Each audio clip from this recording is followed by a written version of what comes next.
Aina rau rangatira mā, ina waka, ina mana, ina karangarangatanga maha, ina hapu putu noa tēnā koutou, kia ora hui hui mai rā tātou katoa. Te arawa waka, te arawa tangata, he arawa kia koutou, atu mana ki tanga mā mātou.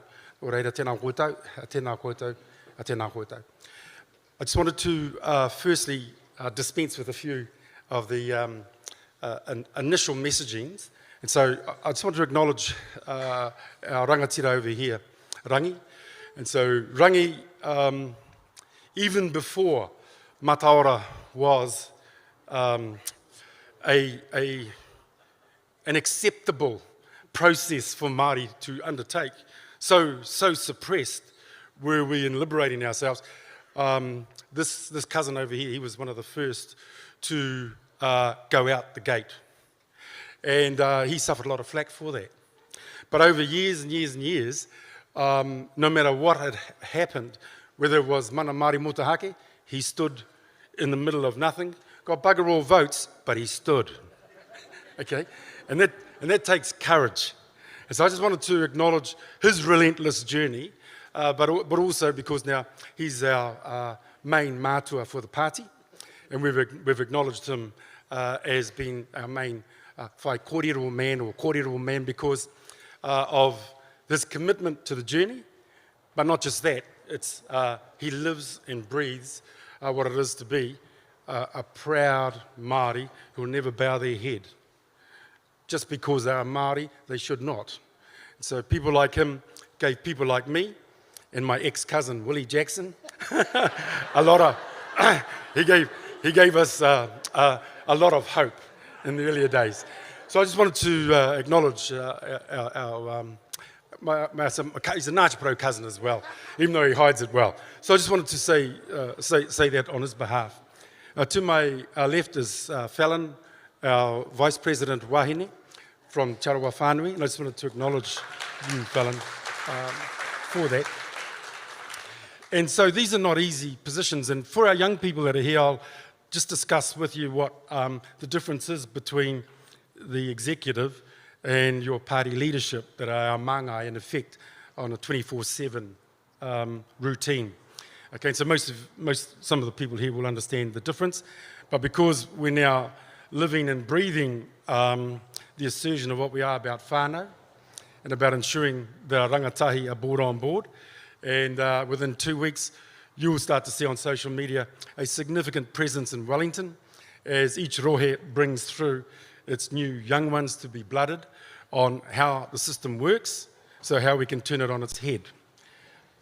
Next to Fallon is Lance Norman, so Ngāti Kuri, and all of the people in that northern group that like one another but really don't.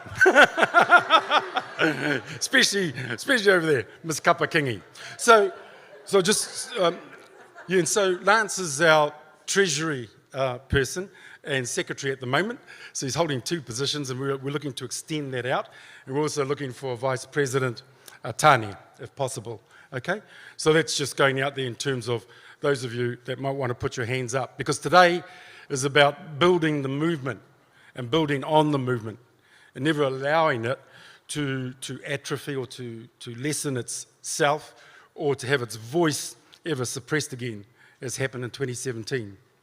So a number of us have been on this journey, okay? And so I just wanted to acknowledge our leadership here, because you just can't do things singularly, and we have to carry the day. So the final thing before they said to me, hey, we just don't want to be statues up here, so we're going to get off the stage as soon as you get into the real talk. I just wanted to, one, acknowledge the significant work that goes in to organising an event like this. So I wanted to thank Kitty and Deb and Rawiri's teams for going the extra mile, as our people do, in organising events like this. Events like this are liberating. Okay, there'll be things said here today that will rile a few of you, but think about the message, not the messenger. Okay, so us Māoris are very good at what I call the politics of poverty. Politics of poverty are where we personalise something rather than listen to a due process of engagement, where where when we talk whakawhitiwhiti kōrero, that's what it is. It's all we're doing. Okay, so we're not here to takahia anyone's mana, whether it's hapu, iwi, whānau, or individually. Here, the Māori Party builds these these are listening posts for us to develop and hear the moe of our people. And they happen every day of the week up and down this country, in every koanga, kura, whari kura, and every one of our mana Māori motuhake. Well, we just worry about our own listening posts that hear us. And this is I don't mean any disrespect to any of our Pākehā whakapapa, because my mother is Pākehā and I loved her to bits. But it's not about that. It's about us seizing back our renaissance and where we're heading.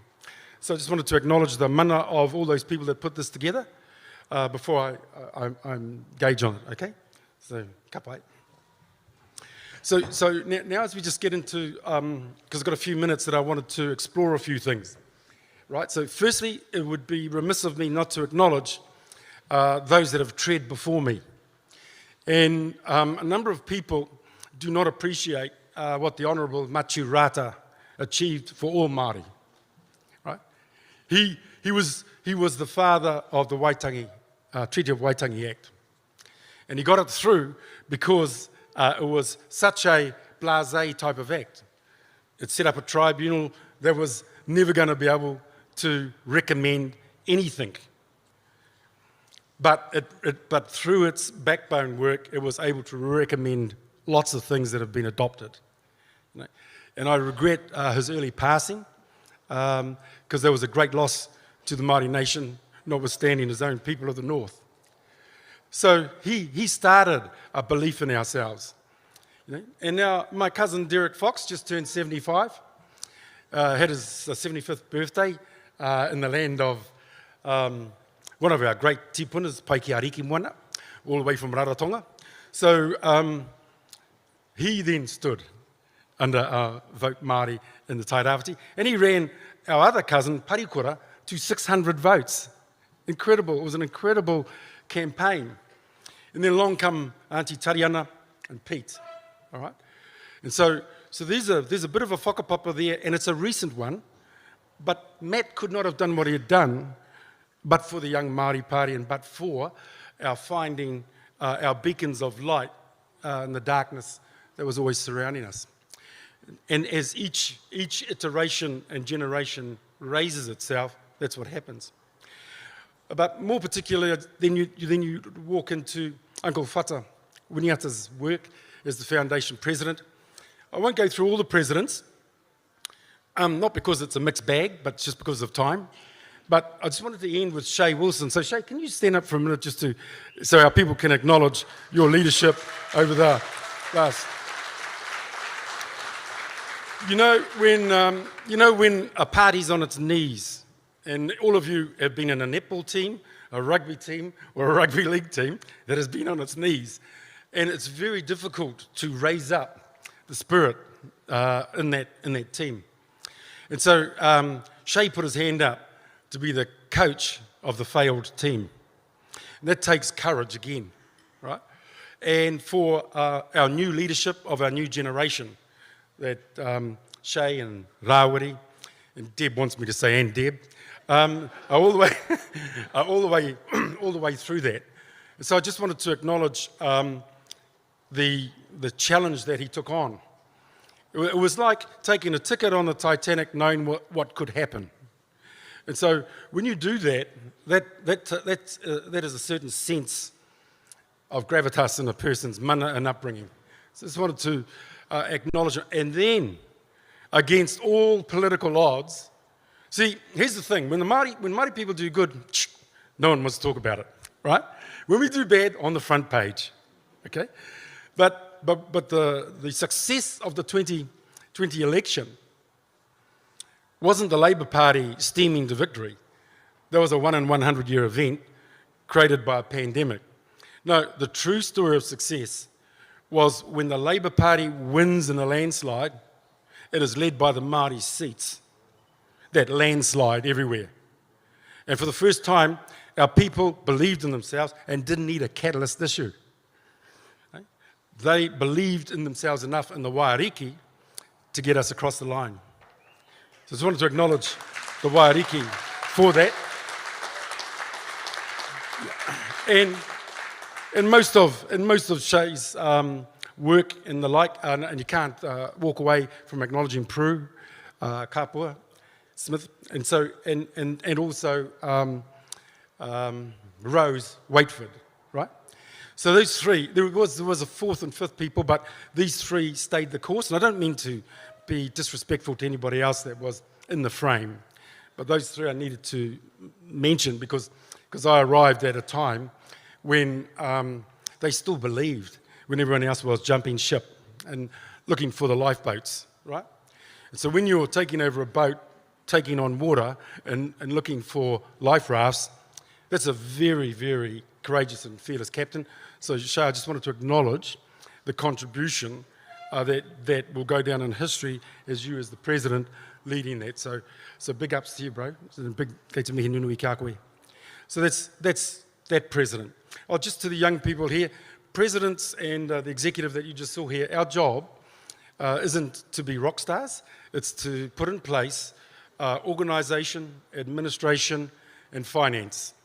Oh, and on finance, I just need to say it was my job to pay all the kohas to all the people that are pitching today and our keynote speakers. And I regret to tell you I didn't get the cash out. So how do I kia koutou to you? And thank you. Yeah, thank you for donating your time to the Māori Party today. Yeah. So now that we've got you in the house, you can't get out. So anyway, well, we'll fix it up later, but that's another story. But that's us. Okay, that's us. So if I just had a moment, I just wanted to take a meander down memory lane. Okay, and over here is the outrageous housewives of Rotorua. But I just wanted to say that that they understand this journey. They'll understand this journey with me. Okay, so I was born in 1959, and what I do in managing our communities is you manage them in cohorts, not in generations. Okay, because I don't personally, as a Māori, I don't believe in somebody defining my whānau as generation X, Y, Z, all the rest of it. Right? I see a whānau. I don't see all the rest of the stuff that Pākehā people might see. So all I wanted to say is that so I look at cohorts because those cohorts have joined up systems values. They're exposed to the same media, the same movies, the same music. Okay, and there's only two types of music I like in the world, and it's country and western. And so the problem I've got is my kids don't. So you know, I'm just trying to give you a bit of flavour of the narrative of the way we work our way through here. And so 55 to 65, we were exposed to a bunch of things, okay? The aftermath of the Second World War, parents that were born and bred and had to live through the Depression and the Second World War, okay? Those that had memories of the returning soldiers from the First World War. And so that's their experience, and they pass that experience on to us. And it helped shape our socialisation process. But at every step of the way, after the First World War or the Second World War, the contribution of Māori to the war effort was never acknowledged. Okay? The promise of Apirana Ngata in his encyclical pamphlet handed down to Parliament in 1943, The Price of Citizenship. He opined, I send my nephews to fight in foreign lands in your war in the hope that you'll treat us equally. That equality is yet to come. And that's why this party must be relentless in our assertion of a right to equality. And I'll come to equality soon in the way it plays out in terms of prejudice, in terms of bias, in terms of discrimination. Okay? Because until we can conquer that, we will never get equality in our own lands, right? And therefore we must call it out at every stretch. So as we meander on through all this, that 10-year bracket of people that I went with included the Harawira whānau. And I'll just use the Harawiras as one example, right? And the Harawiras, they lived in Avondale, just down the road from us. And God bless Uncle John, he passed away early. And the matriarch of that family, she had to bring them up by and large by herself, right? And so, but you know what? One thing she taught all those kids, those Harawiras, was an unflinching belief in themselves and everything they were about. So we're gonna celebrate her 90th birthday at Whānau Waipareira because she's a foundation nanny of Hone Waititi. She's a foundation nanny of our Whānau Waipareira movement. 90 years. Geez, the number of Pākehā people that would want her gone, it's just incredible. Yeah. And I'm not even talking about her progeny, like Hone. Yeah, and they wanted her gone. But anyway, look, so just the relentlessness of this woman. You haven't been around her. She'd take it out on us too.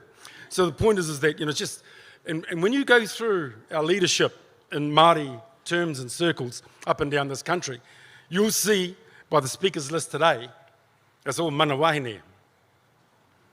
It's all mana wahine, Whether it's just incredible. And so we've got to acknowledge, that. And I'm sure other speakers will. So speakers today are here to challenge you, not to takahia you. Speakers here today are to release our world and our story and their story about their moments. And they are all valid and relevant. And if they are testing of you, that's a good thing. Do not practice the politics of poverty where we personalise what has been said. Right?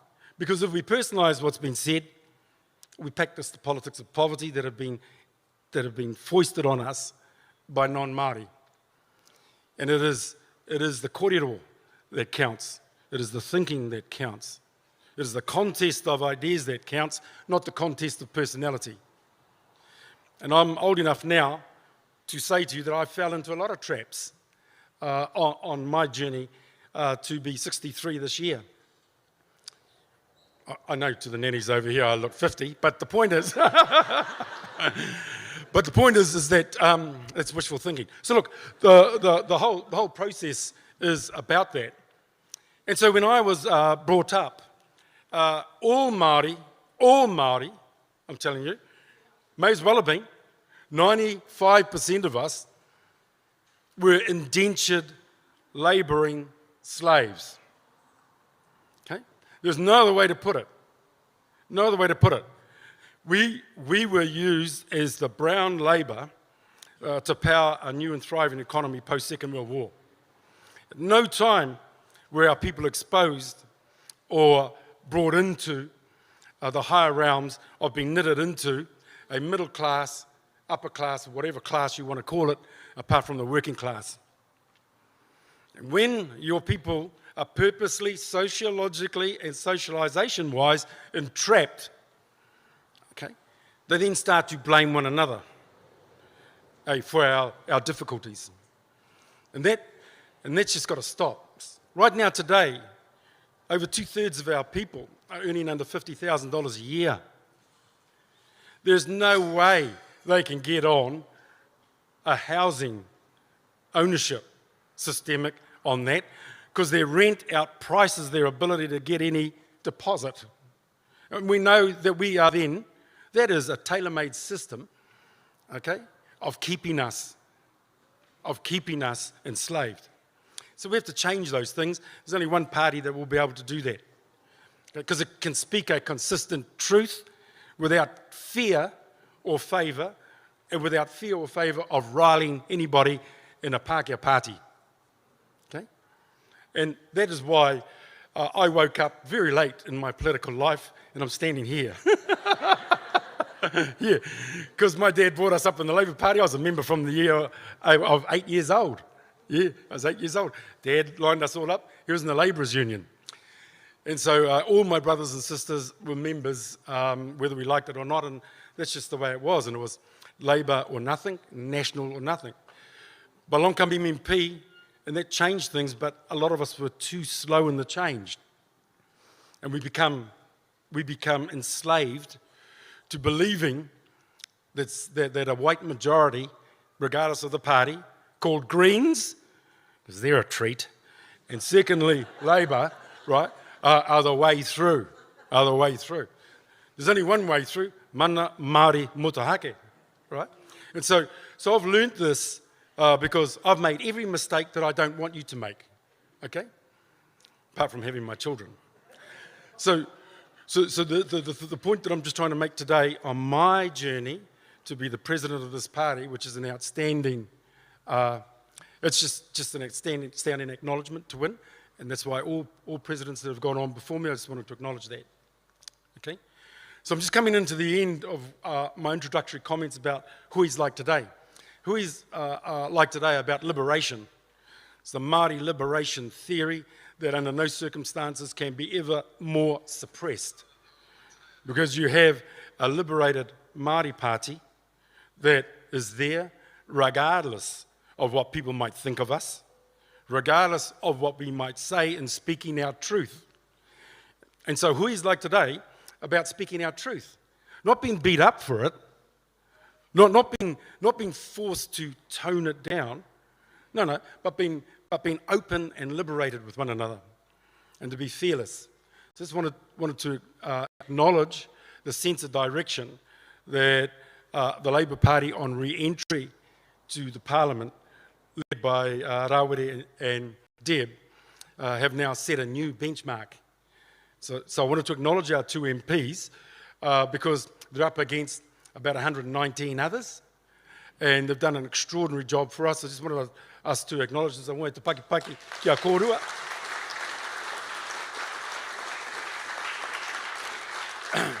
And basically you see a new generation in this room, okay? Because I've been to other parties, and I don't want to be disrespectful to Tari and Pete, but you know, like, they used to make me feel young. But here's the thing. There's a new vibrancy and there's a new energy, and we have to capture that and not turn it away.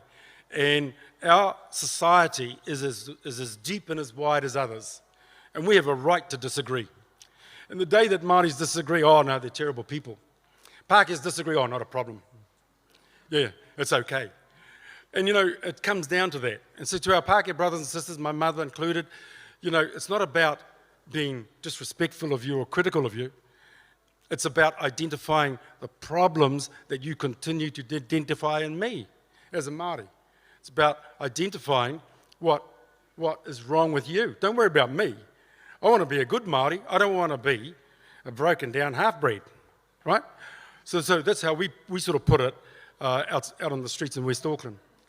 So I just wanted us to be free and liberated again, and to think our thoughts and to voice our thoughts without fear or opprobrium of losing my job like my father would have in his generation, right?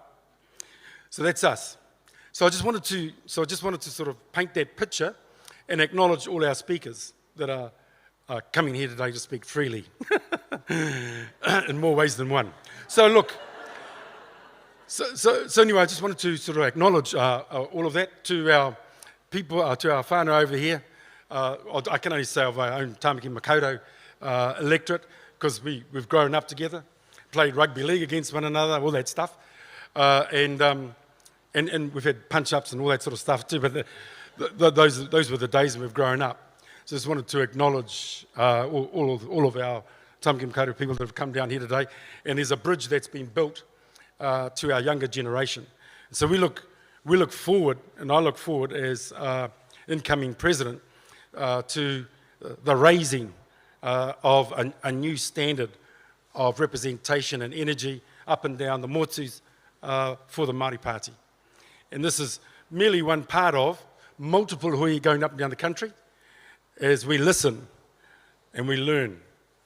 And it's through listening and learning with one another, the wānanga process, which we must continue to assert the mana of. And while we might have clashes, don't be naughty and nasty over it. I used to be. But anyway, so I'm a Catholic and I go to confession and get it all forgiven. So to the rest of you, I just wanted to come into the last part of the kōrero, which is to say, hey, I'm looking forward to the release of our intellectual prowess. Because over COVID, we don't need nobody else in this country to tell us how to look after our communities or get in our way. Right? And COVID was our third world war, and it's the last war Māori are going to fight to get responsibility, acknowledgement, and recognition to do things our own way with our own resources. Right? We only get 2% of every vote in every government department. Somebody else gets 98% of it and builds their own economy, their own society out of our money, fail us, and then say we failed. That's why the Māori Party must turn that around. Okay? And there's only one party that can do that. Ain't the Greens, ain't Labour, it's definitely not that dirty, rotten ACT party. So the point is that we just have to continue to believe in ourselves. And that was our hope in the last election. So as we build to election 2023, people, hold the faith, but build it. Go home and register your whānau. Let them know that their voice counts for a change in a failed democratic system that failed them year after year, where they had nowhere to go, back to what Auntie Tari called the abuser. Jacinda can be a bit difficult. But look, so that's all I wanted. So that's all I wanted to say. We've got to assert our own mana. Took me a long time to wake up to that. Thank you for reminding me, half of you. So I'll leave that at that, and we're going to sing our little song that sort of Rawiri made famous in his sort of primary speech. And if you feel like joining us, that'll be real cool. We'll end it at that and get straight into the proper program. But when you leave here, whether you're feeling difficult or not about what has been said, it's not been said to be naughty to you. It's been said to challenge where your thinking is at a particular moment in time. Ka pai? Yeah, and that's all we'll do. To our Pākehā brothers and sisters that are here today, I just want to acknowledge your mana amongst us, because it's in me, in my whakapapa, and it's in the whakapapa of every other Māori that is here. So we're not here to challenge, we're here to regain and to reassert. Kia ora.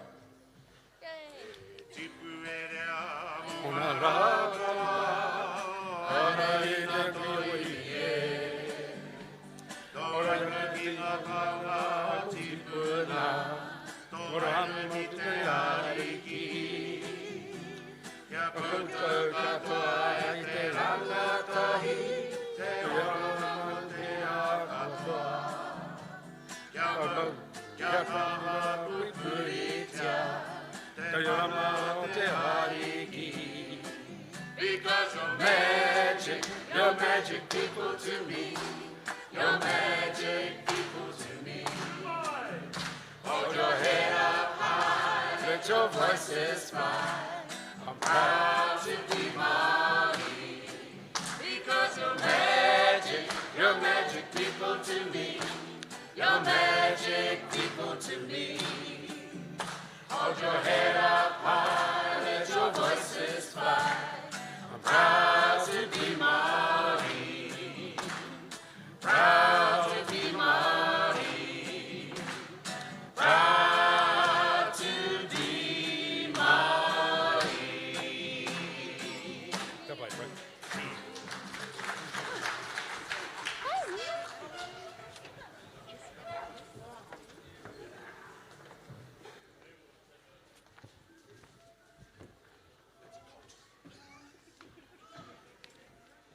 Ai, tēnā tātou.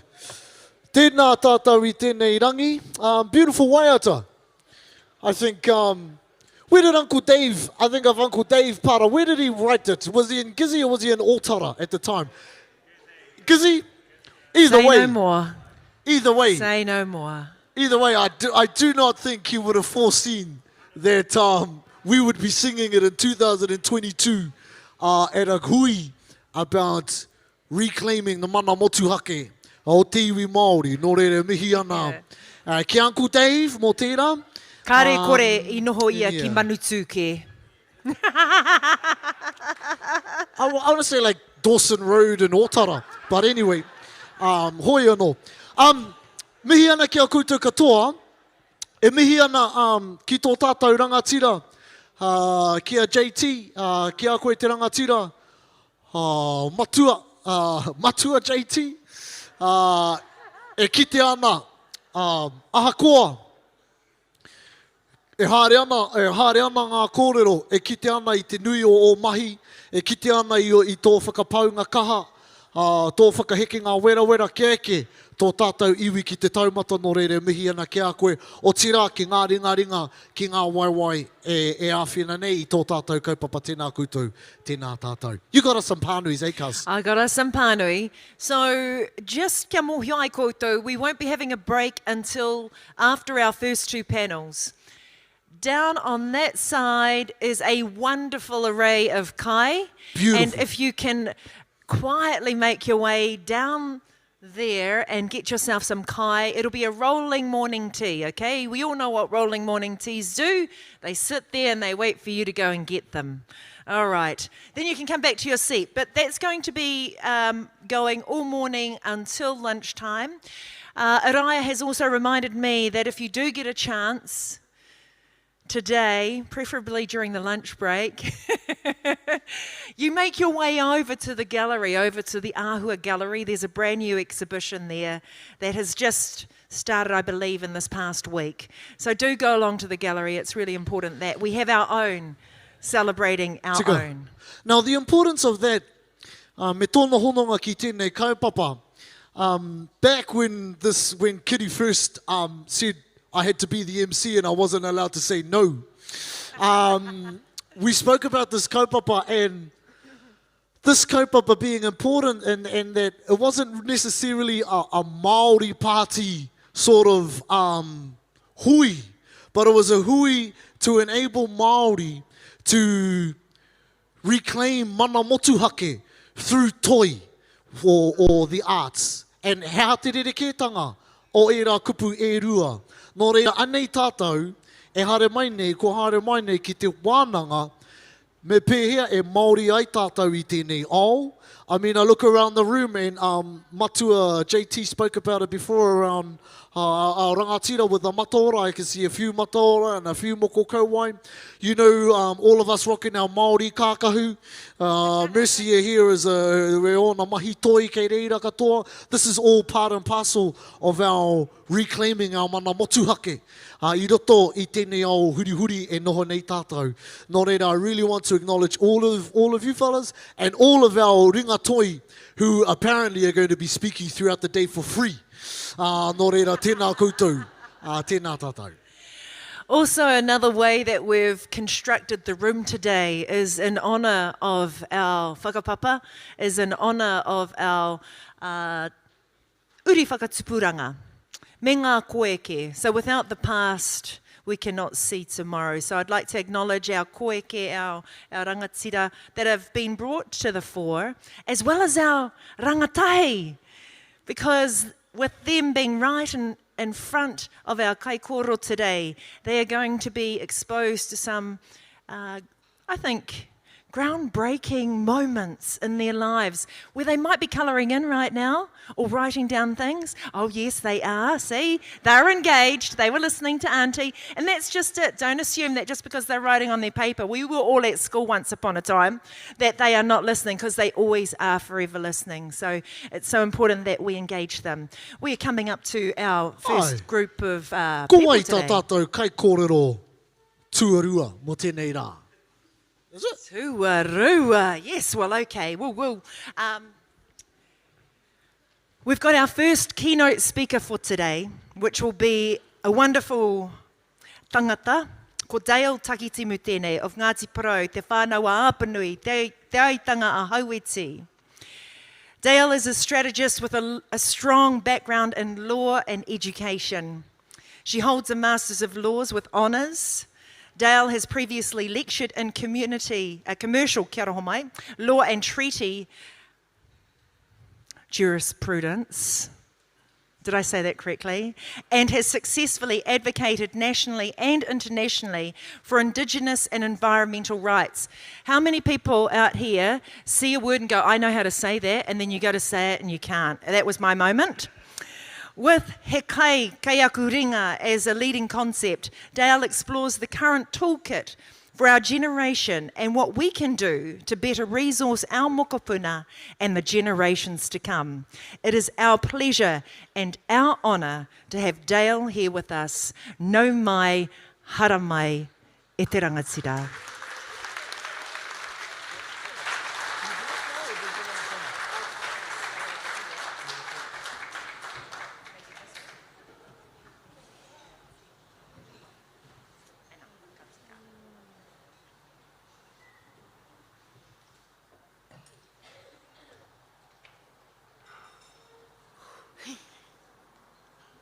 Tēnā tātou o ku tuakana, o ku rangatira, hui hui mai nei I raru I te maru o tēnei whare I tēnei ata.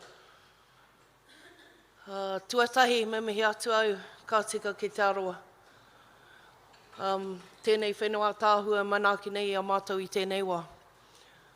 Kua riro ki a hau te 35 minutes, so kare au hea ki te whakapau te nuna o tērā wā I rungi te mihi. Kei te tautoko a hau nā mihi kua mihia. Kei te tautoko hoki a hau. Nā inoi, nā karakia, nā takutaku e karawhiua. Ki te wāhi naro, e tiaki nei a tātou I tēnei rangi I te ao I te pō. Nō reira, ko ai tēnei mua I a koutou, he mokopuna a hau no te tairawhiti, no te whānau apanui, no Ngāti Porou, on a good day. No te aitanga haueti ki te taha tōku kuia, ki te taha tōku māma he Pākehā ahau. No Norfolk Island, ko mātou nā mokopuna I tāhai tērā waka te Bounty, I takahi atu te moana nui a kiwa. So on both sides of my whakapapa, whether it be on the Ringatu side or whether it be on the Bounty side, we have a long history of opposing the British Crown. It's literally in my DNA. Nō reira, kei te mihi atu kia koutou. I've got a PowerPoint as a security blanket, but we'll see how we go. My kōrero this morning is called He Kai Keiaku Ringa. He kiwaha tēnā mai nā tīpuna kua waihotia era whakaro ma mātou. So this is a whakaro that's been left behind for us in a kiwaha He Kai Keiaku Ringa. And I want to talk to you through today's presentation about what that means for me and what that means potentially for us in our journey towards self-determination. And I guess I would ask, first of all, just to get us thinking, what are we doing here? What are we doing here on a Saturday? What are we doing here on a Sunday? What are we doing when we're marching down Queen Street, when we're occupying whenua, when we are spending all of our free time on kaupapa, riding this horse we call kaupapa? What are we doing? Surely surrender would be easier. You're supposed to be outraged by that suggestion. Honestly, surrender is the easy way out. Because surrender, you get all your Saturdays back. You get all your Sundays back. You get to go to the beach with your kids. You don't have to protest down Queen Street to stop them drilling for oil in your backyard. Kia hau nei tērā te huarahi o te māngere. Not only is it the sort of laziest option, problematically for me when we ask the question, but why don't we? Why don't we just absorb ourselves into this great New Zealand mass and become what was sold to us as the white supremacist dream, that we would be one people? Because one people is never on our terms. One people sees us absorbed into the masses, and we basically flavor up. And it's like teabagging Māori into a white cup of milky tea to brown up a flavour.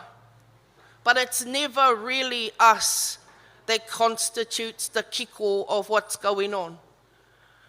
So for me, looking at that whakaaro, why do we do what we do? Why do we feel compelled to do what we do? Duet this.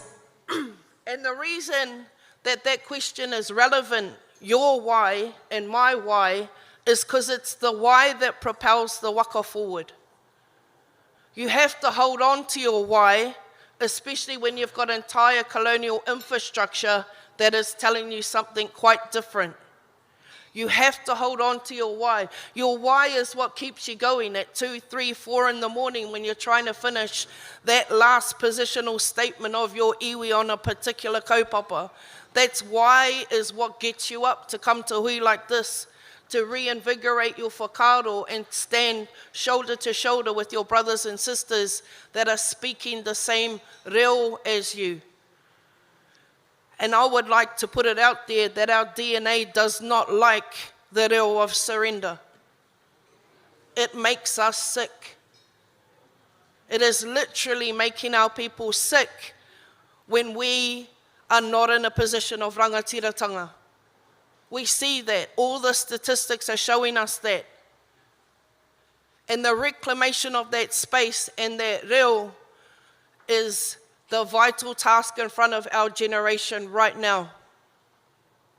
We need to ask ourselves in this moment and in every moment, what is it that our mokopuna need of us right now? And then will we have the courage to do the things they need of us right now to create the apopo that they will be navigating through? Do we have the courage? We certainly have the aroha. Most of us in this room, myself included, would lay down our lives for our children. We would literally defend them with our lives. So, and part of loving them and part of that aroha for them is having the courage to get past the difficult and the prideful and the ego, and to say this is what our mokopuna demand of us right now in this space. Part of that, I think, anchors back to a Māori framework where we say things like tēnā koe. Tēnā koe meaning or recognizing or acknowledging you exist in a particular time, space continuum. Tēnā koe. There you are, occupying that space. Parliament and the mainstream and the colonial infrastructure have for a long time played around with that idea of tēnā koe. And they've tried to pull us close to them and make this thing that doesn't make sense when you do it in Māori. When we say tēnei koe, and you pull that person into your space and time continuum, like you're part of that space and time, it doesn't make sense anymore. But that's what assimilation is. When someone no longer recognizes that you have the legitimate right to stand apart in your own truth, in your own mana. And a lot has been talked about for the last 50, 60 odd years, particularly in Māori politics, about mana. And I would like to suggest, ke te huri te kei o te waka, we're about to turn the nose of our waka and start conversations anchored a lot more on tapu. Mana talking about our inherent mana and talking about the politics of contest and competition with a colonial power that is still necessary and will still continue. But for some part, those have been the fights of the last 50 to 100 years. But we now need to propel for this generation the waka, the extra step, the extra move. That's our burden. And I think continuing the rhetoric about moving forward or defending our rights is one thing, but we then need to pull it and propel it forward again. What are we doing? Not just echoing the last 20 years, the last 30 years, the last 40 years, but actually propelling things forward. And so it's time to dig in and kia rite ai te hoi. I've been given this thing to see if I can work this. So, just as a quick run through, the anchoring of our rights framework is something we need to be intimately familiar with going forward. Because not only does it help strengthen the why and what motivates us, it also enables us to defend it, and it also enables us, thank you, it also enables us to work out how we're going to take that out for a spin. So I just want to talk through these 4 sort of phases. They all happen at the same time. It's not like we spend 20 years doing one thing and then 20 years doing another thing. We're already in the waka. We got te row going forward. But we have to be strategic about the way we're rowing, because sometimes we're rowing against each other. And sometimes we're shooting holes in our own waka. And moving forward means that we need to get strategic about where we might be going. And we need to plan for that, and we need to make calculated decisions about that. We have been fighting for tino rangatiratanga, or our legitimate right to be us on our own land, for quite some time. For quite some time. Some people would say we've been fighting that for 182 years. But where are we getting? We are making progress, there's no doubt. If you measured the yardstick of Indigenous rights, or even against our own mana motuhake, we are making progress. But how do we compel the quantum leaps? Because we're making so much progress at the moment that we're butting up against the system that is now starting to knee-jerk reaction back against us. We're starting to feel the resistance now. Before, they didn't really mind if we whacked a ko whai on something. It didn't mean much to them. Now they've realized we want to bring the whole iwi in behind that. They're like, oh, hang on a minute. So there is definite pushback. And the pushback is going to require us to grit in. And we grit in to our rights framework because it gives us a legitimacy. It's an articulation of our legitimacy, I should say. We don't get it because the Lord described it. He tapu anō te tapu. We're tapu because we come from Hawaii, and we'll go back to Hawaii, and we're part of this cycle, this continuum. Unbroken by whakapapa. Unbroken.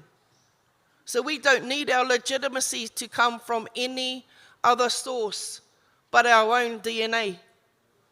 That's extremely powerful. That is more powerful than the government ever wants you to know. For a long, long time, the government have held on to this fiction and sold it to us that their benevolence is necessary, their charity, their acceptance, their accommodation is necessary for us to propel our waka forward. That ain't right.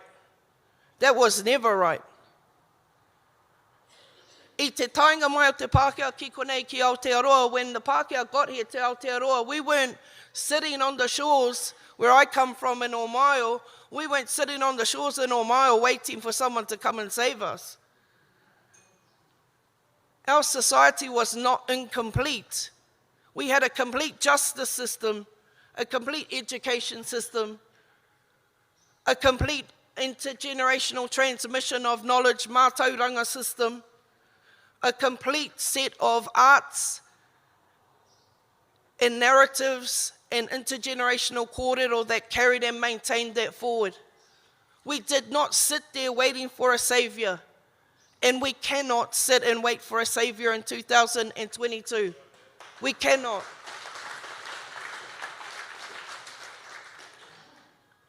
I want to ask you this question to ponder in your mind, because some of us who work in the spaces behind closed doors in Parliament or in Wellington, you know we're trying to defend a particular line, or we're trying to push and advance particular changes. And we have some optimism about that, because to be someone who tries to propel change, you can't be a pessimist. You can't already be defeated. You have to be an optimist and think, if I can just move it this much, he mea pai mō aku mokopuna. In the doing of that, we can get caught up in the rat race of playing to a Crown agenda. And we've spent a lot of time at the coalface doing that. And I mihi to every single person who has gone before me, who has pushed and challenged that status quo. But what the success of some of that means is that we don't always need to spend the majority or the best part of our energy playing the defensive game. Our mokopuna deserve our A game. The colonizer doesn't. But it's absorbing so much of our time at the moment. And so when I say I think we need to get strategic, we need to be strategic about how much energy we're putting into our today and into our tomorrow, into our side of things. Hei aha te Pākehā, hei aha te Karauna. How much are we putting into ourselves in terms of moving forward? And when we say, do we believe in ourselves as Māori? More than a catchphrase, right down deep. Do you believe you have a legitimate right to be here? Not here at this hui, not here on a particular Saturday morning, here on earth, here in existence. Do you have a whakaaro that we're here by design or by mistake? Happen chance, or we're here by the Crown's good graces? None of our tipuna told us that. That's not in any single one of our mōteatea. It's not carved on any single one of our whare that we are here at the Crown's good graces. Ehara. Kei roto anō ia tātou te tapu. And it's about a little bit like that Avatar movie, having the courage to plug it in, plug it back in, plug our DNA back into ourselves. The source of our mana and our authority and our sacredness is Hawaii, not Wellington.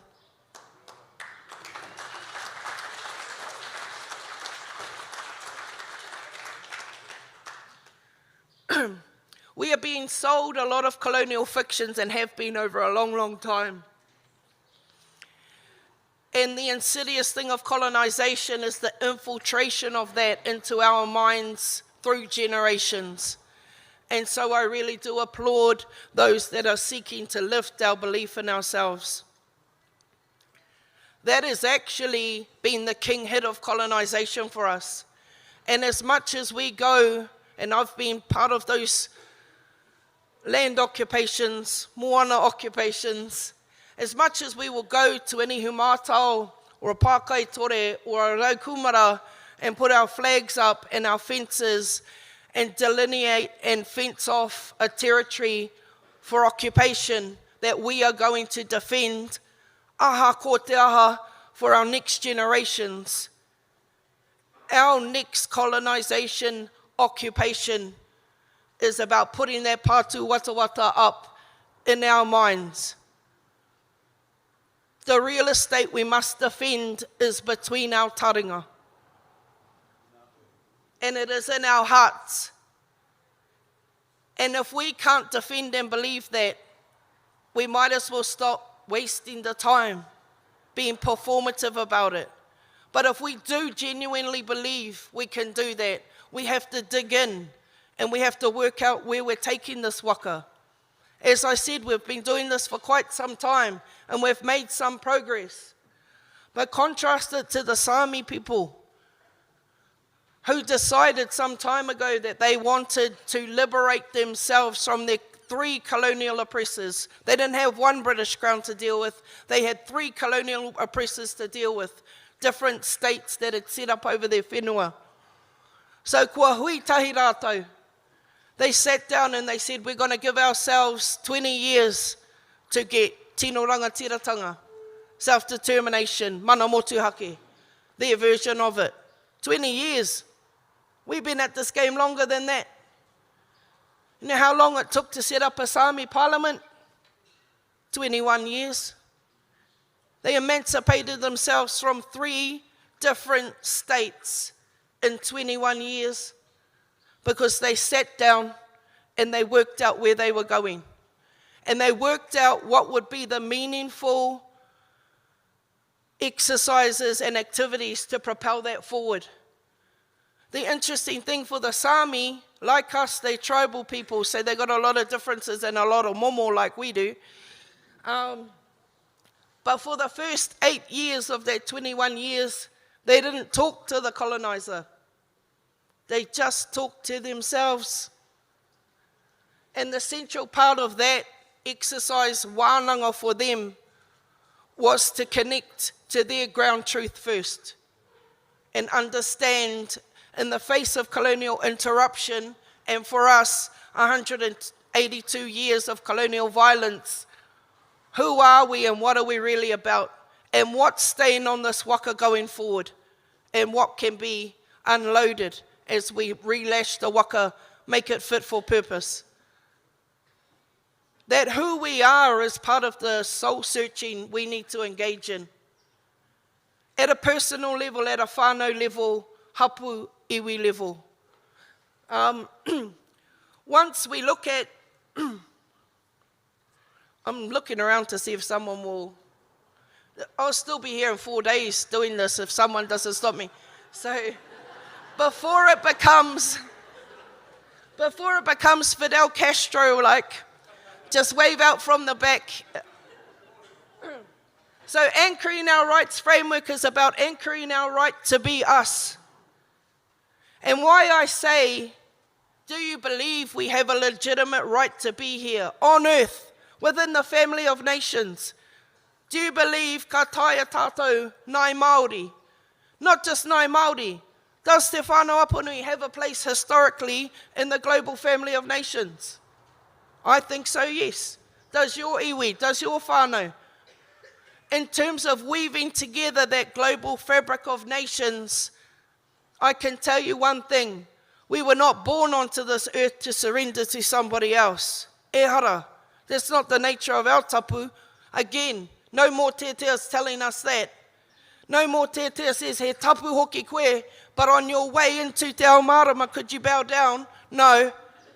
No. We talk about plumes for our mokapunas heru. We talk about taonga that were given at the time of birth and the maintenance of whakapapa. Why do that? Why do that? Whakapapa is not just a memory game. Some tipuna thought up and we thought, oh, let's just keep doing it. Ehara, whakapapa connects us to Hawaii. Connects us to ourselves, and it reminds us who's in our waka and what part of that space-time continuum this generation and we exist in. And so, looking at our right to be us and our indigenous worldview, do you know that 80% of the world's biodiversity, the complex biodiversity, exists on indigenous whenua? We make up 400 million people globally. Unification of 400 million people globally could be a critical mass if we were empowered enough mentally and emotionally to do that. There's a reason, I think, and not all of you might be on the whole divine thing with me, but I think there's a reason we're coming into climate crisis, climate disruption. Papatūānuku is in crisis, there's no doubt about that. And when Papatūānuku is in crisis and you look around you globally to see who's got kaitiakitanga over 80% of their whenua, more than 80% of the global whenua, that was entrusted to indigenous people. Not just to us as physical human beings, but to our worldview and our ethos. Some of it comes down to whether you believe we're here by design or not. and really leaning into that, mena ko tērā tō whakaaro. And there are numerous examples of this that sort of come through our history and our intergenerational knowledge. So, in terms of our treaty-protected rights, in days gone by, you could have a whole PhD on what our treaty-protected rights in this country are. But actually, they're very, very simple. Very simple to understand. The colonizer has complicated them because they're inconvenient. And they need to muddle them up, and they need to create confusion around them. There is nothing confusing about full, exclusive, and undisturbed possession of their lands, forests, fisheries, taonga, kāinga. Nothing confusing about that to me. I understand what that means. Nō ku ake te whenua, nō ku ake te mana. Full, exclusive, and undisturbed possession is being used by the colonizer right now to be watered down to the right to be consulted, the right to be a stakeholder, and the right to sit on advisory committees and panels. That is not the same as full, exclusive, and undisturbed possession. Not the same. And we must demand it because our tipuna protected it for us.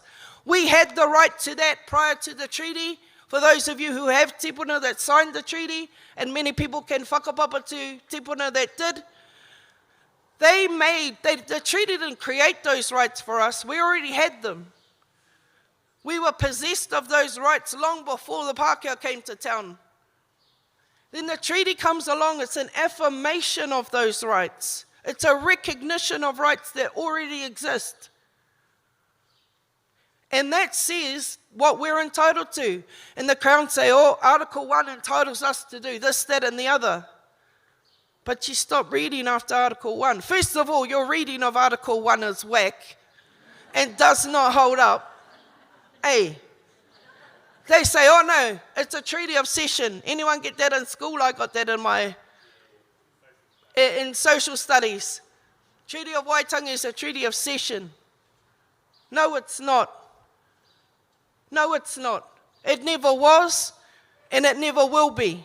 That is a colonial fiction put into the minds of us and our generations when we're still taiohi. How insidious is that? Still taiohi, and they feed us a fiction that says what? What does that say? Our treaty was a treaty of cession. They say it gives them the legitimate right to be the boss of everything. But what they're really saying, and what they said to me and they said to my grandparents, and I'll be damned if they'll be saying it to my kids, is they're saying your tipuna is stupid. They're saying your tipuna is stupid. And you know what? Someone come up to you in the face, my whanaunga here, this Nikorima here comes up and says to my face, your tipuna is stupid, they would have been fighting words. Fighting words. But the Crown do that in different ways, through the back of legislation, through the back of regulation, through high school textbooks. Because what they are saying is that on the 5th of February, or in Apanui, because we signed our treaty on the 14th of June, because we're special. They're saying on the 13th of February, 1840, despite the fact for generations before that, we'd scrap with our neighbours and our whanaunga, in Ngāti Porou, sometimes those ones from Ngāpuhi had come down. He aha, up until the 13th of June 1840, we had defended the territorial integrity of our iwi, unbroken, uninterrupted, from Hawaii, from the landing of the Tainui, Te Aroa, and other waka at Whangaparaoa. We had defended that territory unbroken until the 13th of February 1840, and then the Crown want you to believe my rangatira woke up 14th of February and went, nah, it's all right, you have it. Come on. Come on. That is fiction, foundational, institutional racism fiction number one. That never happened. It never happened. And the Crown continuing to base their legitimacy and whatever's going on in Wellington on that fiction is completely unconscionable. It's immoral. And it doesn't stack up legally in their legal system either. In our legal system, no. In the Crown legal system, no. In the international law, no. It does not stack up. So what did the Crown rely on to keep that fiction occurring and keep people buying into that fiction? Ko rātau anake nā rangatira I rungi tēnei whenua. Consent. Our consent. They are asking us every day through these insidious regulations, raupatu, laws, compliance, to surrender. And they are asking us every day to reinforce their fiction. And ko tāku I tēnei wā he kai kei aku ringa. I don't need to validate their fictions in order for my emancipation and my mokopuna to go forward. Yes, we need a defensive line to stop them doing more harm than they have already done and to help with the rebuild. But ultimately, the future and the waka going forward must be ours. Must be ours. There's quotes everywhere about this. The famous quote from Audre Lorde, the master's tools will never dismantle the master's house. Well, the master's tools ain't going to dismantle the master's waka either. Hey, one of the biggest impacts of colonization has been to separate us from our Hawaikitanga and all of the kete kura wānanga that come with our Hawaikitanga. And as soon as they get you believing you're not sacred, you ain't connecting to anything bigger than yourself. But that's been the absorption of colonization. And some people, a lot of people, fortunately, have fought back. Because despite trying to sell that for 182 years, Māoridom's still saying we ain't buying. Some of Māoridom are still saying we ain't buying. So the treaty protected rights are there in terms of anchoring our rights framework. Internationally recognized rights, and Māori Party was part of this. The United Nations Declaration of the Rights of Indigenous People was passed as a set of minimum standards for Indigenous rights in 2007 by the United Nations. At that point, four governments stood outside that and wouldn't endorse it. There was Canada, Australia, America, and us. God, how humiliating.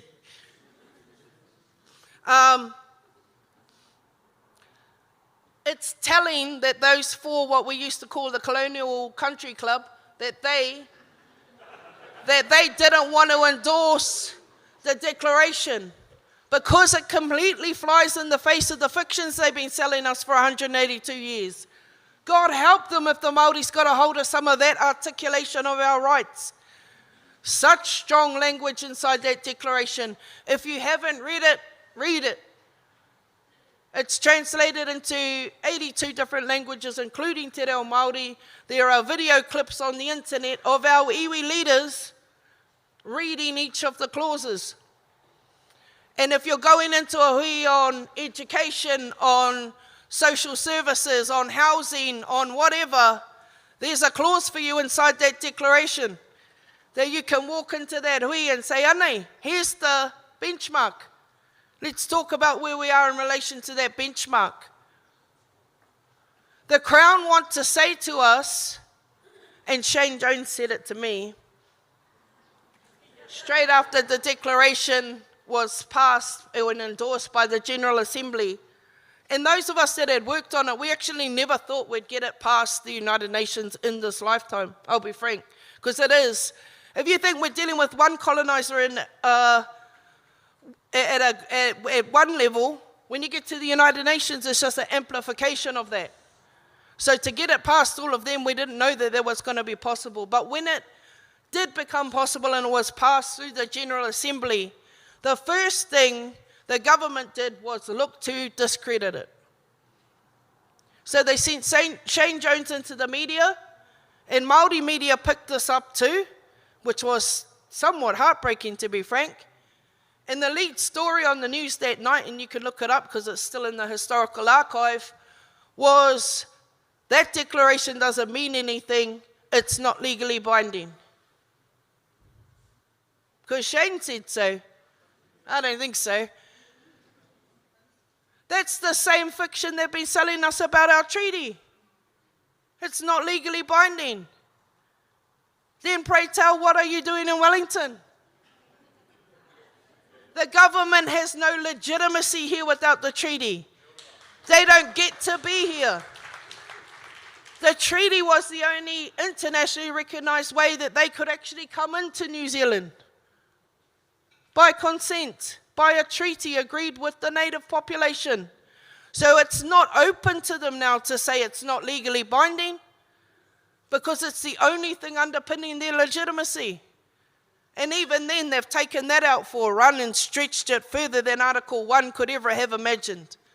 And it's our job to pull them back into the confines of what that treaty promise was. So, where's my clicker? Hang on a second.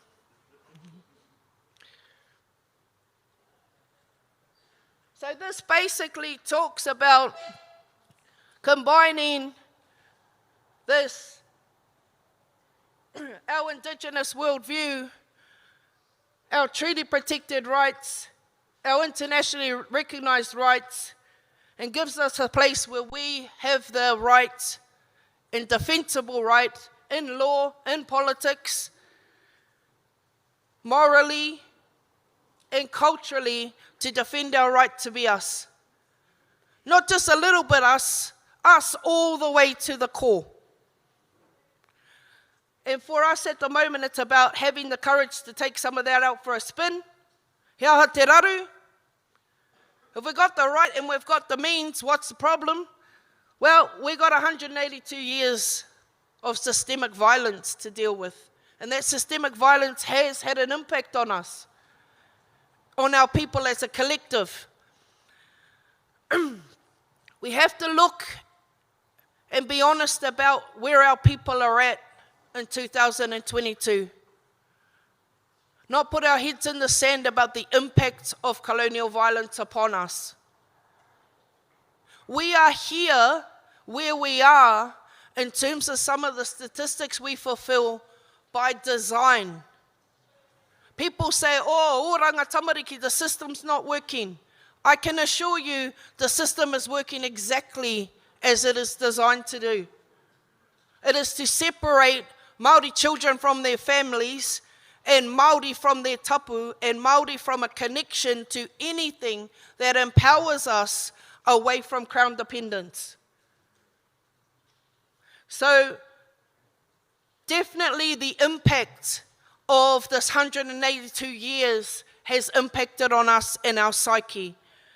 And we look at where we get the gumption despite that to still say, I still believe, but this doesn't sit right with my DNA.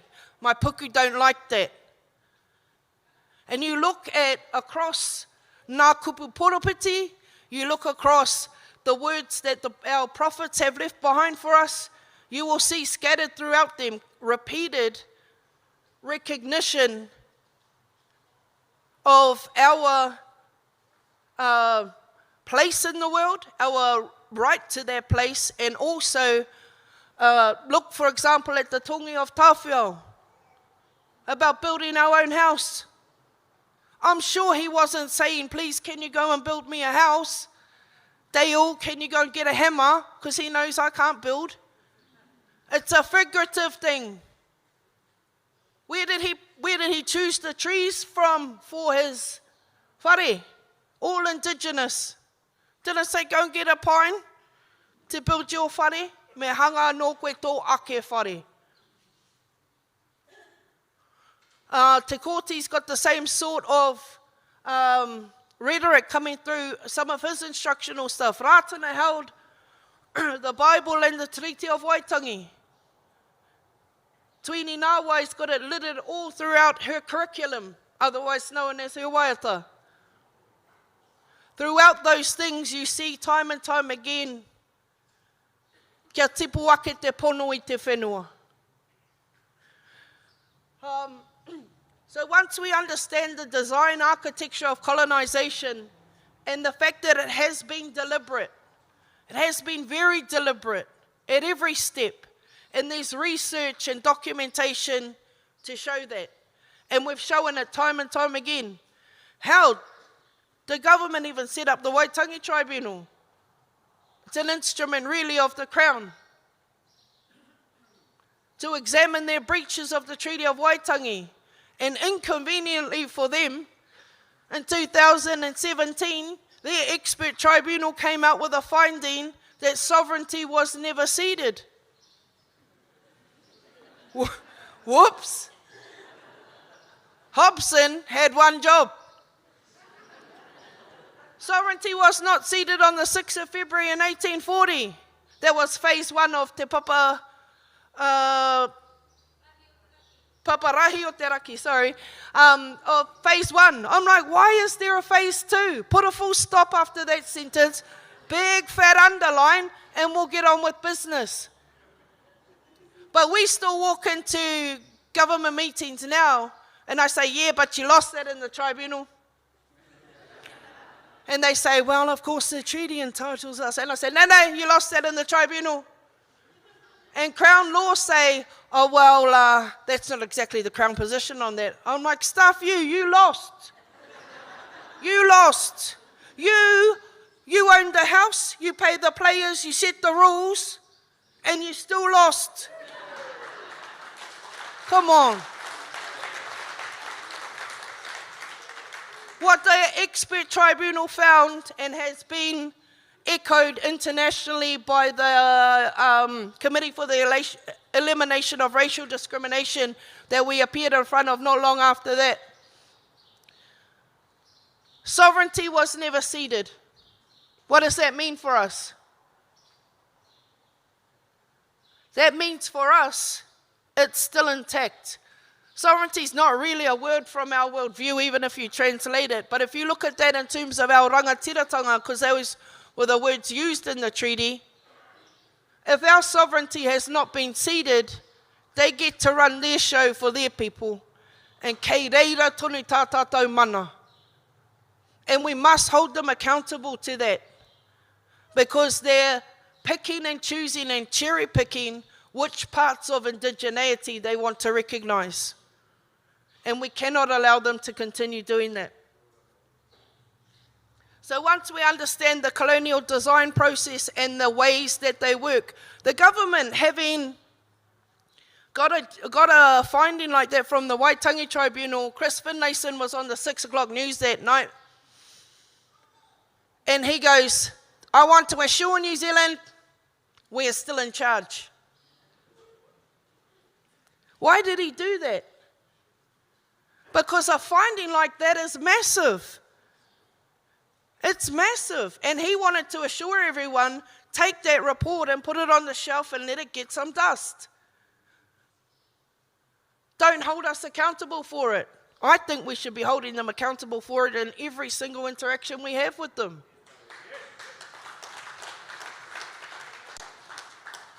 Because that report really says you don't have the sole right to be in charge here, and that's why Finlayson was trying to bat that off from the get-go. And we need to turn around and say, no, that's not exactly how the history and the facts stack up in this country. And you gift wrapping it in your white supremacy ain't making it any easier for us.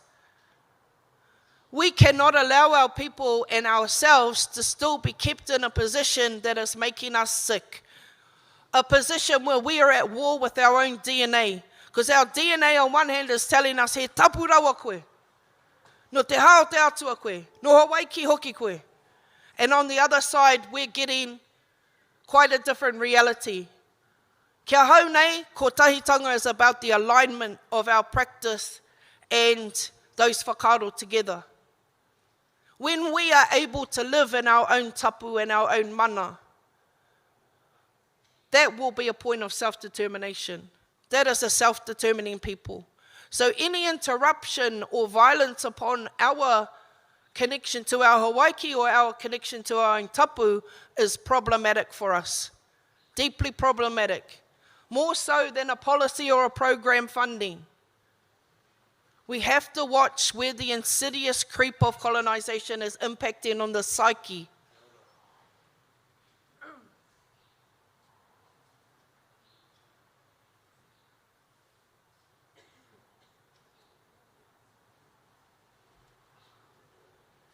Excuse me, I just... So for the Crown's part, what I would say, having worked alongside them for the nearly 30 years of my legal career, worked opposite them in terms of tribal negotiations and Indigenous rights. On the one hand, I would say they're not thick. But on the other hand, there's some days I go home where I'm insulted by the intelligence inside some of those rooms. But I'll be honest with you, why I say they're not thick is because they'll sit opposite you and they'll be like, oh, that's an interesting perspective. Well, what we're going to do is we're going to park that up, so we don't think there's quite the appetite for that yet, and try and push you into a policy setting that they have determined. And so sometimes I walk home thinking, God, they're thick. And then there's other times I think, yous are actually pretty clever the way yous are doing this, because you repeatedly do it time and time again. What I want to say to you, and my sister Scylla talked to me about it last night as well. The treaty is not hard to understand. The Crown rights, or the limit of them in regards to the treaty, is not hard to understand. It is hard for the Crown to accept, but that is not a problem of misunderstanding. They are not thick. They understand what the language says. The language is even written in their reo. Full, exclusive, and undisturbed position. I just asked them to explain it to me. Oh, tēnā whakamarama mai koa. What does that mean again? Oh, kia ora. But most of them that are working in treaty spaces in Wellington, including the ministers, have not even read the treaty. Have not read 4 paragraphs. Because that's the value that they put on it. There's no threat there for them, because they'll keep wheeling out the fictions that just say, we're the boss, but we're still in charge, but we're still the boss. And we just create spaces of resistance that we go, you're not anymore. We're doing our own thing, our own way. And to do that, we don't actually have to capsize anybody else's waka. We just have to get off theirs. And we need to get on ours. And we need to get them out of ours, because they're in too many of our spaces. Telling us how to be good Crown Māoris. No, get off our waka. Let our waka go in terms of propelling ourselves forward. And as JT said, like, we might make mistakes. Our hoi might not all be in unison at any one time. But it's our right to do that. It's our right to take our waka out for a spin. And we will learn along the way. But we are peoples who have been interrupted by 182 years of violence. And we are rebuilding from that. But to understand the rebuild, we have to understand the architecture of colonization, understand the design process. And it is a designed architectural sort of process structure that you can find out, because they used it the same way all around the Indigenous world. The British colonized the same people the same way. So in Canada, Australia, here, America, it's all by the same playbook. It's by design. And the first element of that design, apart from them putting their little waiwais onto our whenua, the very next thing that happens first in every wave of colonization is the removal of the narrative. The removal of Indigenous narrative, so that you start to believe a crown narrative. I can see you, I got 2 minutes, I'm all good. So the removal of the narrative is the first step, the first big step that they do in any colonizing activity globally. They take out the artists, they take out the tohunga, they take out the holders of knowledge. Why? Because they are the glue that holds our fabric of our society together. Because all of our transmission of knowledge comes through those people. So you criminalize them and make them a problem. Nobody's telling the narrative, and we have to go back to a wānanga to try and learn where's that mōtiatia, where's that takutaku, where's those tohi, those sorts of things. But they take those ones out first, and if we know that about the design architecture, we know that the whole system built on it relies on us not reconnecting to our Hawaii. And so my number one action at the moment is let's reconnect to our Hawaii.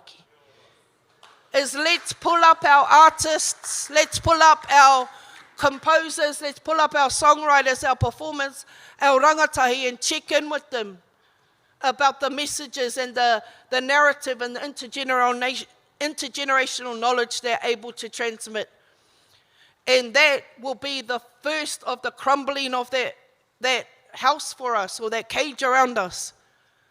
Because that really gets to the core of who we are. Our artists, our tohunga, our kaitāmoko, our carvers, they'll connect us all back. They connect us all back in the way they're telling our stories and keeping our truth. They've woven Hawaii into our houses. They've carved it into our houses. And our courage now is to connect to it. So my parting thought before Shay kicks me off is, I think our big challenge, but it's exciting, and that's why I say, hey, kai kei au kuringa, because we have so much of the power of this to ourselves.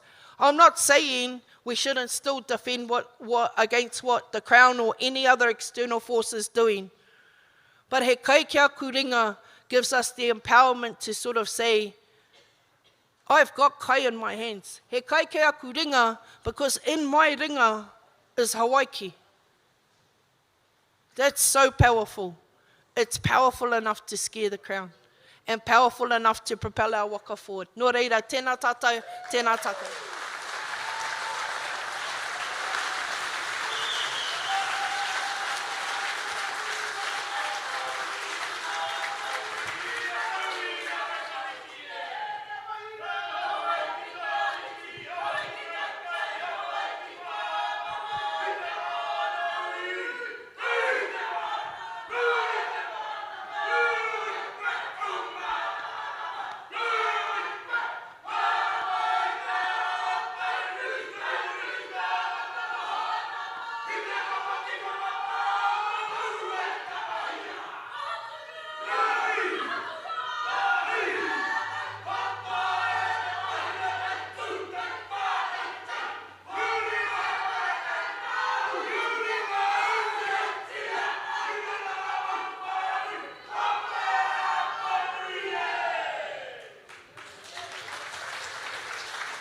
Tāhua. Tēnā koe, tēnā tātou. Woo! Wushu. Ai, koe tēnei ko te wā, run and get yourselves a cup of tea, a little bit of a sausage roll. Fill your plate up with some sauce. I te mea, in like 1 minute, we have got another awesome discussion coming your way. We have indeed, and just picking up on some of the amazing things that Dale was talking to us about, I couldn't help but think of Oho Mairangi. Oh, yes? Yes, that's right, because we are from gods, of course. I thought you were talking about the song. Okay, cool. Okay, it could be a song. Have you got a song? And also for those of us here in Rotorua, when we think about the treaty, Yes. and how the Crown have viewed the treaty as not being legally binding. Tika, We've also got the Rotorua Township Agreement. yes. Fenton Agreement as the well. The Fenton Agreement is what it's called. Yeah, that's what it is. And more often than not, that is once again something that isn't honoured Yes, yes. here locally. Goodness gracious me. I had a song in mind though. Did you? Yes. Because a kupu that was used was one by Bob Marley. Emancipate yourself from mental slavery. None but ourselves can free our minds. There we go. Hey, Yeah. did you have that one? Kind of. I'm sure Erica did as well. No, but e tātou mā, if you could start making your way back to our tūru. I told you we got 1 minute. I te mea, we've got another discussion coming your way. And while our whānau is getting ready and having a little whakatā, can we karanga to all of our panelists, all of our kai kōrero? Can you make your way to the stage for this first discussion? Nau mai hara mai koutou. Hara mai te mata hia pō, Veronica, koutou ko Jason. Nau mai hara mai ki te atamira nei. E te iwi ko tēnei wahanga ara ko te kaupapa nei. Ai, Te tiriti o Waitangi and constitutional transformation. Amazing. Shane, constitutional transformation. What does that look like to you? I don't know, but I'm sure these panelists will tell us exactly what that means to them and to all of us. No, but it should be a good kōrero e tātou mā. If you are just here, I'm sure our people, our technicians will put it back up soon, but go to the Sliders app and you can ask questions. Mercy is going to be facilitating the discussion up here, and it'll be my job to go and do a combination of the app questions and your fellas' live questions. So, wānanga hi a koutou pātai, wānanga hi a koutou whakaro anō hoki. No mai hara mai So we'll koutou. welcome our panelists up onto our stage. Tēnā koutou. Hara Ka pai. mai. Kia ora tātou, if we could start making our way back. Nau mai hoki mai ki o tātou tūru. Nau mai hoki mai ki tō tātou tēpū. Tā tātou pai wānanga.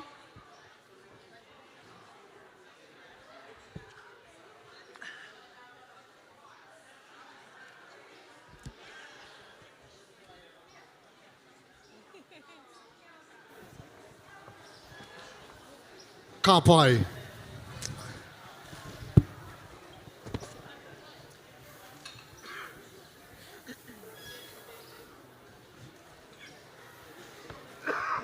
Ka pai. As you can see e tātou mā, just up on the screens, the Slido app, kei reira. If you've got questions, some burning questions that you want to ask the panel, or indeed ask throughout the day, you can go on there, make some comments, and Mercia and I, throughout the day, we've got a bit of a Q&A after this. That's where we're going to be answering and trying to ask and then answer your fellas' questions. Nō reira, kia u, I runga i tērā take e tātou mā. Kia ora, brother. Hoi anō.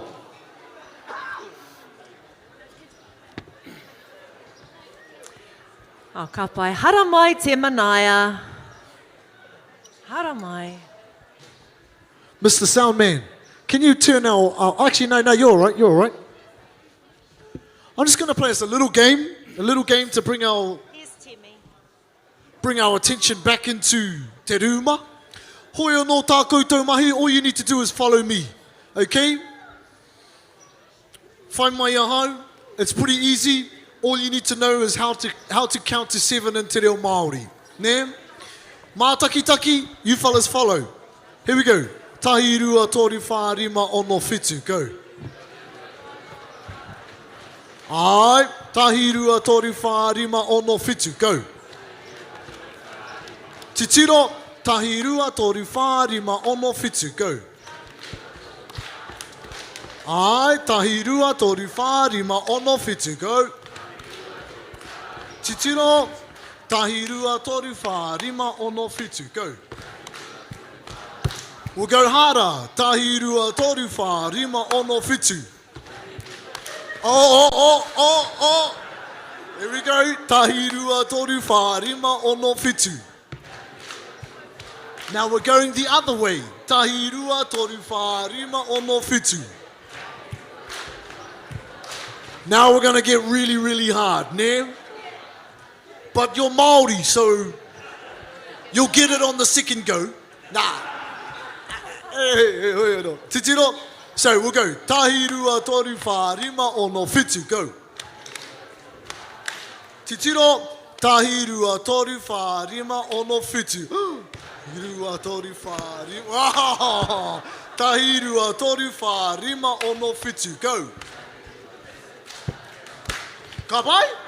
We'll work our way back. Tahi, rua, toru, wha, rima, ono, whitu. Go. Tahi, rua, toru, wha, rima, ono, whitu. Okay, kōraru, kōraru. Hoi anō e tātou mā kua tai te wā, Ka kia pai. kōrero ai tātou, kia wānanga tātou.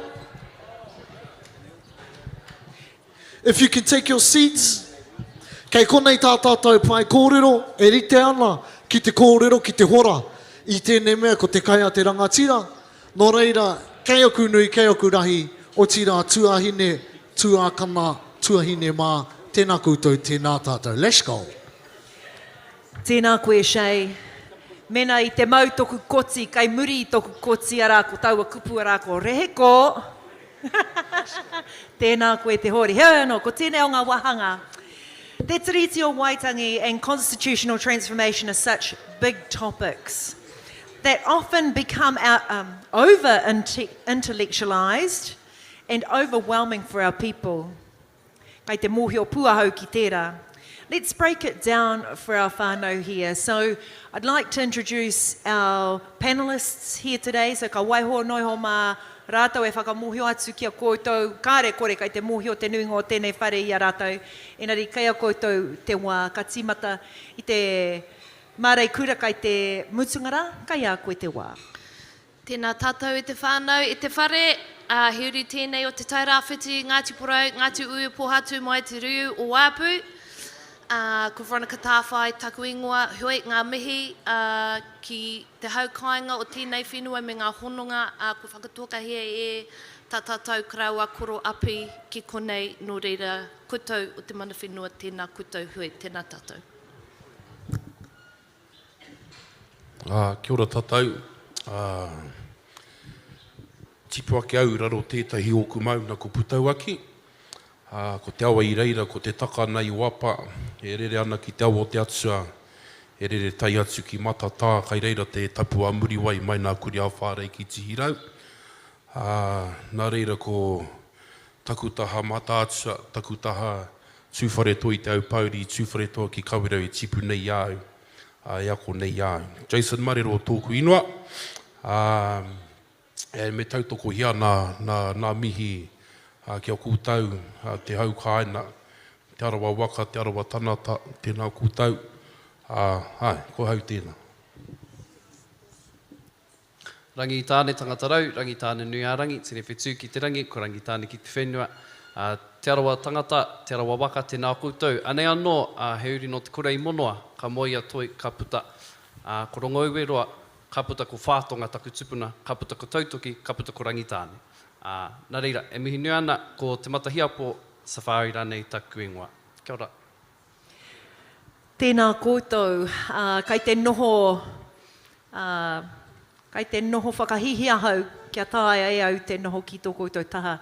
I don't know about you, but I'm a little bit starstruck because I follow these people on Instagram, largely. Facebook can be a little bit too, contextualised.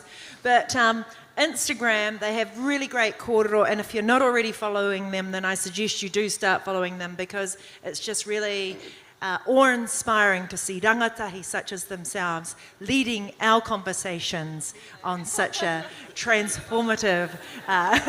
Don't just point, we're good. You might sometimes get caught on video, I know. Hea anō, just an acknowledgement to our panellists here today. So the first question I have for you is, what is the relationship, or what do you perceive the relationship to be between te tiriti and constitutional transformation?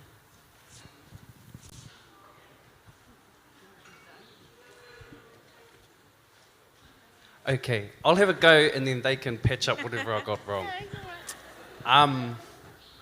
So the way I look at it is tino rangatiratanga is the end we're looking, is te pai tawhiti ne, the place we're looking to get to. And the means to get there, or one of the means to get there, is transforming our constitutional arrangements. Constitutional transformation isn't the end we're looking for, it's the means we're using to get to the end, which is tino rangatiratanga. And then Te Tiriti o Waitangi is the tool that we use to say, ara, this is why and what justifies our means to transform our constitution to get to our end. Yeah.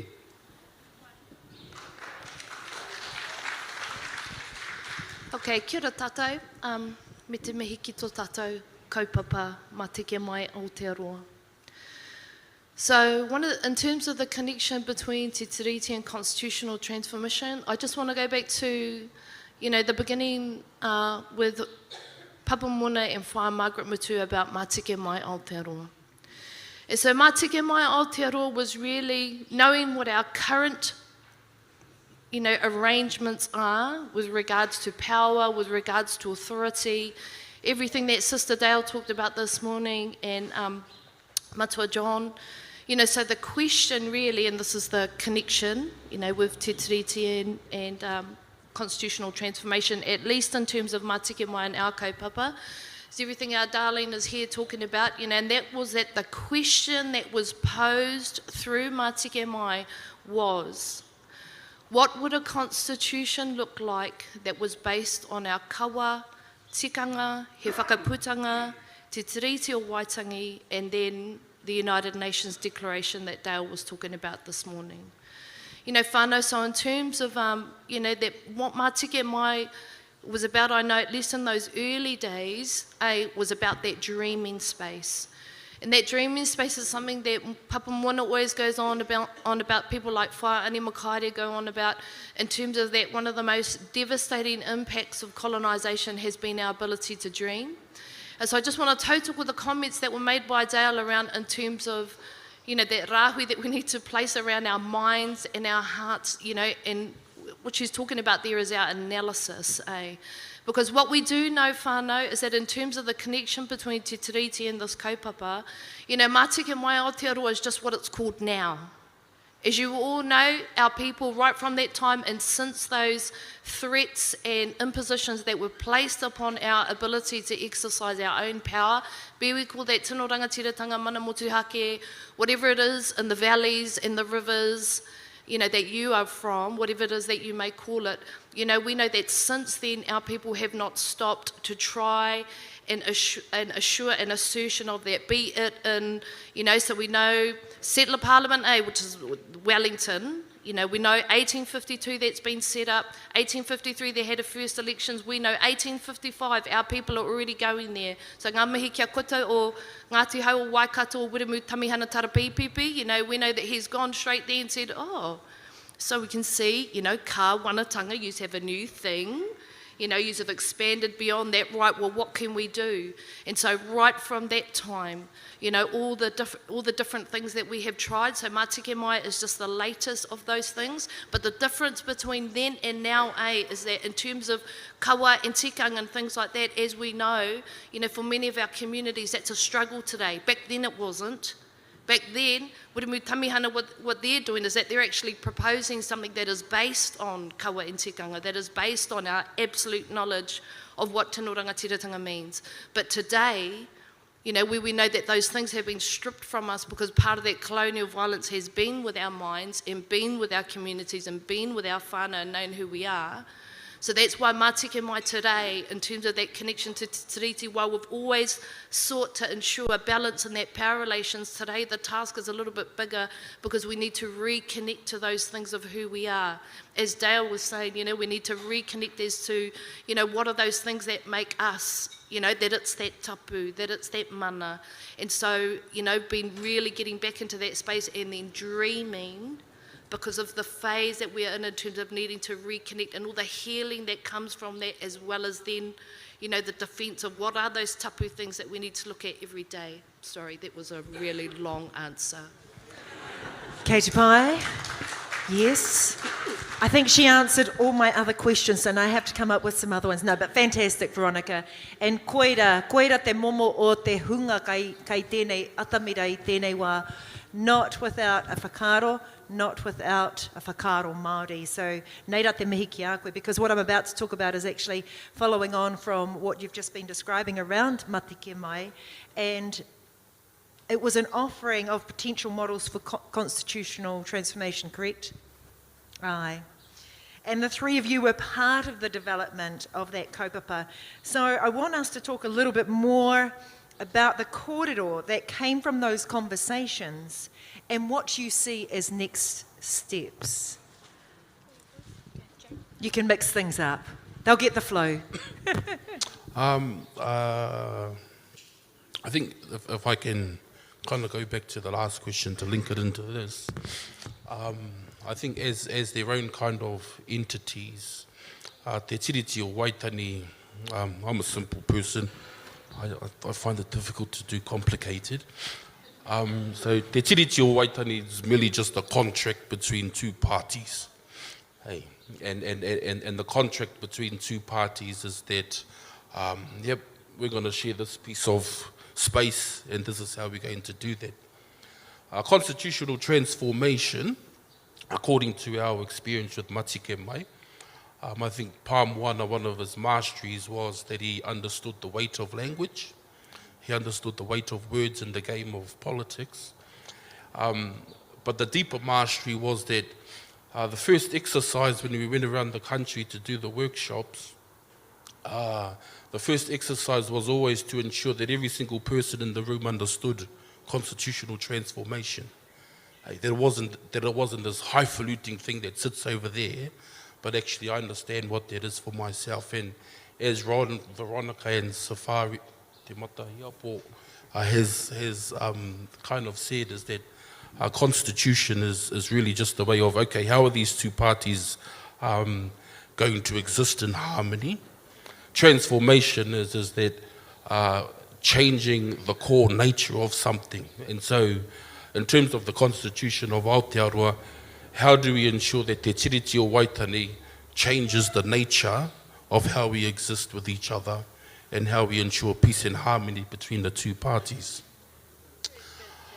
So taking that and taking it into the kind of the next question, I'm not saying, I'll leave Veronica and Safari to talk about some of the other kōrero, but I want to talk about what wasn't captured in the Matike Mai reports. And what wasn't captured in the Matike Mai report was a particular, so those of you who have read the report, there's some recommendations of, they're not called models, they're called, what are they called? Anyway, they're models, anyway. Thanks for your fellas' help.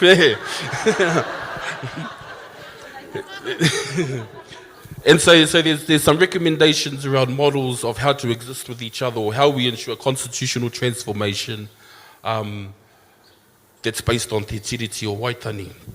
One of the models that wasn't quite captured in the report was the model that came from Te Huna Ranatahi. And every model in the report, kawana exists. The model that Ranatahi spoke about, because that's the workshops that I was part of, the models that came out of those conversations was a model where kawana didn't exist.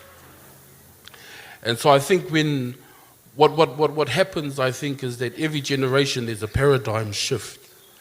And the unfortunateness is that in this particular report, the paradigm shift wasn't captured. The shift in the paradigm wasn't captured. There's a paradigm that involves and exists kawana, and there's a paradigm that involves and exists not kawana, and that hasn't been captured. And so I think some of the work is how do we capture those transactions of shifts in paradigm intergenerationally amongst our people.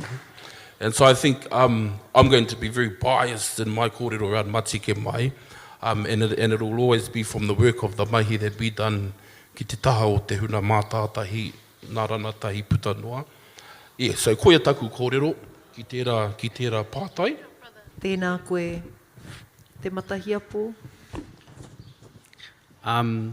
So just so you all know, I was 9 when the process started in 2010, and I think I was 15 when it finally came out in 2016.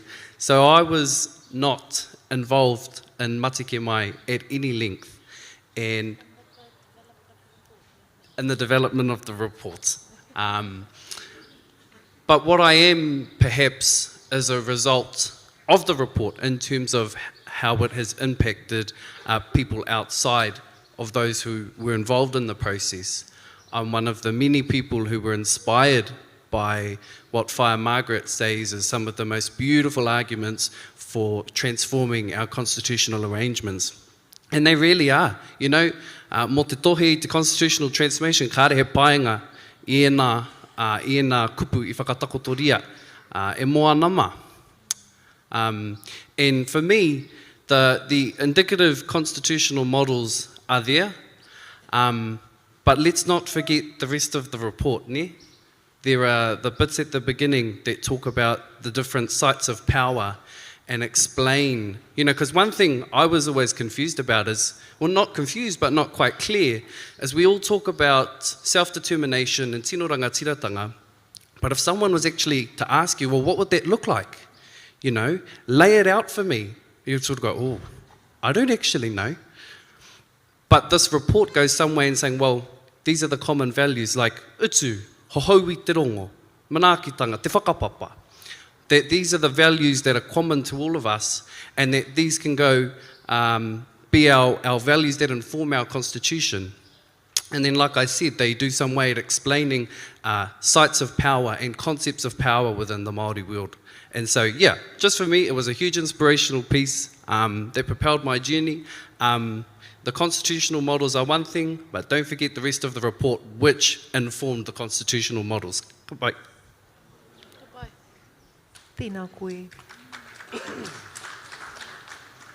Veronica, kaitihi here. It's a question of the Oh, you've got something else to talk about. Oh, wow, we could go there. It was around Matike Mai was an offering of potential models. Oh, yeah, ka pai. Okay, whānau, so just another thing for us to be clear about is that, so building on that question, you know, what does a constitution look like that is based off kawa, tikanga, he whakaputanga, te tiriti, and the UNDRIP. You know, so what we are not talking about is the tinkering with the current system, okay? Just to make that clear, because Morning, that this is why that term transformation was used instead of just change. That we talk a lot about constitutional change, but actually no, transformation, because it wasn't about, oh, shall we entrench, you know, the treaty within our current system? You know, all the 7 seats that we have, shall we entrench those? No. You know, that Mona was always very clear, you know, just as the current system we have now, Westminster, you know, that's something that's come from somewhere else. You know, that what we need is a system that's here, that's born from our lands. You know, there's all these discussions about, you know, our democratic system in terms of everyone having a say, that that's something foreign. No, Mona, that we're very clear. If you go back into our history, the whole purpose of wānanga, the whole purpose of rangatira, ranga i te tira, you know, all of those things, that we must have faith in ourselves, that in terms of, you know, that shared decision making, that all those things can come from us and can come from our own systems, and that is the way that we operated for many, many years. You know, and to tautoko that kōrero of Dale, or, you know, we didn't have mana that we fiercely defended just to give it away to someone else. Same thing also with our decision making systems. You know, with our protection systems, that this is, you know, these are all things that we already had in place. It's not something that we need to come up with and try and invent, but actually just come back to ourselves and what were those, you know, key things.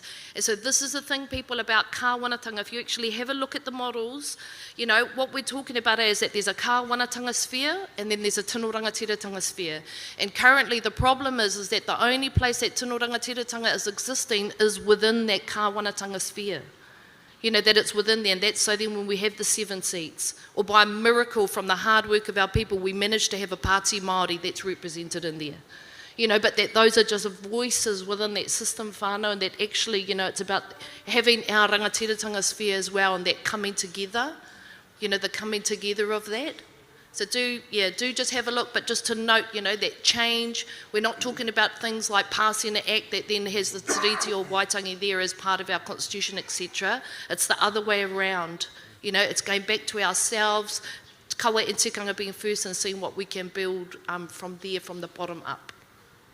Tēnā koutou. Also just looking at next steps. When we are talking about te tiriti in our organisations, like iwi Māori service providers, and many of our other services are now taking on our Māori names, so I don't know if I would include them. But our kura Māori, what does it mean? What does te tiriti mean in those contexts? Tēnā pea ka tukuna te rākau ki a koe, Veronica. Okay, whānau, we'll just, ka whai au I ngā kōrero kua whakatakutungi e te rā nei. I just wanted to add to the comments we've dealt, about the tapu. Coming back to our own tapu in terms of coming back to our own mana. So I spend most of my time arguing with kāwanatanga entities about what it is that Pākehās need to do. In terms of connecting with te tiriti, or if they're going to have any claim to beginning to honour te tiriti. But actually, in terms of us whānau, it really is that, like, when we were going around with the rangatahi,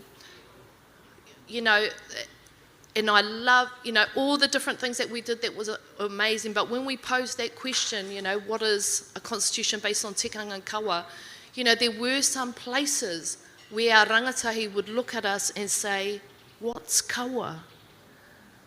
I've never heard of that. As heartbreaking as that is. Then in terms of what Dale was talking about today, in terms of he whakaputanga in te tiriti and the Crown's constant redefinition of what te tiriti is. So these are some of the things that, just to tautoko the kōrero about needing to continue to defend, but that actually what we need to defend is what those things are. Because while there's been redefinition of te tiriti, the very next thing is our kawa and tikanga people, where that's not already happening, to something that's comfortable, for all those white spaces, for those people that don't actually want to talk about tino rangatiratanga. So this is what we say is absolutely in terms of next steps, is making sure that we connect with our own and actually wānanga on those things. Connect with our own and make sure that people know our own stories. And I know this is something that, we've gone on about in terms of doing, but the thing is that it's still not happening in lots of different places. And Mona was very clear as well about connecting to all our communities wherever they are. Our people who are inside whare here, those that have disabilities. Mona talked about meeting with, whānau haua who were deaf and blind, and they were like, we're never ever involved in this kōrero. We're never ever engaged, and so it's making sure that actually all of us are involved in doing that however we can. So in terms of next steps, say it's about those really, really practical things and knowing, well, actually, if we just look at this question, have we got that question sussed? Do we even know what's in te tiriti? Because if you listen to what the Crown is saying, people, it's just lies, as to that current thing. And I won't go into the details of that because it's a whole coho. But just saying that we need to look at that, people, and know that, keeping to the integrity of what is us.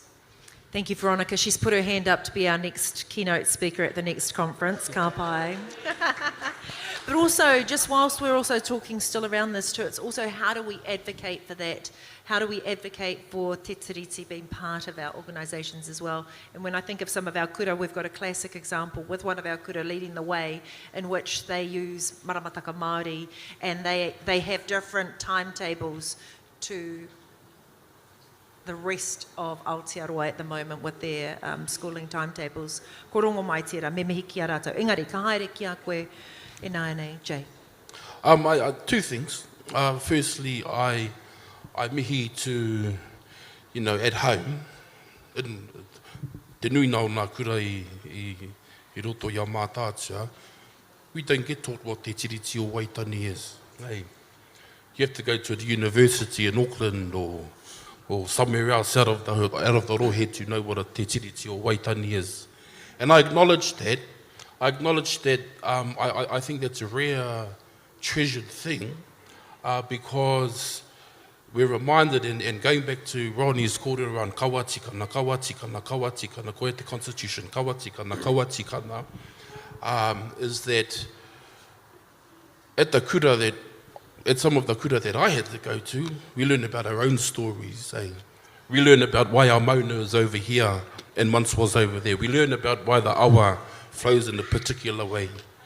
We learn about why the insects are the way they are within the bush.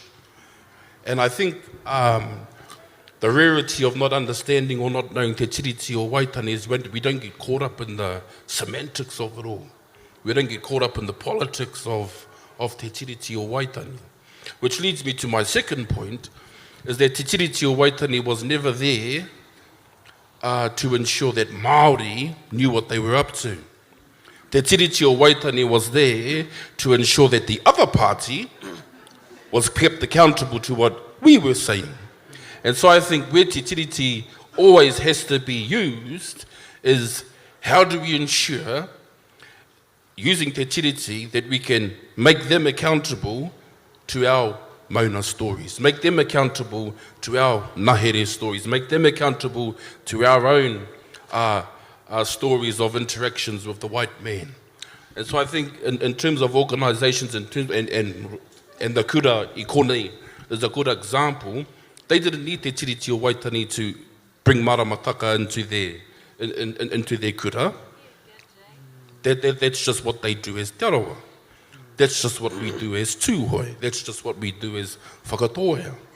Te Tiriti o Waitangi is a mechanism that keeps other people accountable to ensure that we can continue to be te arawa, that we can continue to be tūhoi, that we can continue to be whakatohea, or whatever else. Rangitani. And so I think that's the really critical understanding we have to have around how do we use it within our organisations. It's not there to get you more money. Yeah. Hey. Hey. Guilty. Hey. Yeah. It's not there to get us more money. It's there to, and it goes back to Dale's kōrero. It's there to ensure we know the source of our own kōrero, we know the source of our own existence, which sits within our whānau hapuiwi constructs and systems. So, koia. Tēnā koe, Jay. Te matahi apo. Just to jump off Kokoroni's kōrero, you know, and it's already been mentioned today, but realising tino rangatiratanga is not going to happen by asking the Crown for it and sitting there going, give us back our power, give us back our ability to decide for ourselves, please let us do it. That's not going to realise tino rangatiratanga. It's by informing the masses, as you were talking about, informing our own people, upskilling our own people in that knowledge and in that mātauranga, so that as a collective, our people, whether they be, you know, a hapu and iwi, that those people are ready to take their power back. Ka pai? Not about directing the Crown to give power back, but it's about conscientisation and getting our people on board to take the power back. My second point is to just, I'm a student, and last year I was one of the kautumuaki of Ngai Tauira. In Te Tiriti, in figuring out what the relationship between ourselves and the Pākehā Students Association was one of the things that I was sure was going to happen. And it was beautiful. It was beautiful because we had a reanga of tangata tiriti, tauiwi, whatever we want to call them, who were prepared to take that leap with us. And what we did is we said, right, we're going to sit down and we're going to ask ourselves, if we based our relationship off of te tiriti, off of he whakaputanga, off of UNDRIP, off of the other relevant human rights instruments, tikanga kawa, what does that look like? And so we sat down and we had a kōrero and we had a wānanga, and then we come up with a document called He Whakapūmautanga I Te Hononga I Wainga I Ngai Tauira me Viusa. And in it, cemented our place as tangata whenua and theirs as tauiwi. In it cemented our right to tino rangatiratanga, the fact that they did not represent us, the fact that they could not represent us, and that they needed to make space for us, particularly in places where they had voices and we didn't, and that they needed to help us with resourcing when we didn't. And so that's just a little example. And if anyone wants more details, just like come up to me and I can send it to you. But yeah, that's just an example of how Te Tiriti can be used as an instrument, as a mechanism, as Jay said, to get to that end of realising tino rangatiratanga. Tēnā koutou.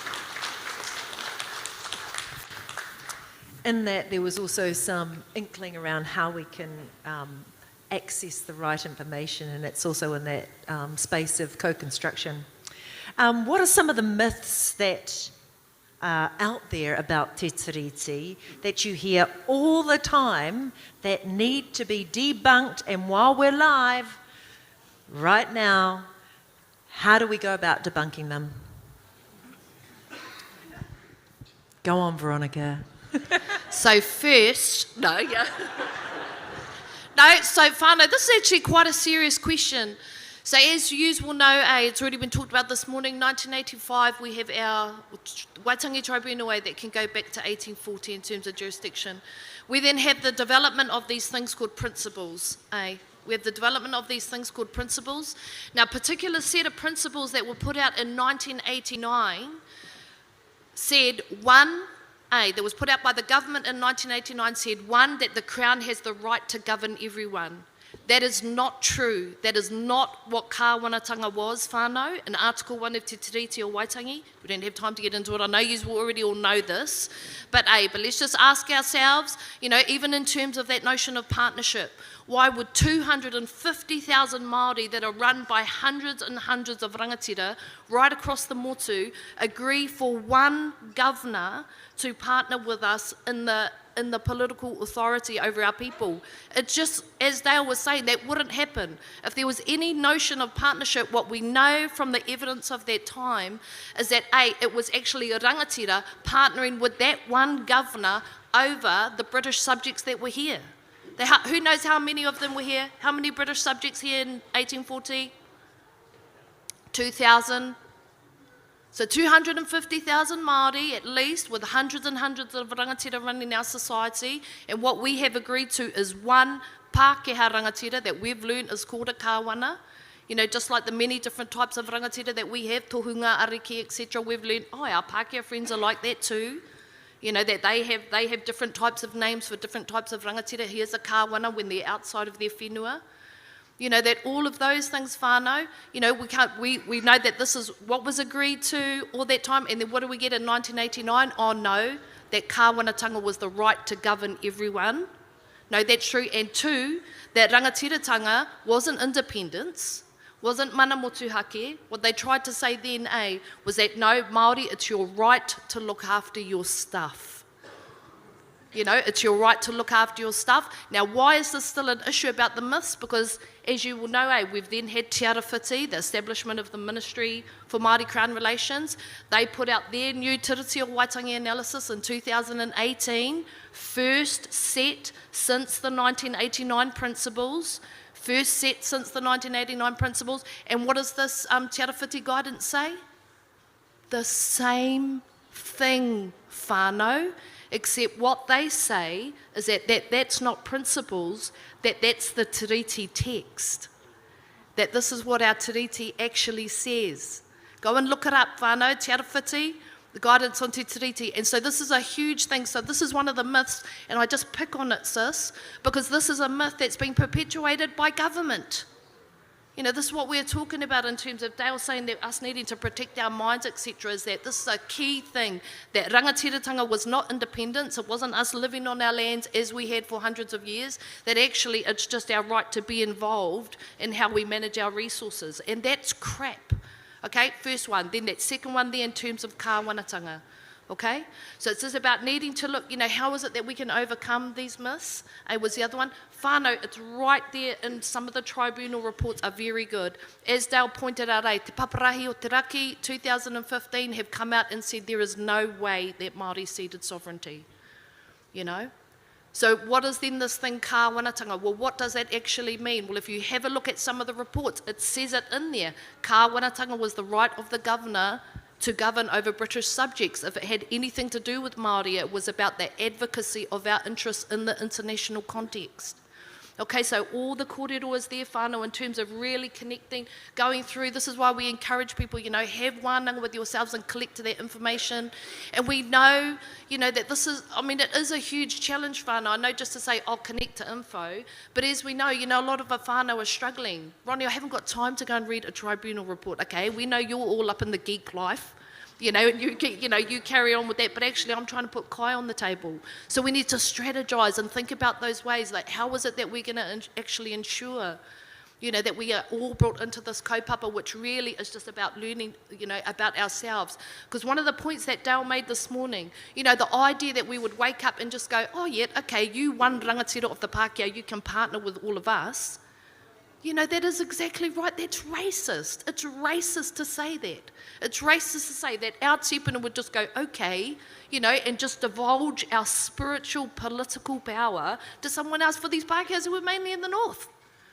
So it's about really reconnecting. This is why we say, whānau, actually getting, overcoming these myths about Te Tiriti and learning about it, what it actually was about is a humanising project. Because those, when we say it's racist, what we mean is that it is dehumanising of our ancestors and therefore dehumanising of us. And so all the rejection of that kōrero can only be but healing for us, okay, whānau? I just say that because I know it sounds like geek life, but I'm telling you, in this kōrero, is a return to who is, and what is that? Well, it's a return to our tapu, Okay, sorry to go on, but I'm just, read those tribunal reports, whānau. Kei te pai. I'll just see, Mate Hiapo, do you have something else you want to share about demystifying this? Yeah, couple of things. Can anyone tell me whether, whether the concept of mana was discussed in Te Tiriti? At least on my reading anyway. Kia hau nei, mana wasn't discussed. And e whakarora ana hau, because those missionaries knew that if there was a provision that said, ka tuku mātou I o mātou mana, our chiefs would not have signed. They knew that if we had said, we, the rangatira of all of these hapu, are going to cede our mana to some random woman on the other side of the world, that there's no way Te Tiriti o Waitangi would have been signed. Ka wai? Mana not included in Te Tiriti? So to me, it's out of the question that our mana was affected at all, as in mana was taken away, not even in the question. That's one. Two, I get really hoha when I hear this. Oh, we're one country now. It doesn't matter anymore. That was 180 years ago. That doesn't matter. It's not relevant. As far as I'm aware, it didn't go Article 1, 2, 3, then this treaty is active for 123 years after its signing. Ne? Ka pai, so then what does that mean? It's still active, it's still relevant to us. And the circumstance that people talk about, the fact that, we are one nation, that we're all Kiwis, ne? We're all Kiwis living in Aotearoa, New Zealand, ka pai? Which is another legal fiction. It's all full of it, ne whānau. Te Tiriti never expired. It is as relevant today as it was 182 years ago. Yeah. Ka wai. I think Shay's up here to go, hey. What have you got over there, Shay? No.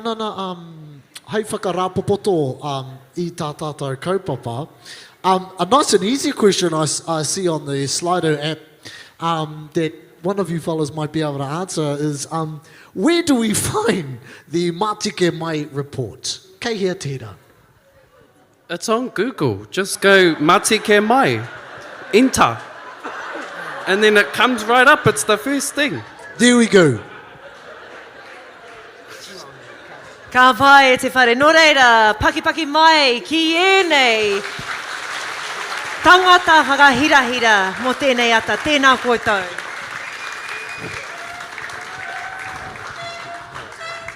Nō reira, i ēnei rangatira e whakawāte ana I te papa. He karanga tēnei ki ngā kai kōrero e tū mai ana. Kazi Chance, no mai hara mai, te tuahine Tweedy Waititi, Hōhepa Thompson, Hōhua Mohi, me te tangata e mau ana i te koti whero, Rob Ruha. Nau mai, hara mai. Ko tēnei o ngā kaupapa kōroi i tēnei wahanga. Heha! Tēnei kaupapa, Shay. Yep, so it's a bit of a deep one i te whānau. It's coming up. Hoi anō he pai tonu ngā kōrero kei roto. And the kaupapa kōrero is Colonization 101, destroy the indigenous storytellers. Investing in our stories and storytellers a priority for decolonization. Ne? Koe nei, ngā tāngata e haere mai ana, ki te ata wānanga i tēnei take. Kia ora.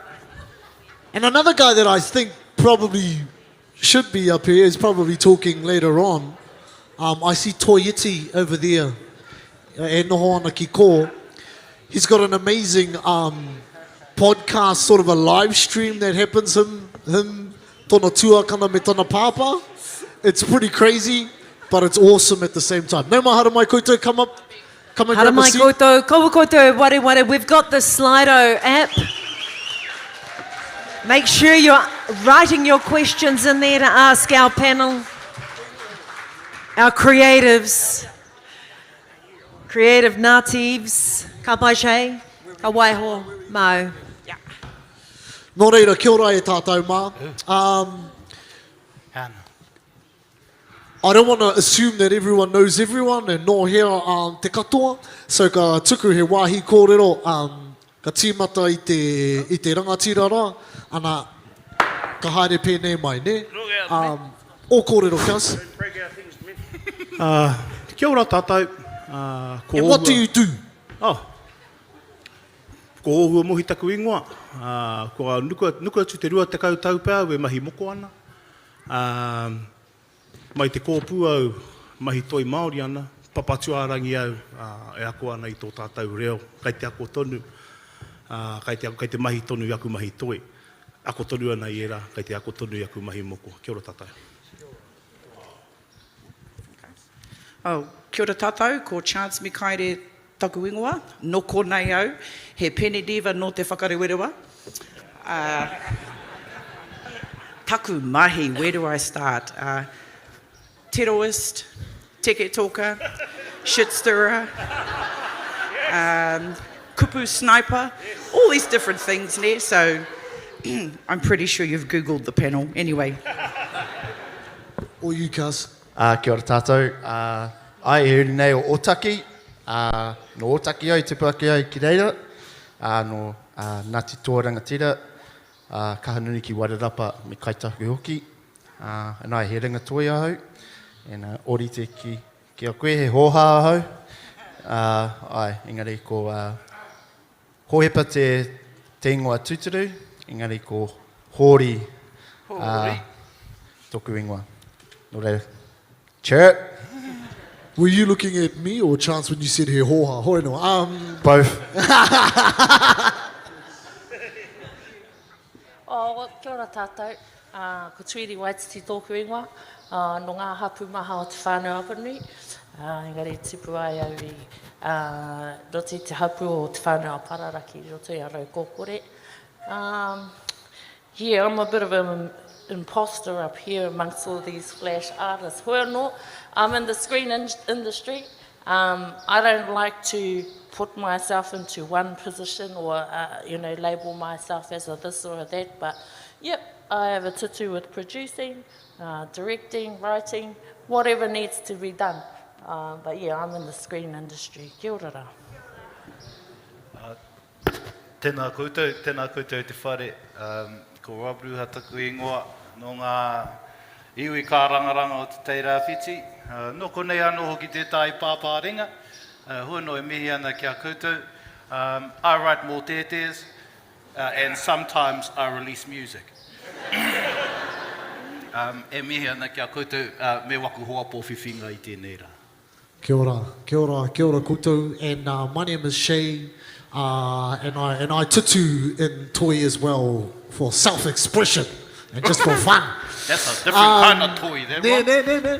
Hoi anō, because I saw Te Hori over here taking down some notes quite seriously. I thought I'd start with the first question, and then you know, ka waiho mā te ngākau hihiko. You fellas can chime in whenever you want, however you want to start. But the first question is, tell us why you believe the first act of colonization is to destroy indigenous storytellers, creatives, and artists. Hei tūā papatera, mā tā tātou kōrero. Who wants to go first? Me. Karawhia, guys. Kia ora whānau. Why were we the first to be killed off? Because we are the keepers of narratives, we are the storytellers, we are the ones that disseminate the kōrero of our tupuna to everyone. And for that reason, we are also the ones that can rebuild should anything else happen to te ao Māori. Next. Kōrero anō? 2020. Karawhia, bro. Kia ora tātai. He reo Māori, he reo Pākehā. Kia tātou, kia tātou, kia tātou. Kia ora tātai. Just to add on to Chance's kōrero, tika ana wana kōrero mō ngā ringa toi. Tuatahi ake, tuatahi ake, we have to separate toi Māori from art.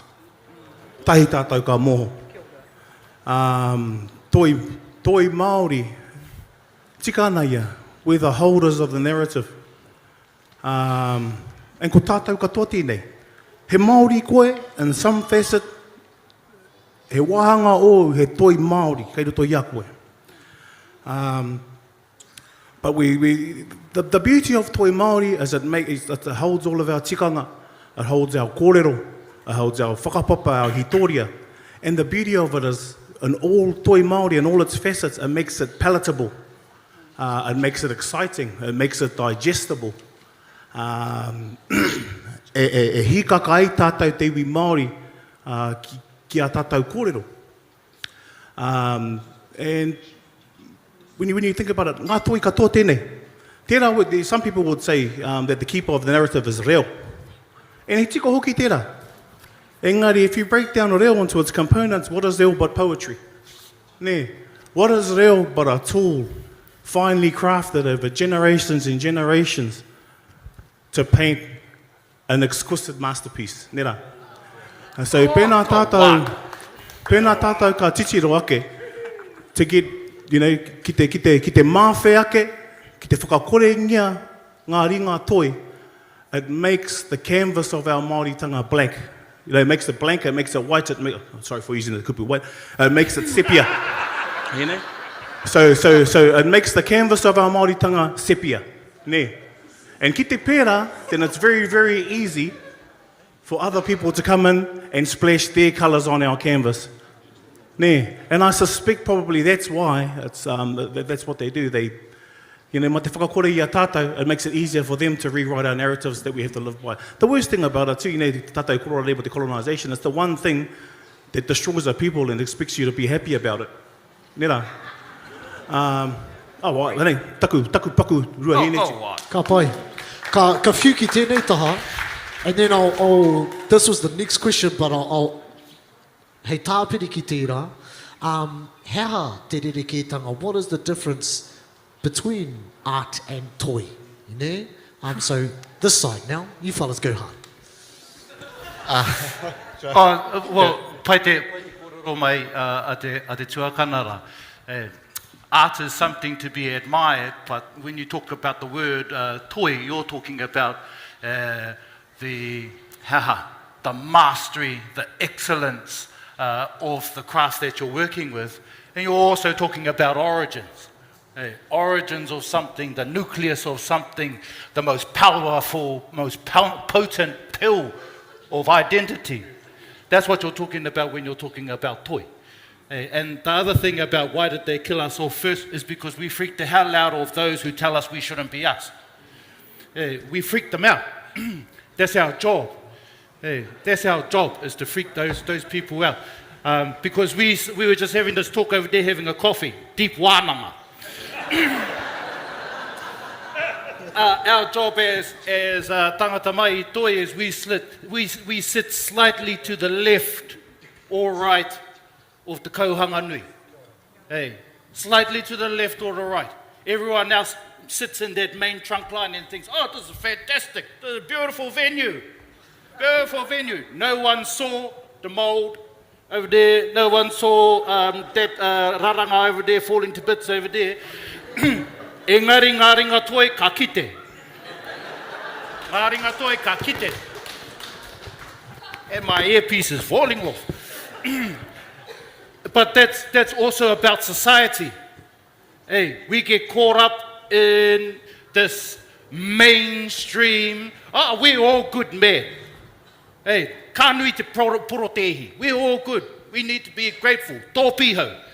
Hey, because you don't see the things that are broken. Ka kite mātou. And the works of our hands, the works of our heart, inspire you to step away from that kauhanga nui. And I mihi I konei ki te kōrero ana o tētai o ngā rangatahi I runga I te panel nei just before us, who says one of the constitutional models that came from the rangatahi should not involve kāwanatanga. That's what we inspire you to think about. And not just think about, but action. Is to be brave, is to be hopeful, and is to inspire yourself to take action. Koina, thank you very much. I mua I tō kōrero I te tuahine, I got a question for you. You were about to chime in with some yarns, bro. How whakaro? I don't make tira. I was about to say, hurry up, Rob, you got this. Yeah, for me, the kupu toi, it's the kind of tip of the penny, or like if to draw. So mahi toi for me is that, and where I sit in it, in my mahi, I suppose, is I love the kura huna. So like the different things you're able to layer up within your artwork. And if we're talking about the colonizer, you know, it's using the tools that they had against them within your mahi. So hiding those bits and pieces in your work where people will look at your mahi and go, oh yeah, and then they'll go home and get a big fucking punch in the face going, oh shit, and then they'll come back going, oh wow, this is where you're coming from with that. That is the beauty of toi for me. It's using those little kupu, those little kind of things that are hidden within those layers. And I suppose everyone that's sitting up here has that kind of ability to do that. So yeah, when we're talking about, you know, how we work, for me, it's kind of using those frameworks or those tools that were used against us. But we also have our pretty amazing fucking tricks ourselves. And those are the ones that I think, when you guys leave here, is to start to think about those little tricks and those things that you can put into your own lives. Yeah. Kōrero anō ke koni. Yeah. Kia ora tātou. When we start speaking about art and toi Māori, I have a really simplified whakaaro about the difference. To me, art to toi Māori is like a spiral to a koru. Ne. So when you say I draw a kōwhaiwhai on a paper, ne? What is it? It's just a bunch of lines stuck together that makes that shape. It's the difference between motif and kōwhaiwhai, nera. To me, the minute it turns into toi Māori is the minute that mātauranga Māori is transferred. Ne, it's quite simple. You know, it's the difference between a bunch of Māori kupu stuck together with no reason, and then, hello, you explain it. And then, tahi te māramatanga ka puta, nera. You know? Ara, perfect example. Tapa rea rea tapa, ko nunu a tapa. Ana, ma te āta whakamāra ma koe mohio ai. Ne. So koina te rereketanga ki au. The minute that mātauranga Māori is passed on through these motifs, tahi ka toi Māori. Tahi ka toi Māori. It's about always transferring our mātauranga onto people, ne? Tahi ka rereke, ne? Tika. And as toi Māori, we are obliged, and it's our duty to do so whenever we do our mahi. Otherwise, what are we doing? Kia ora tātou. Ko te, hold on guys, hold on. Ko te ito tāre ki ana, ahako te kupu nei te toi, ahako tōna iti, ina ke tōna hōhonu, ina ke tōna whānui. Ne, he ātāhua ke roto. So, coming over to you guys, i te tuahine, everybody here has their own kaupapa or claim to fame or whatever that they're forging ahead with. We've got Moko Toi, we've got the Penny Diva, Kupu Sniper, kei konei, we've got Te Hori over here, we've got our Mōteatea right over there. Most recently, coming out of Tō Whare Wānanga, we've got Lion King, but e harai te mea Lion King i roto i te reo Māori, but it's not as if it begins and ends there, ara moatu. Ngā kaupapa kua puta i tō whare wānanga. Can you talk to us about like the intention behind all of that and some of the impacts that you were hoping to get out of that mahi, that you were seeing? Was it the same? Was it different? Ne? How e tērā whakaro? Well, lots of wānanga went into those kaupapas. Well, actually, like, I haven't really sat and picked apart colonisation and decolonisation, all those sorts of terms. Those are big words, big kupus. And, the main thing, I'm like jibs, no gaps, and I fill the gap. Like, I am a product of colonisation. Hey, my first kohanga reo in whānau Pararaki was when we were toddlers, and so that was the first time we had te reo. And so, if we were the first ones to go through kohanga reo and stuff like that, but in our hapu, and we didn't have very many places to turn. This place where we can tell the truth, eh? Whanaapuni mean for haka. There's a lot of pockets that didn't get haka, and therefore mātauranga wasn't transferred to every single uri in Whanaapuni. I was one of them. And so I just create mahi that fills the gaps and that speaks to all the little holes like myself that missed out on the rawa of kapahaka. And so that's why I call myself Jibs No Gaps. Fill the bloody gap. Fill the gap, and so I don't even play around with this word toi or art. I'm more like an orchestra. I make it happen. Because it's never been an easy journey for anyone, really. So, yeah, ka rau I tino tipu I wānga I te hunga kōrero Māori. So I had to go and find it myself outside of my hapu. And, nā whānau, ka tūhoi taku reo, wetahi waka, Ngāti Porou, and we're still finding my own reo. And I'm quite happy with that. But I'm not going to sit around and pick apart colonisation because, hey, kaumātua. Got things to do, mate. We got shit to do. And so that takes too long. Too long. So we're part of, and when Rob says we're slightly to the left, well, I'm just left to that. And we just sort of filling in the gaps at whānau. And anyway, with this Lion King thing, well, we started off actually with Moana. Moana was our baby. Yeah. And that was just to prove to the world, prove to Disney and to our own people that we can do it. And then we thought, oh, well, why stop there? Let's carry on. And let's go and get the most beloved film of the world, Disney's most beloved film, The Lion King. Tell the story when we were walking down the thing. Yeah. So me and Rob, we went over there to mix Moana. Yeah. So we do all the mahi here, and we lock ourselves away for about 4 or 5 months. And then we go over to the Disney studios, and we mix And so as we were walking in there, you know, saw a few carers, but we also saw some posters. Nah, and we said, nah, that's ours, that's ours, that's ours. So we, you know, and just not being afraid to say that's ours, and then go get it, you know. And so we came back with Lion King, and now tomorrow I start Frozen.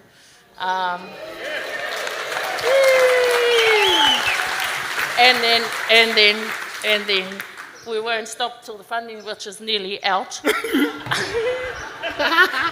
But you know, we saw a gap and we saw an opportunity. You know, like Disney are masters of their craft. They have whānau appeal to all their films, and you know, our kids are going to watch it. They're going to watch that. They may as well watch it in their own reo. And so, you know, Moana was just to prove that we could do it. Lion King, nah, decolonise te reo Māori. I bet you're going, what? Te reo Māori is? No. Colonised as hell. It's colonised as hell.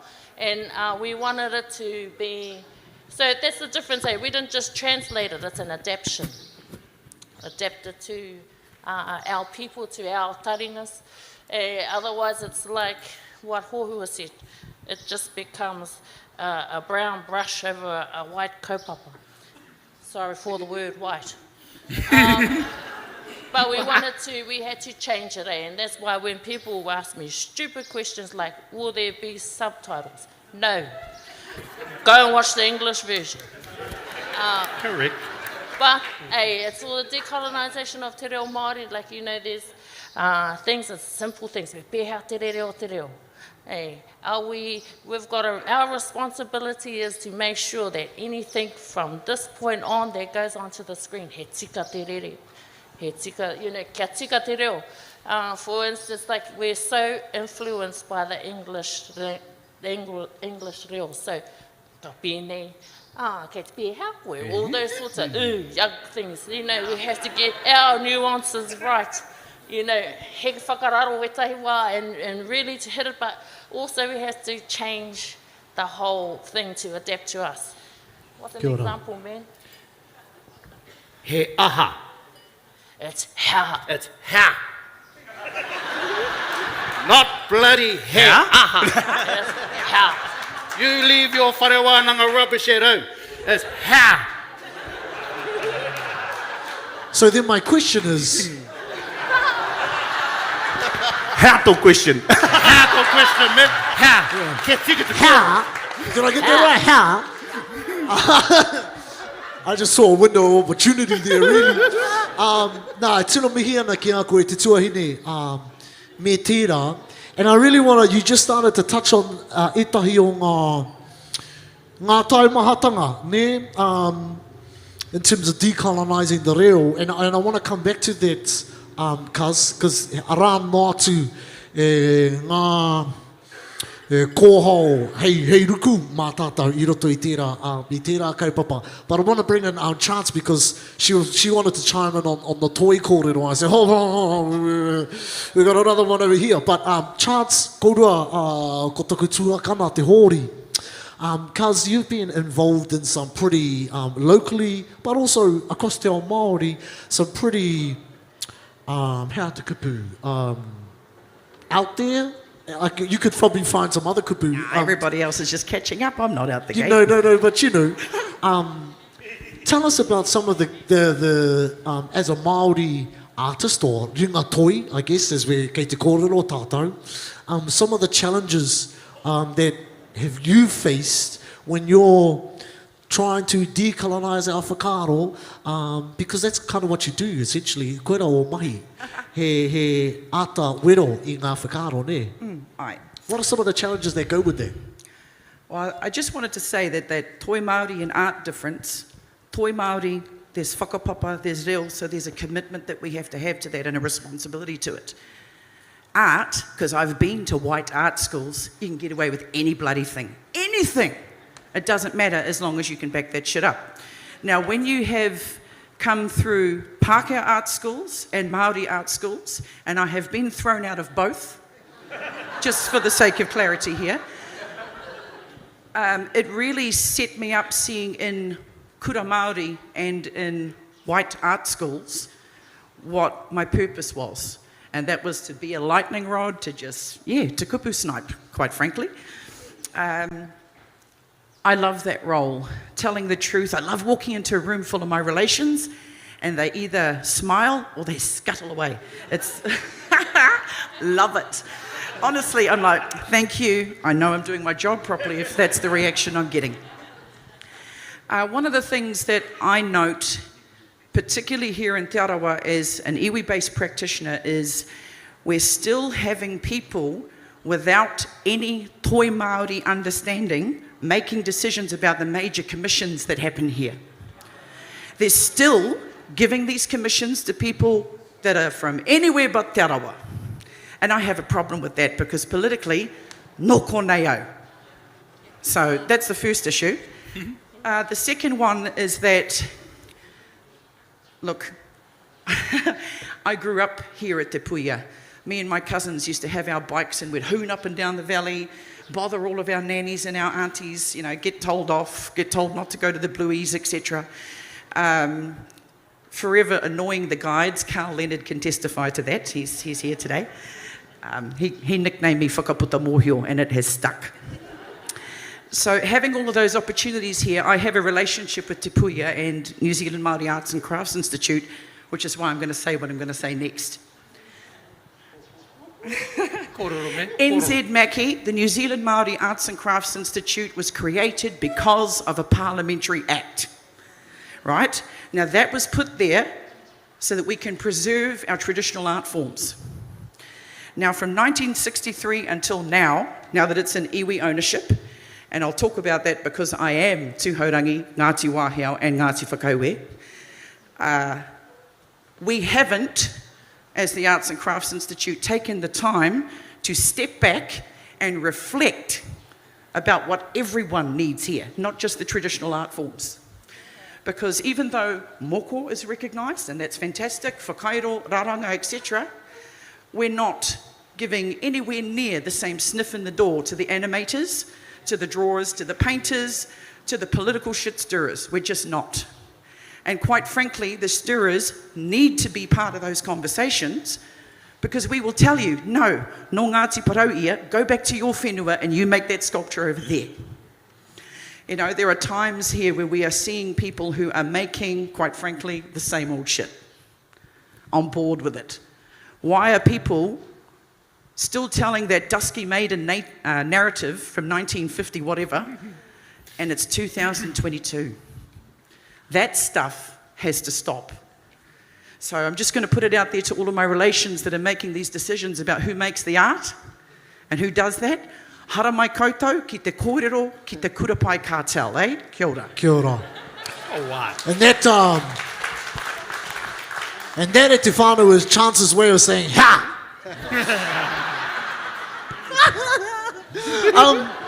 Bro, same question to you, bro.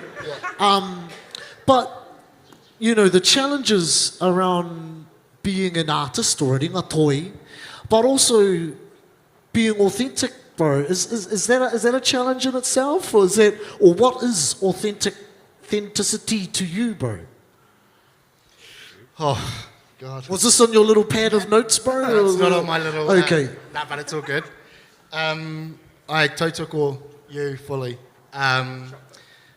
Yep, it's when you're that kind of person that is always questioning, you know, I've realised kind of 2 years into me being an artist that if I ask a question, I always get an answer, so I don't fucking ask anyone. What gets me into trouble in Otaki is that, you know, I let a hapu know what I'm going to be doing. I don't ask them permission to do it. And the authenticity, I suppose, is that it's coming from where I think is a good space. If we talk about big projects that we're working on at the moment, we have This is Aotearoa, which I didn't tell anyone I was going to do, but you know, to take a truck with a a billboard on the back of it saying, are we able to have, be called Aotearoa now, with a picture of Abel Tasman on it. Did you pay for that, G? Yep. That was So awesome, bro. That's the first part of it. So to go around Tika Maui and have these discussions with people, to give mātauranga around the history and add that value. It's not just about the kupu Aotearoa. It's about acknowledging that kupu, but also acknowledging all of our histories, the way our knowledge systems are passed down. So we start with that.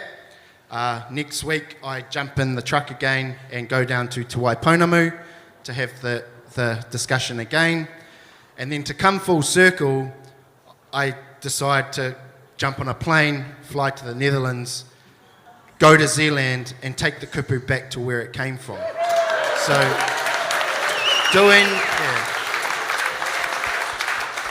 doing things like that, when you say that to some people, they'll be like, what the fuck are you up to?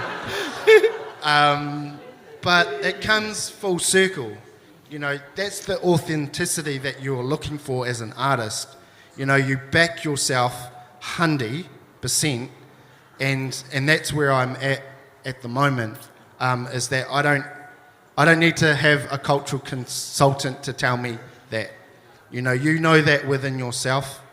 You all have the mana here to do that kind of mahi. And, you know, it's about being strategic and timing and all of those things. But really, if you're not there to do it, no one else is going to do it for you. So, yeah, I mihi to you for saying that, because a lot of artists that are in our kind of space that kind of get the fuck off, little man, you know, it's time that people need to have these discussions. And they're niggly and they're shit and no one wants to have them, but that's where I love to have them. That's my little place. So I hope that didn't waffle on a bit. It's a bit bigger than my piece of paper that I've got here. Ātāhua, bro. Ātāhua o kōrero. We've got about 25 minutes left on this panel, so I want to ask like 2 more questions.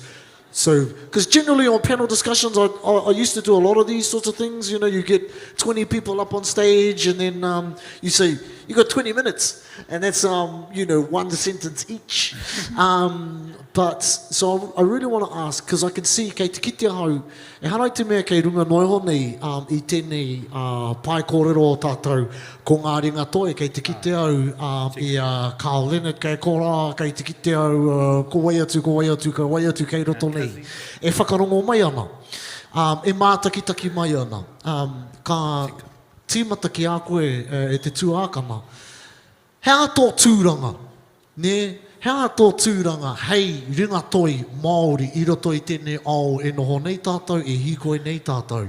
I roto i te tau, 2022 mā rua i kōrero nei a chance. Hea tō tūranga, what's your role as a ringa toi Māori? We only got 20 minutes. We got 20 minutes, G. Ka pai te rā pātai. Ka pai te rā pātai. Me pēnei pēr te timatanga ku kōrero. The minute whānau mai ana koe, he Māori koe, there's no such thing as you. There's only us. Ne. And because there's only us, we have so much obligation. You know, ngā hiahia, ngā wawata o te iwi. Taku tūranga ake, he ngā ki te whakatinana i aua hiahia o oku iwi i tēnei wā poto nei ia we hikoia nei te mata o te whenua. People talk about, you know, geez, I don't want to go too deep down the hole. You know, engari, people talk about time. Ne.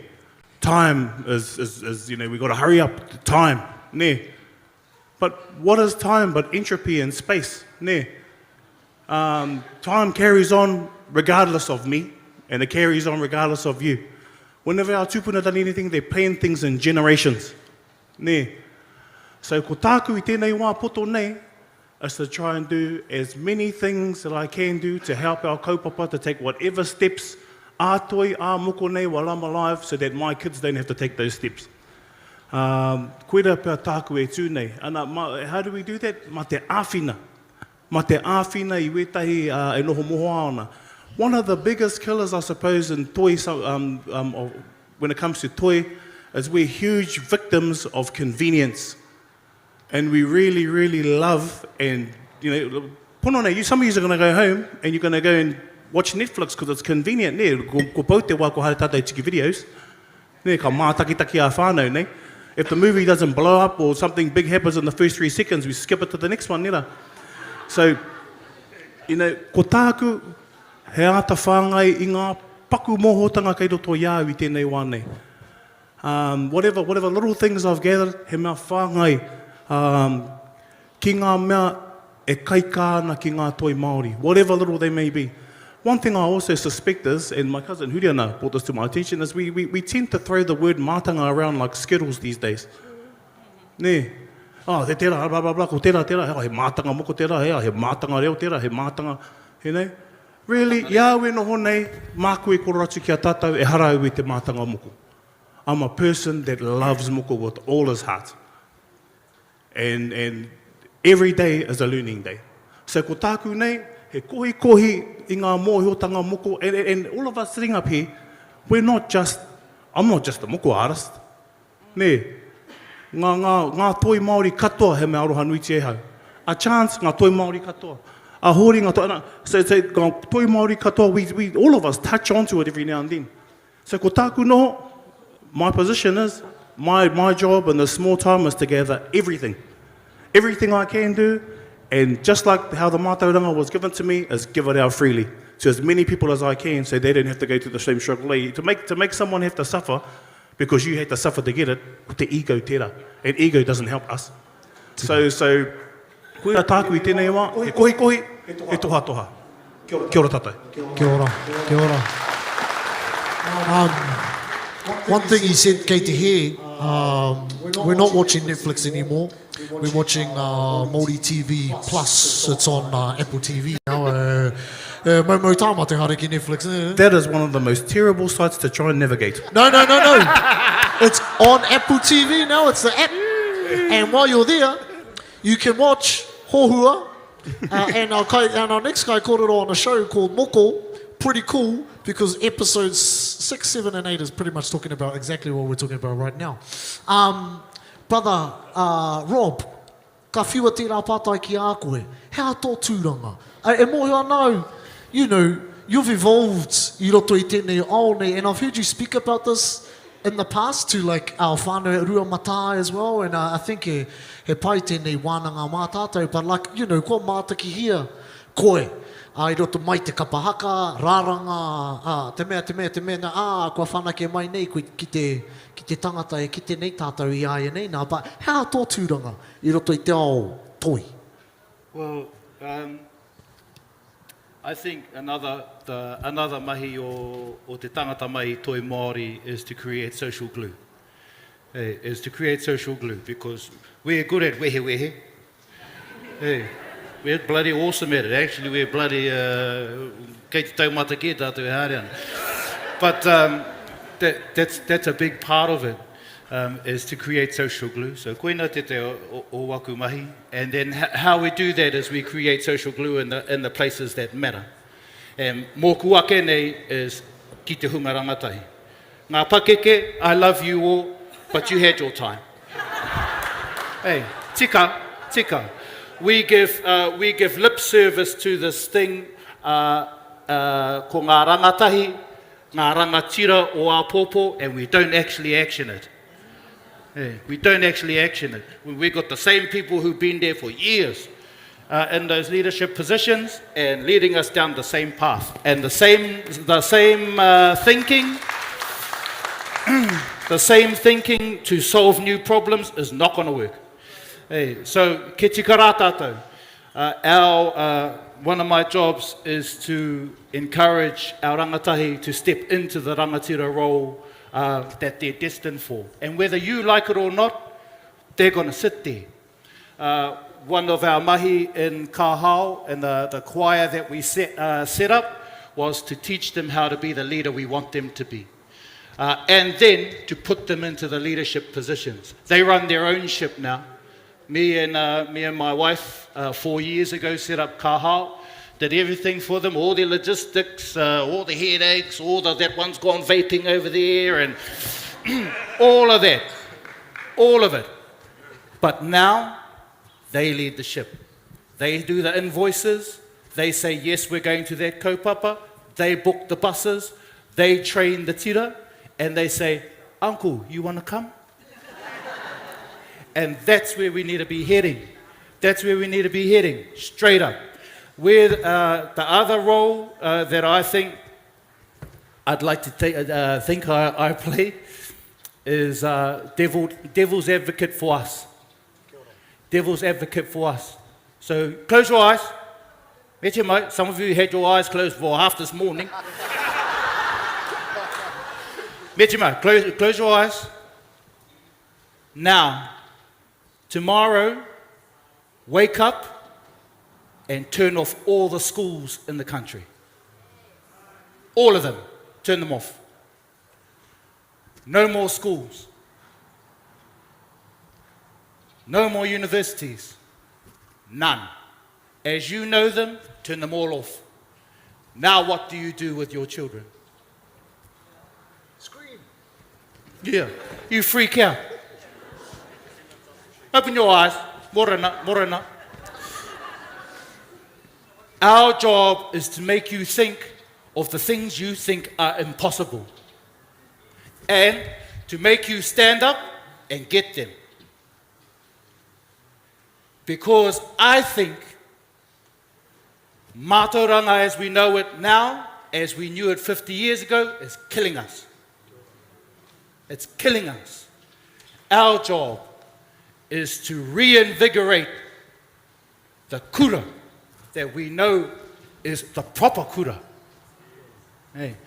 Mātauranga Māori, as a term, I think it's done its dash. Me hoki tātou, pine te kura, hou te kura, whanake te kura I raro I awarua, ko te kura nui, ko te kura roa, ko te kura nā tū haipo. We have a new benchmark now, and our kids are giving it to us. Our benchmarks that we have in our mind, not enough. Anei te kōrero. Last night, an uncle of mine was preparing for his reo class. And he went to my 7-year-old son. Moko, how do I say this? Is this right? Ko wai tō tuahine. My son said, Kao, ko wai tō tuahine. I said, oh, okay. Ko wai tō tuahine. Kao, ko wai tō tuahine. Oh, like this. Ko wai tō tuahine. Kao, ko wai tō tuahine. The difference was, yes, what my son, 7-year-old son, was trying to tell his koro, yes, koro, you got the words, but you're not saying them right. Ta rere kei te hera watu. So what that tells me is that we now have a new benchmark. Mo te reo. It's not good enough that you just know words. You must know te reo o tō kāinga. You must. Because my 7-year-old son has just set the next benchmark. And that's what I think e te whānau is my role. Is to encourage that to happen and to make those new paradigms, I te kōrero mai te paradigm I te atane, to make those new paradigms a reality so we can shift from the shit that we're in into the new whare. Koina. Thank you. Kia ora.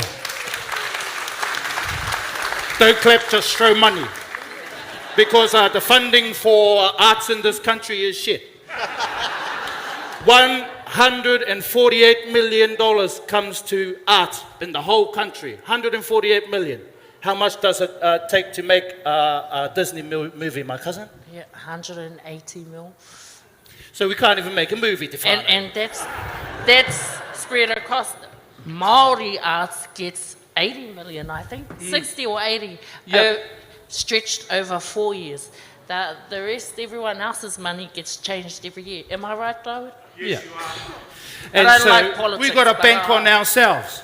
Hey, we can't even rely on the kāwanatanga to give us a penny henny for our truck because they ain't got enough. Hey, we got to bank on ourselves. And our role as ringatoi and voices for the voiceless is to create that new paradigm where we believe in ourselves so much that we can bank on ourselves. Tika. Nō reira, I kōrero rā Rob e te tuahine mo te pine te kura, hau te kura, whanake te kura I rauro I awarua. Pehea tā tātou whanake te tiro hou, te haere mai nei, ne? How do we, you spoke about filling those gaps, ne? How? Because, you know, before you decided to do Moana, you're right, cuz, probably, you know, there weren't many people who thought that maybe we could go to Disney and whakamaori that kiriata, ne? So how do we, and the same question I'll put to you, cuz, ki a koe anō hoki, cuz, pehea tā tātou whanake I te tira hou te hara mai nei. How do we nurture our new ones coming through? And also, how do we instill in them a momo wairua that propels us forward? It's not good enough just to do, you know, ko wai, taku tuahine. How do we instill in them a wairua that enables them or that requires them to move us forward? How do we do that? You show them. Well, you know, and so my job is to go and smash those doors open, and then I become no gaps to a door stopper. Because you gotta soon make way for those fellas to come in, our babies to go in. So you go from no gaps to door stopper and let them in. Right. Floodgates, man. Floodgates, man. But yeah, and also, but you got to hold their hands all the way. You know, in our industry, you can see the kounga is not very good. A lot of producers out there like to take the invoice but not do the mahi. You know, and it's taking that care to look after our reo, because yes, we need to have a space to hold our reo. If you look at our marae, since Te Ao Pururangi's days, last year is the first time we've had some sort of carving put on our whare. And we don't have any kōreros. We have to go to Ngāti Porou to find our kōreros for our tipunas because it's not held anywhere. And so we've decided to make our own wānanga, rākai whare, rākai uri. So at the same time we mokora up our krewa, we mokora up ourselves. It's a political statement to say we're not going to lie down and take any more.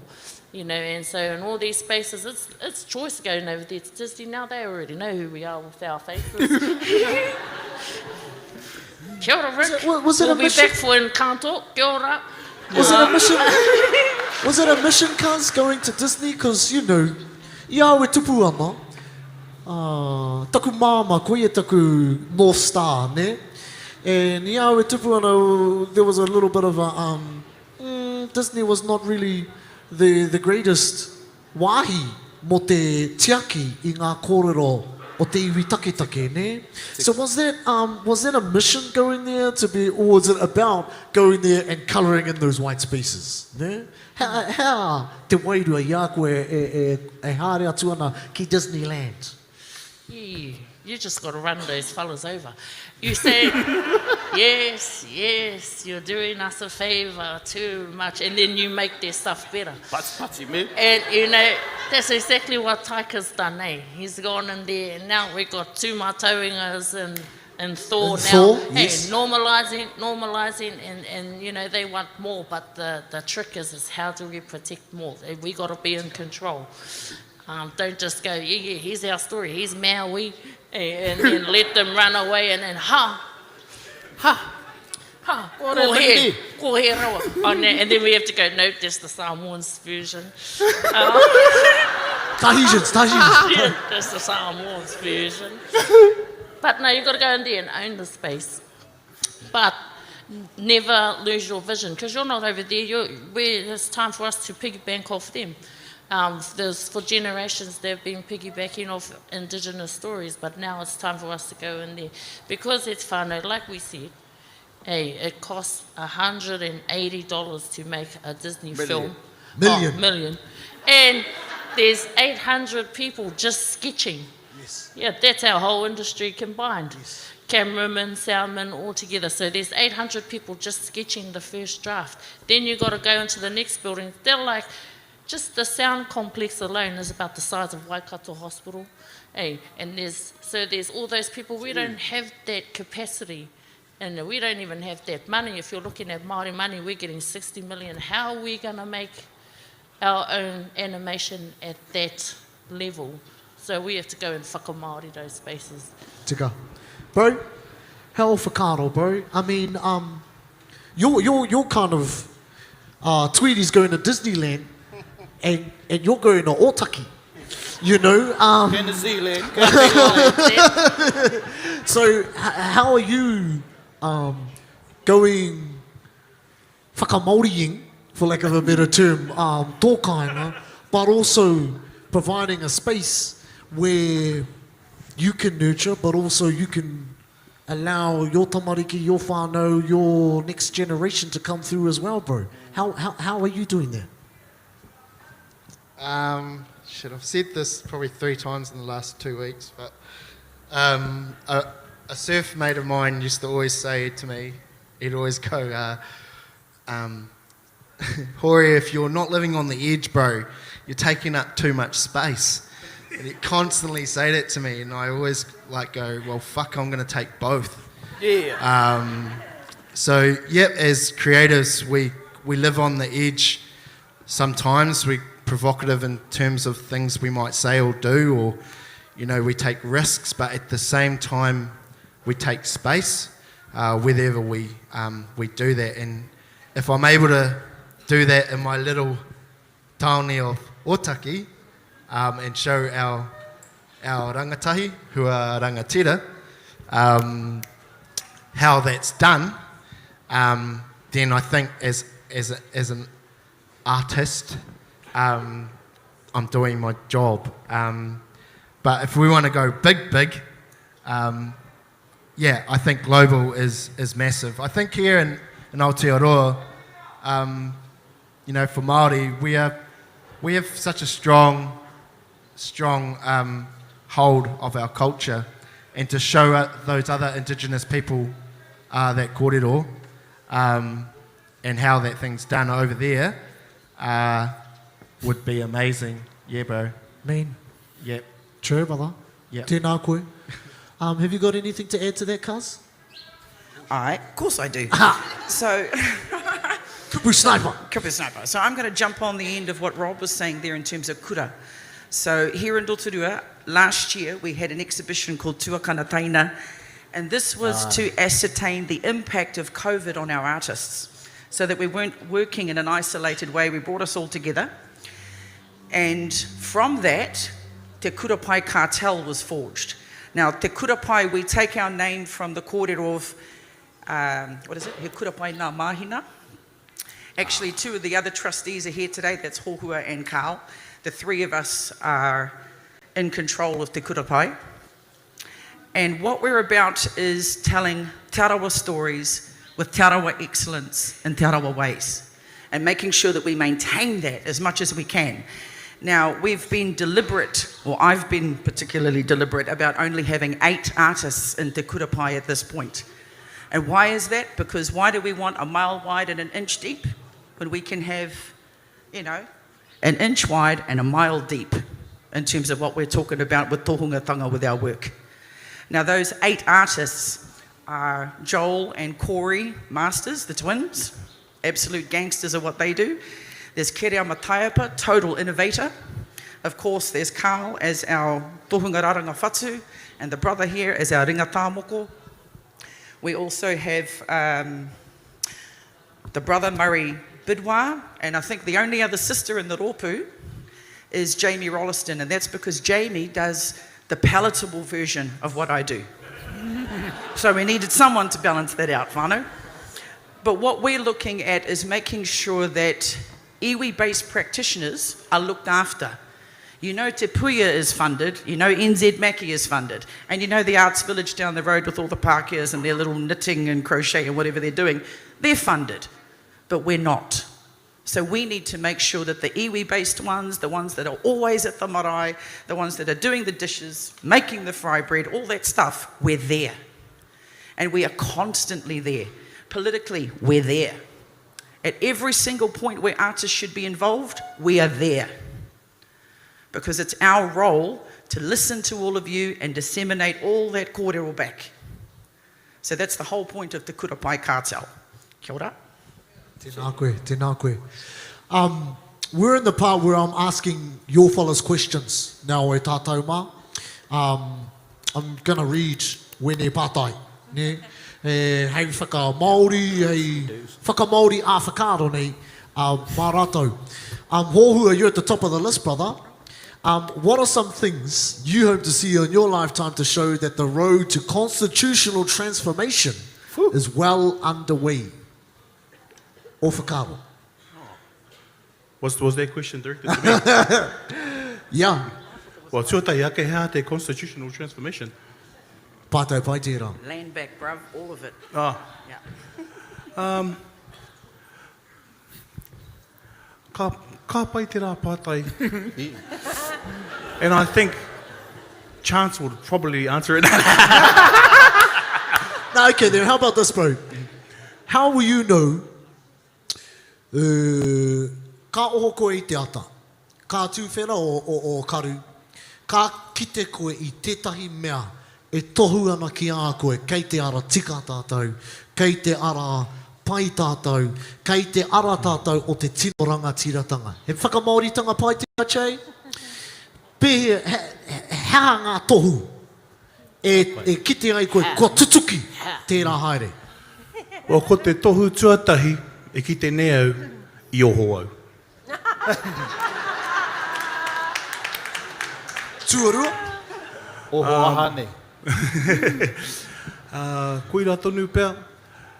Engari, ko te uautanga o tērā pātai. The hard thing to answer about their pātai is, you know, ahau e wai mari e nui anau. E wai mari e nui anau, ko ngā mātāpono o te iwi whānau mai anau, I whakatō ki roto iau. I'm very, very fortunate that I come about at a time when our iwi invested so much into us, our whakareanga. When we do what we do because that's all we know how to do. Ne? Anei pērā here, because, you know, ngā mātāpono katoa he mea whakatō e te iwi ki roto ki a mātou. So ko tāku is to try and invest that same amount into my muringa. One of the pathways I suppose that I know that we're on the right direction, and it's a simple thing. It's simple things like all our tamariki at the pā come to me and say, Uncle, I want to be like you. You know, I'm cool enough that they want to do what I'm doing. And they see, because he tangata a iwi koe, it's a life of work. They see e ngengi ana koe. They see, well, perfect thing, I te ata nei, I tai tu reiti mai au, kei te whakaritirite I ngā tangihanga mo te iwi. Hey. And they see this, they see the tiredness, they see the hard mahi, but still they want to be like their uncle. And that's how I know e tika ana te hare o ngā mahi, because they reka ana rātou ki enei mahi, ne? And because we're so iwi-based, you know, katoa, all my energy goes into that, goes into our tamariki, goes into that. And e wai mari ana mātou I te kāinga I te awa hau, anei wetahi e noho nei, ki te hare ana I wetahi oto nei. We're full of toi Māori appreciators and lovers. We're full of ringararanga. Ana tētahi noho nei. We're full of songwriters and composers. We're full of storytellers. And koe rā u ki te ai, e hara ko au, engari the investment that our muanga made in us are starting to pay off. And koe rā te mea e whakahānea nei taku ngākau. Koe rā pia. Chance, that question, same to you. What are, Can you in your answer it dumb like lifetime, me? No. you know, what are some things that you hope to see in your lifetime to show that the road to constitutional transformation is well underway? Land back. First one, land back. Yeah. Second one, we all kōrero. And let me see, third one, there is no CNZ, and Te Arawa has our own pūtea to do what it is that we need to do for our mahi. Yeah, sorry, just getting a bit Arawa-centric whānau, you know how it rolls. But constitutional transformation, that's when I see that people like my tuakana Dale can have a rest. They can actually retire from the daily rumble. And that includes the likes of Rawiri, that includes Deb, that includes Kitty, that's everyone up here.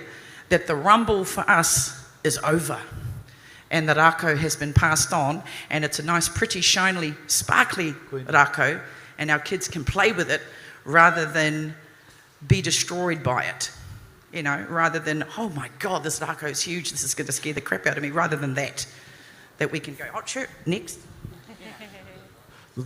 My kids have got some of those rako. Every day I try and take the batteries out because they're too loud. Hoi anō, Mercia, kei koe te tahi pātai. Ai, kai te huridona I te whare I tēnei wā kia rapu pātai, nō reira whiriwhiri hea he pātai e te whare. Engari kai ko nei te tehi, he pātai pai tēnei, tēnā pia kai a koutou tēnei, nō reira ko whiri hea ko wai, mā wai tēnei o ngā pātai. Can Pākehā create Māori art? No. Kao. Kāre he whakapapa Māori. Tēnā koe. Hori, this one's for you. Loved Hori challenging Don Brash. Who is next on his list? The hit list. Everyone. I've got one project in 2 years that I'm going to do.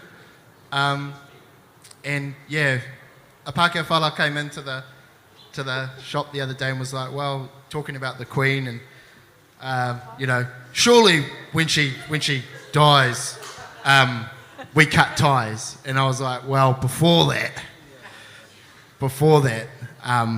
let's go divorce her. So with the kōrero with you guys and that whole chat, you know, together some creatives to go back, you know, and have that kōrero on their tracks. I feel that, you know, the Maoris are coming. You know, I want something like that to happen. And it's happened before, but it's something that through planning and I hope in 2 years that's the next on the hit list. Big hit list there, but fuck it, I'll do it. Ka pai, just another one for you there, Hori. Did you bring any of your kākahu? Like my flash jacket. Yeah. Arrived in the post just this week, yeah. Yes? Carl, when does the next drop happen? Oh, it's been an absolute headache, but we're slowly getting through it, whānau. Who's ever watching, there's only 2 of us. We're not Glassons. But yeah. Before I come out to the whare, a couple one here for Tweedy, Rawako, Rob. Me pēhea te aki I te reanga tamariki rangatahi kia whai I tēnei ara te ara creatives. Well, ki ngā rangatahi ke mihi ato tira, ke mihi ato rahi, hei ārahi I a koe. Most of us didn't have a rahi, and well, they were there, but they were being artists in the wharekai. There's art in the making of fry bread, and there's art in making the cup of teas, and we forget that. You know, one auntie said to me once, there's no PhD for what our ahika do. And that's what shaped us. Hoi anō, shit. And bloody Rob slicing and dicing our pakekes like that. You are demoted to a USB stick Your mahi, download. Tuku. Emma, find those pakekes, find those your mates, and surround yourself and like-minded people who will help you, because it's not an easy journey, and sometimes it's a lonely journey. And so, yeah, ki mihi a tō tira. My tira is always being Rob. Get up, talk for us. Get up, pray. Get up. So yeah, find yourself a Rob. Find yourself a Rahui. Find yourself a Silla. You know, hey, tuara maho. Yeah, and then ki ngā mama, ki ngā papa, aunties, uncles, nannies, koros in the crowd, be proactive with your mokopuna and with your tamariki. Observe what they do and get behind them and support them. Run their raffles, take them down to the bus, take them to the auditions. Say, ane moko, hey, they got Frozen coming up and they got a new movie coming up. I seen you doing your acting in your mirror. And then your acting when you wanted to get out of the dishes and you said you got a sore leg. You're a beautiful actor. And if they graffiti on the marae table, send them to Hohua. They're probably an artist. Yeah. But be proactive. Be proactive in the mix. Your tamariki and our futures depend on it. Yeah. So mai a mai. Tēnā koe. Koe rā? Send them to me as long as you didn't want them to learn about constitutional transformation. Well, I runga I tērā, e mihi ana kia koutou, kei aku rangatira, kua hora I te kai a te rangatira, hei kai mā te iwi kua tainei I te haoro o te rānei, nō reira, aku tuākana, aku tuahine, aku rangatira, tēnā koutou, tēnā koutou. I don't know about constitutional change, but I think that, constitutional change, whether we swap out that first world change or transformation happens with ko te whakaaro, ne?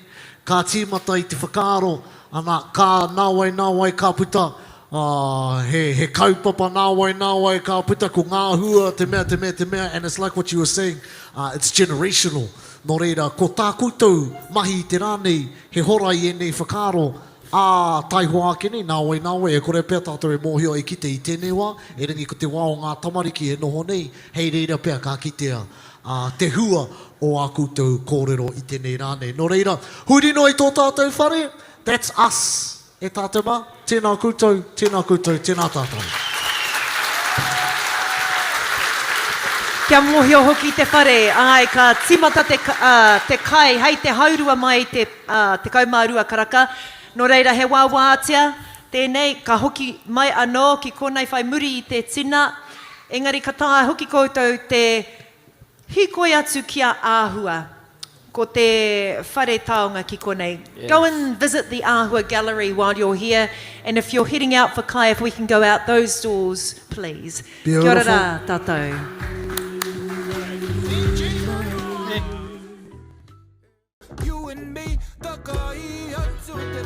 Kia ora tātou. Nau mai hoki mai ki te haurua tuarua o tō tātou. Well, actually, no, it's not half because we've got a dinner tonight, eh? So this is the second third. The second third of our kaupapa. And I trust that you fellas have had a good kai. I'm a little bit disappointed, cuz, because when I got in there, I saw that that we had gone the hard way about getting our kai, about rotating all the way around, when actually we could have gone 2 lines right up the middle. It would have been a lot faster, a little bit more efficient. Or gone straight to the dessert. Or I saw Matua Cole, he was going multiple times to the dessert, and good on him. Good on him. Hey, I just want everyone to look on their tables right now, and if you haven't already seen your magic pen, everyone should have a magic pen, and if you take the plastic tip off that magic pen and click it in and turn it to yourself. Look at what happens. It's magic. It's How about our that? latest lightsaber. Watch out, Thor. We've got pens. That's what they say. The kōrero is matariki ki te rangi, Māori Party pen ki te whenua. Eh? How about that? Whew. That's what it is right Right, there. here we go. Reheko. Reheko. There we go. Matuarangi there. Hea no e te whare. Ko te kapakai te haramai nāi nei, ko te tehi. O a tātou nei tangata. Whakahira-hira. Yes. What else is he? Well, the people who organised this hui in their wisdom knew that coming out of kai, maybe energy might be a bit low, the puku might be a bit full, and so we need a bit of zhuzhing. Ne? Kore te kupu? Zhuzh. Yes, kua Zhuzhing. puta a pito me zhuzh tātou. Me zhuzh katoa tātou, and ko ai atu, hei whaka zhuzh I a tātou, ko te zhuzh tangata. Ko te zhuzh king. Anei, Paki, ho mai paki te mai. paki paki, mō E te Rob whare. Ruha, Hara mai tamariki mā. Hara mai tamariki mā. Hara mai tamariki mā. Hara mai. Sure. Hara mai. Hara mai Kia ora te te. whānau. This next little thing for the next, I guess, Hara mai 5-10 tamariki mā. minutes is called Decolonize Your Feet. E tū. You can all count to 4 ne, tai rua toru wha. Korere, we'll just do low impact for now, so you can stay on your first seats. So you go like this. Tai, rua, toru, wha. Now, if all the people over in Jamaica and the States can do this, we can do this too. So it goes, tai, rua, toru, wha. Toru, wha. Tai, rua, toru, wha. And then your right hand goes down like that. Hapai? Rima, ono, fitu. Hapai? So, tai, rua, toru, wha, rima, ono, fitu. And then step to the right, step to the left, and tai, rua, toru, wha. Hapai? Easy, easy. You first got it, that was low impact. Right, keep in beat. Toru, wha, and tai, rua, toru, wha, rima, ono, fitu. Step to the right, step to the left. Tai, rua, toru, wha. Hey! Right, at this stage, you fellas can only stay in the Tarawa groups. You can't come down Tarawhiti yet. Here we go. Toru, wha, e. Upogo, fitera, tenei te wahine, te aitia nei, e te ngārara nui, e te ngārara roa. Upogo, fitera. Hey. Ready? One more time in low impact. So when you finish this low impact one, some of you have to take off us blood pressure pills. Here we go, man. Toru, wha, e. Upogo, fitera, tenei te wahine, te aitia nei, e te step and click, and step and click, and upogo, fitera. Hey, nice. Right, you first ready? E2, man. E2, ka pai. Everyone over here, E2.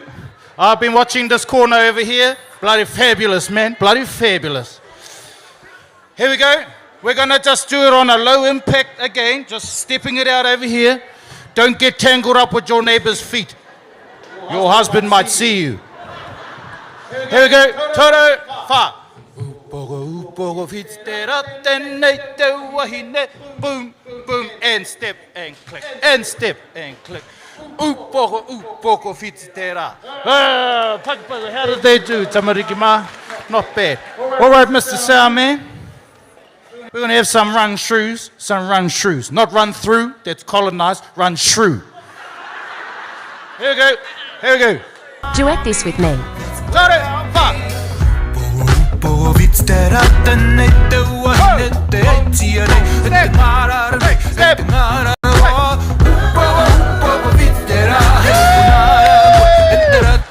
just did a TikTok.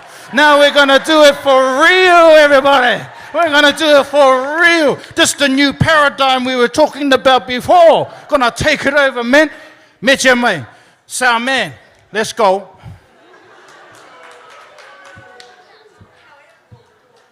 One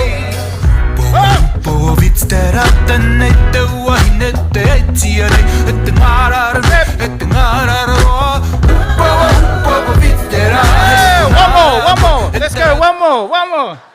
Are you ready? Get your phones out, whoever's phoning this. Tore, fa. Poko fitera, tenei te wahine, te eiti nei, e te ngārara nui, e te ngārara ro. Upoko fitera. Yay! Ka pai te whānau. Now you first can show your first mokopunas that you've done a TikTok. The same TikTok as Dogface and all these other famous TikTok peoples. Nā reira, tēnā koutou. Let's do it one more time just with our tamarikis. Watch them. Here we go. You first can now sit down now. Take your first pills. Meche mai. That's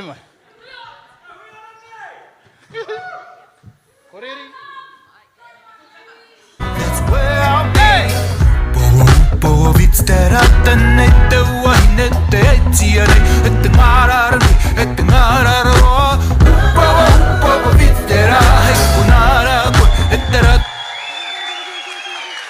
Oh, too much, man. Might buggy.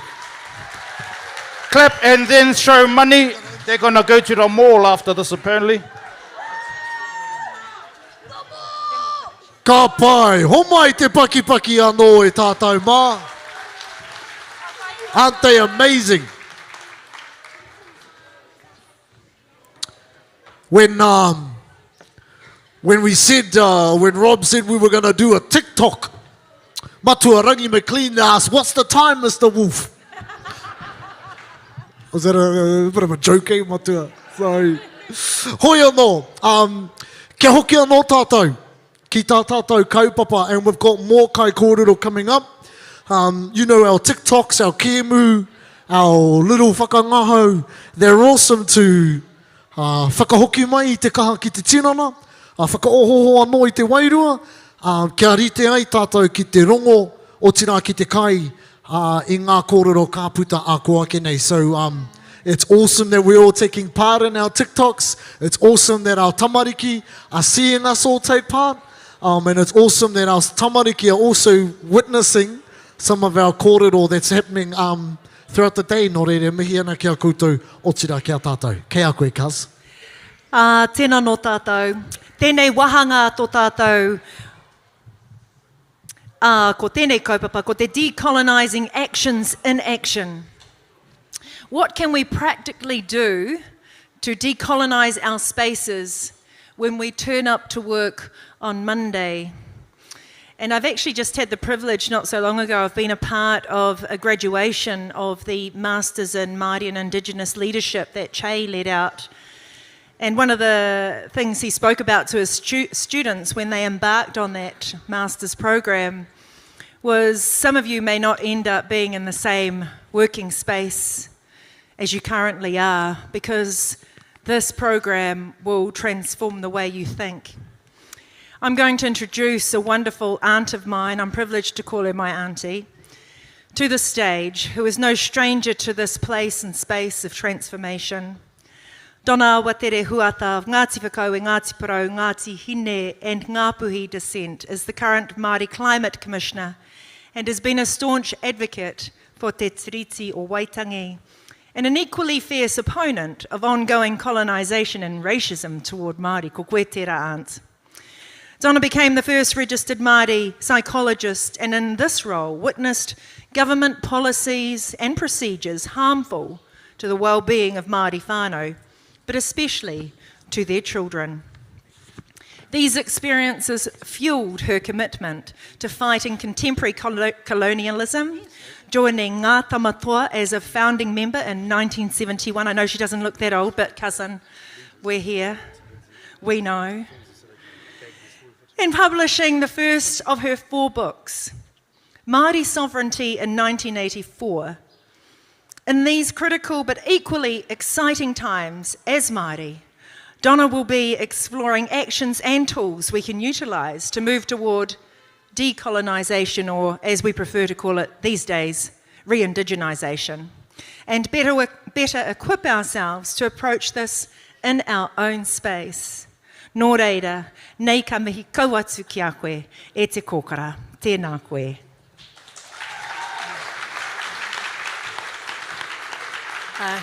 Thank you, darling. Kia ora tātou, everyone. I am so the right person to be speaking to you today. I really am. And I'm going to tell you why in a minute. But just before I do, I wonder if I could just call on our co-leaders, or our leader, John Tamihere, to just have a few words to you just before I start. Now?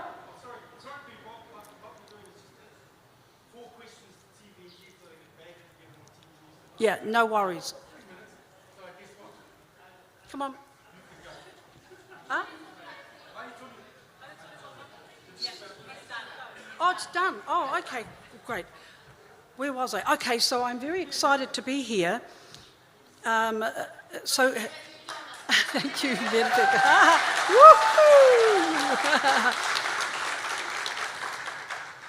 Now, how I got to become an expert in this issue is quite circuitous. So I was an opera singer.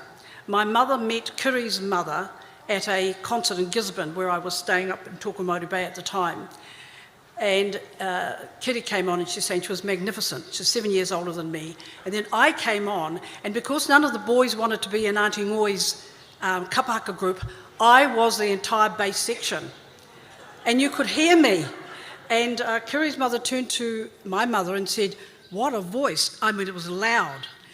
And on the basis of that, my mother took our family from Rotorua to live in Auckland. And I went to study music at a prestigious school where it was really around music. So I was on this pathway to becoming an opera singer. And because I've got a low voice, I only sing deep parts. I've got a contralto profundo. There's only 6 in the world at the time. I was the 7th, and the world was abuzz. I mean, the excitement throughout really. There's another one down there in New Zealand, and all the opera lot came down to hear me sing, and I was still quite young.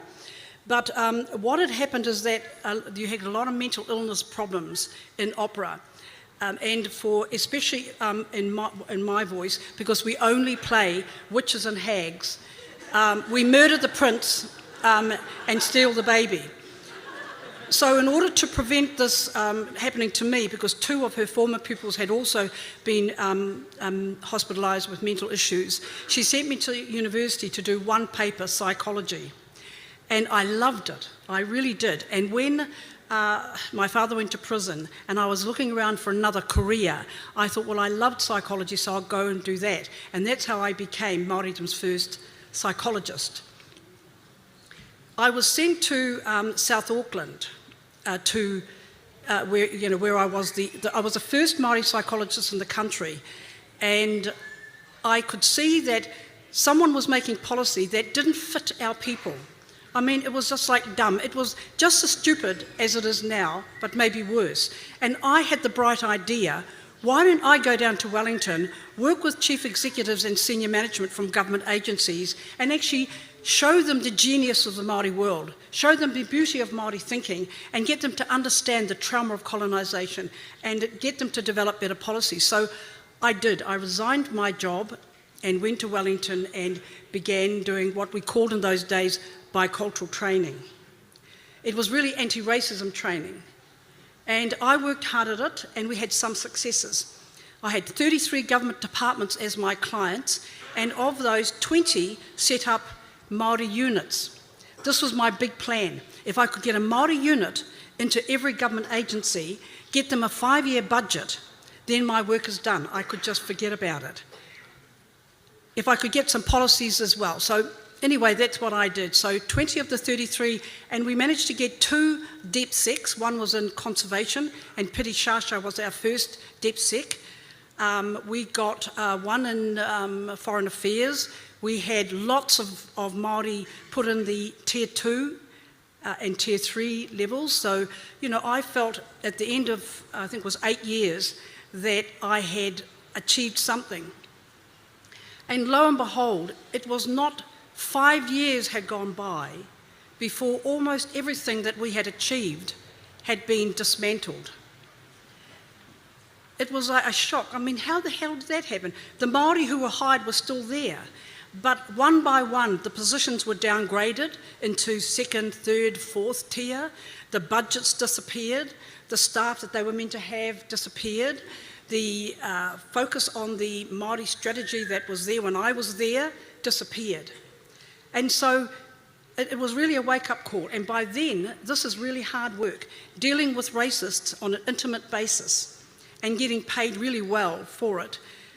And trying to affect the transformation of an entire organisation is not easy. And I took on the police at a time where they really were rabid, and I think they had something like 8,000 staff. We had 5,000 traffic officers. I did social welfare with Margaret Baisley. You know, I did all the big ones. And it was draining, and I could never keep staff because the churn was so great, because working in this area is debilitating. It is now, but it was ever so much more then. So why I'm the best person is because I can honestly stand here and say, no one has failed as big as me.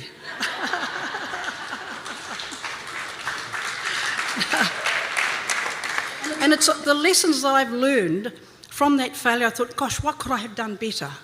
What could I have done better? What didn't I do? And I want to today distill some of that, those learnings to you, because we are at the most exciting juncture.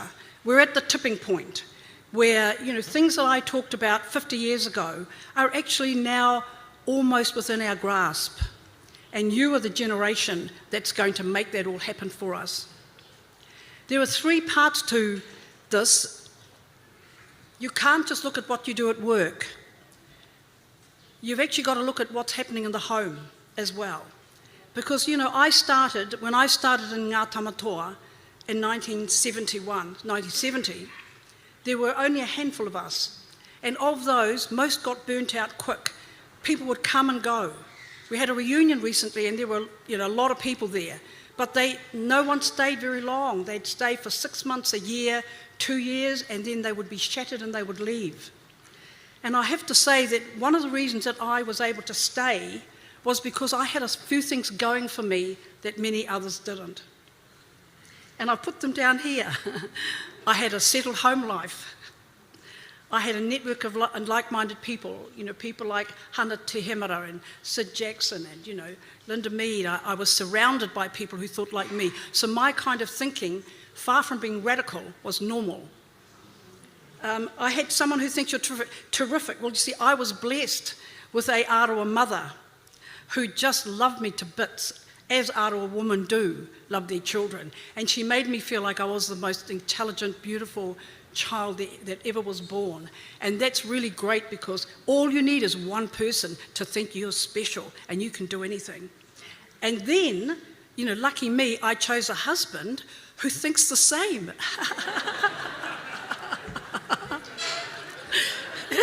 Anyway, you know, when I saw him, I said, don't worry, darling, give it a couple of years, you'll be madly in love with me. He said, never, never.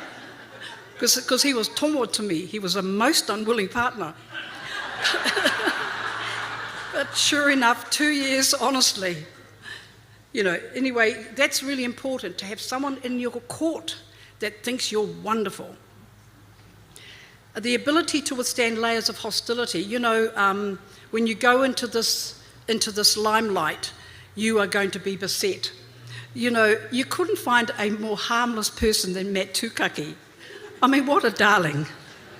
But here he is leading off TV1 Network News. I thought, oh my goodness, he just got a little bit too lippy.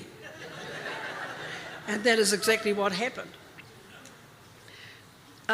You have to really believe in whakapapa, that is the genius, that is what makes us so special. I mean, no other people in the world thought it important enough to record their ancestors to memory. Nobody. Nobody has a whakapapa that links us to nature, to trees, to earth, to all living things.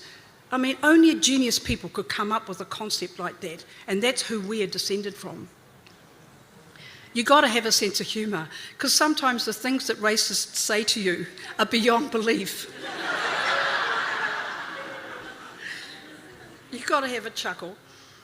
And you have to absolutely believe that the values that are inherent in whakapapa must replace the values that are in our colonisers' thing. The other thing is you've got to be flexible. You know, everyone gave me such a hiding when I went and joined ACT.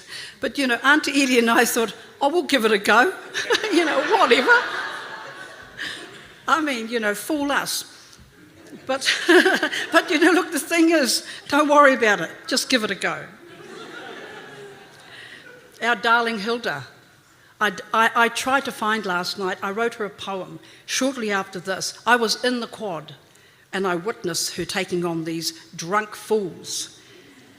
And that was an act of bravery. And I've seen women, you know, you might have heard me speak about Hana Te Hemera. I mean, my God, when she bolted and ran out towards Muldoon when he was speaking at Waitangi in 1971, that was a moment that changed my life. And this was another one of them, a woman who just stood up to these drunken fools. Anyway, sorry she can't be with her, but I look at it this way. She was meant to make way, because this is my area of expertise. Sorry.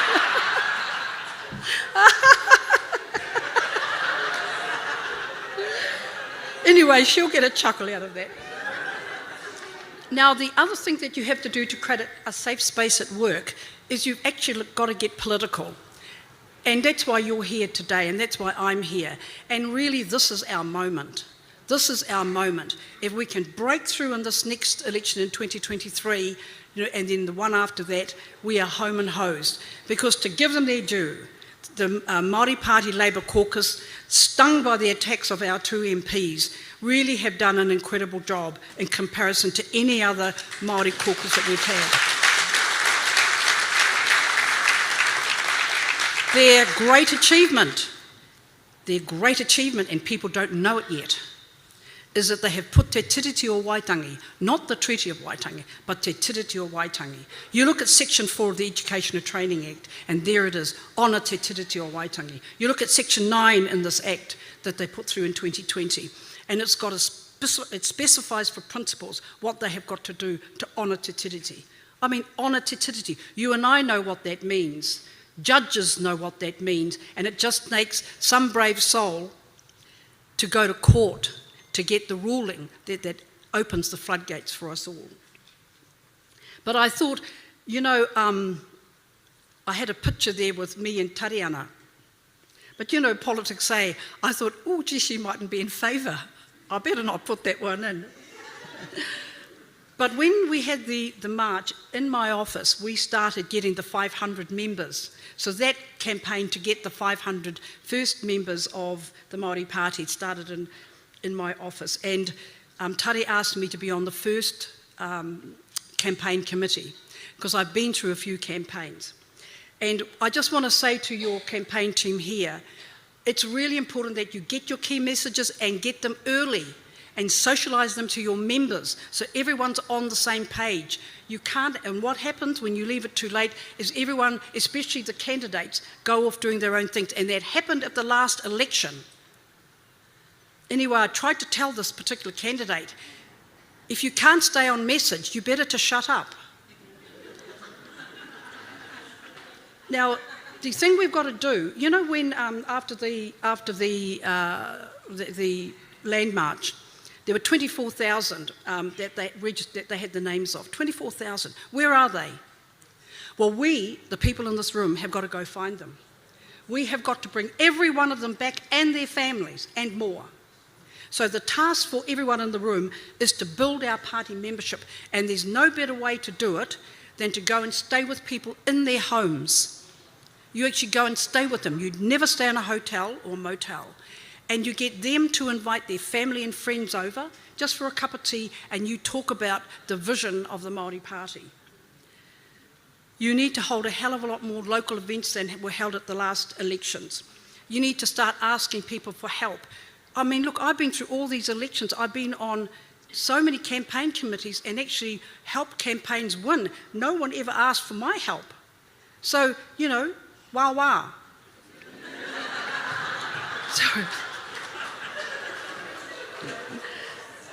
And the thing is, I'm not going to offer because it's a lot of work, eh? So you just keep quiet and hope no one notices. Now, you've got to get your grids. Now, this happens every election. No one takes the grids seriously, but they are your foundational work. You get those grids, you map out your maps, decide who's going to do it, and then you start walking your grid. You start getting to know who's in your particular grid, and you master your grid. Everyone in that grid belongs to you, and if you don't have that attitude, they will belong to someone else. Okay, and headlining stunts is great. Matt McCartan, with whom I had the joy of working on Hone's first and second campaign for the Mana Party, he was just brilliant at stunts. You know, we'd sit there and he didn't drink. Nor did Hone, only me actually at the time, oh God, when I think of it. But he came up with these wacky ideas and they were brilliant because they got him front and centre, they got him media attention, so we need to do that. I just want to give some general guidelines for working situations for life, and there's just 5 of them. One is you must know your goal. Now there's a million things you could be doing, but you must refine it down to the one thing that you're going to focus on. You need to know the whakapapa. You need to collectivise, you need to act, and then you have to measure the outcomes of your actions. I'll just go through these. Now, when I wrote Māori Sovereignty, it was in the context that for 10 years, we as Ngā Tamatoa had been involved in all sorts of things, health, justice, you know, we had demonstrations, we were in a lot of things, but it was all issue-oriented. Yes, we talked about the treaty is a fraud, and we meant by that, Judge Prendergast's vision of the treaty as a nullity was still in play in 1971. Can you believe that? The treaty is a nullity. That was what we were facing. And so we'd had many arrests at Bastion Point, at Raglan, at Awhitu, the Land March, and really this was me exhausted and thinking, there has to be a better way. What are we on about? And I understood then that what it is something bigger than tino rangatiratanga, which in Te Tiriti means hapu and iwi sovereignty, hapu and iwi rangatiratanga. What we were talking about was, this is Māori land. All of Aotearoa is Māori land, and we should have Māori sovereignty over the whole thing because it's our land. Now, you all know that. But in those days, this was radical. And so I got beaten up by a lot of Pākehās. It was not safe for me to go out. But the tragic thing is, I also got beaten up by a lot of Māori who found it threatening that someone could think like that. And they said to me, Donna, you know, you're taking us backwards. We're starting to work well with the Pākehā. And you, single-handedly, are putting all of our progress at risk. You know, this is big talk, and they hauled me into the New Zealand Maori Council with Graham Latimer and all their manliness and spoke to me, you know, desist. But one of the things I'm going to say to you is one of the things you need when you move into this kind of work is you have to have the ability to heed your own counsel. You must listen to yourself, and if you believe it, you must hold fast. When I say you must know the whakapapa, I mean you must know the whakapapa, not only your own whakapapa, but the whakapapa of our struggle. And you need to claim it. You know, what we did in Ngā Tamatoa, what those before us in Kotahitanga and Kingitanga, all of our struggle belongs to you. You are now the centre of the universe. Just as in your own whakapapa, you now can claim all of the things that we did, and as we claimed the work that people did before us. And that's important. You need to know that you're never alone. Not only your ancestors walk with you, but we, those who have cleared the pathway for you, we're right there with you. You've got to do a lot more in understanding Pākehā whakapapa. Now, one of the great things that I had was that I had studied psychology and I understood the intrapsychic nature of Pākehā, because all of the tests that we did were based on English or American samples. So I kind of understood them. And I had a bit of compassion for them because I understood the difficult history they've been through. But you need to understand that so you're never intimidated, because they've had, you know, they're a miserable people. But there's a reason. They've had 10,000 years and hard years as slaves, peasants, as serfs. Like, it hasn't been easy. They didn't have our communal leadership, our rangatiratanga, our consensus, our manakitanga. They never had any of that. All they had was kill or be killed. They had a kingpin, a top dog. And from when the pharaohs came in 5000 BC, that's really when it kicked in. And from then on, Pākehā, actually Arabs, everyone's had a pretty rough spin, other than those pockets of indigenous people who are hunter-gatherers who kept to a communal lifestyle. Yes, about 5,000 years ago, the idea that women were dogs popped into being, and you can trace that whakapapa as well. And no one captured it better than my own people. Anyway. I've just got a few books down here. Anyway, I'm already banned from most Arawa stuff, so what the hell?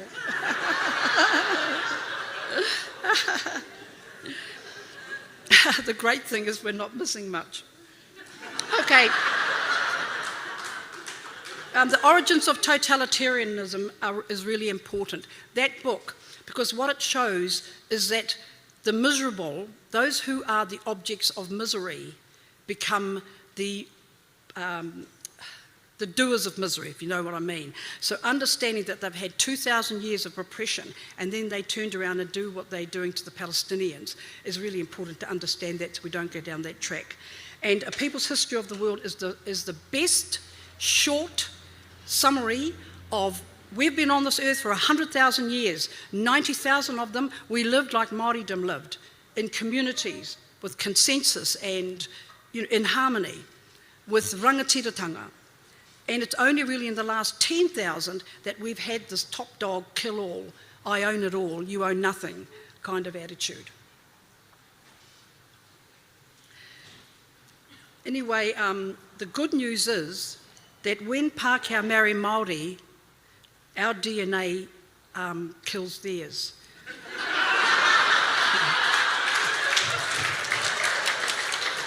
Now, okay, I just want you to think of a person you know, a Māori you know, who's got a Pākehā parent. Do they go around preening themselves because they're a Pākehā? No. You'd think they got no Pākehā blood. That's what happens. We have powerful DNA. So I've kind of stopped saying to my children, stay away from those Pākehās.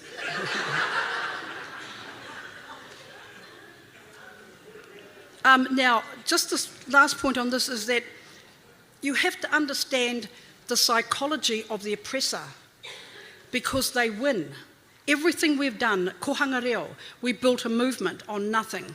We got to nearly 500.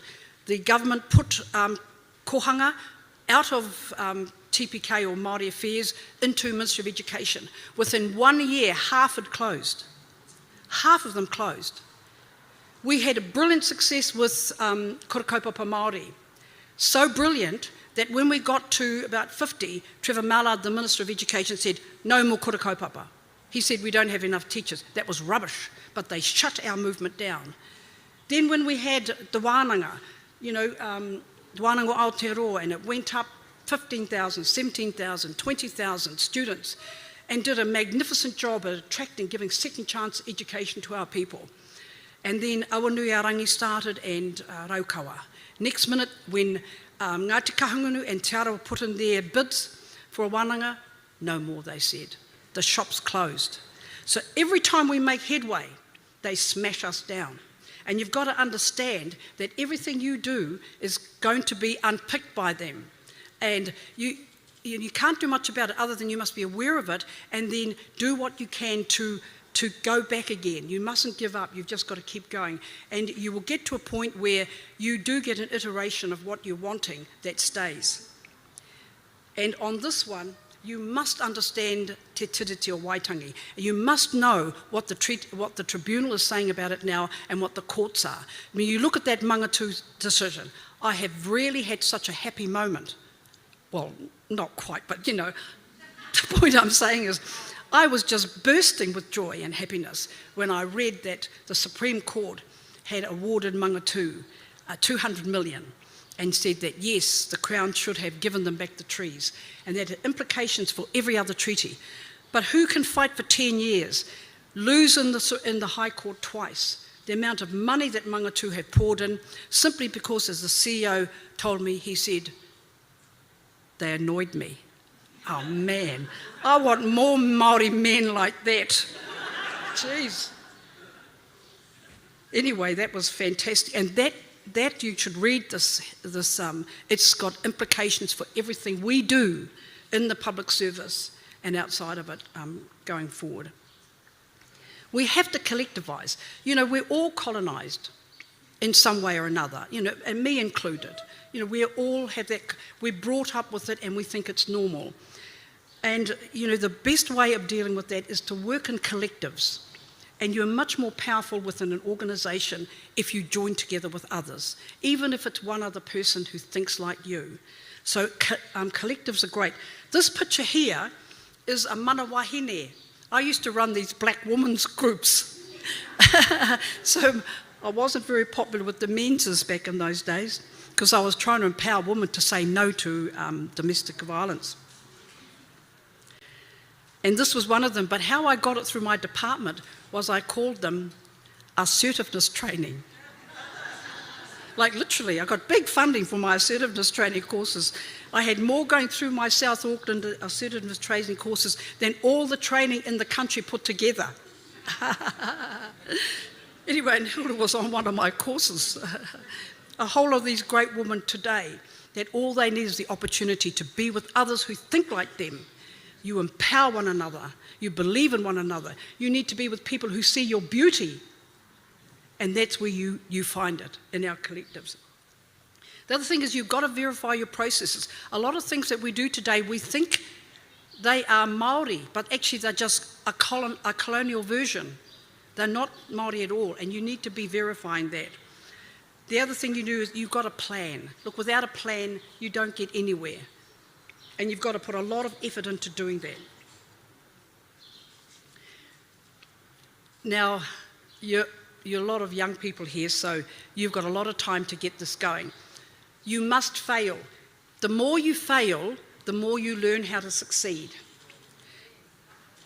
As I was saying to Tamihere, no one's failed at more projects and initiatives than myself. But eventually, you figure it out.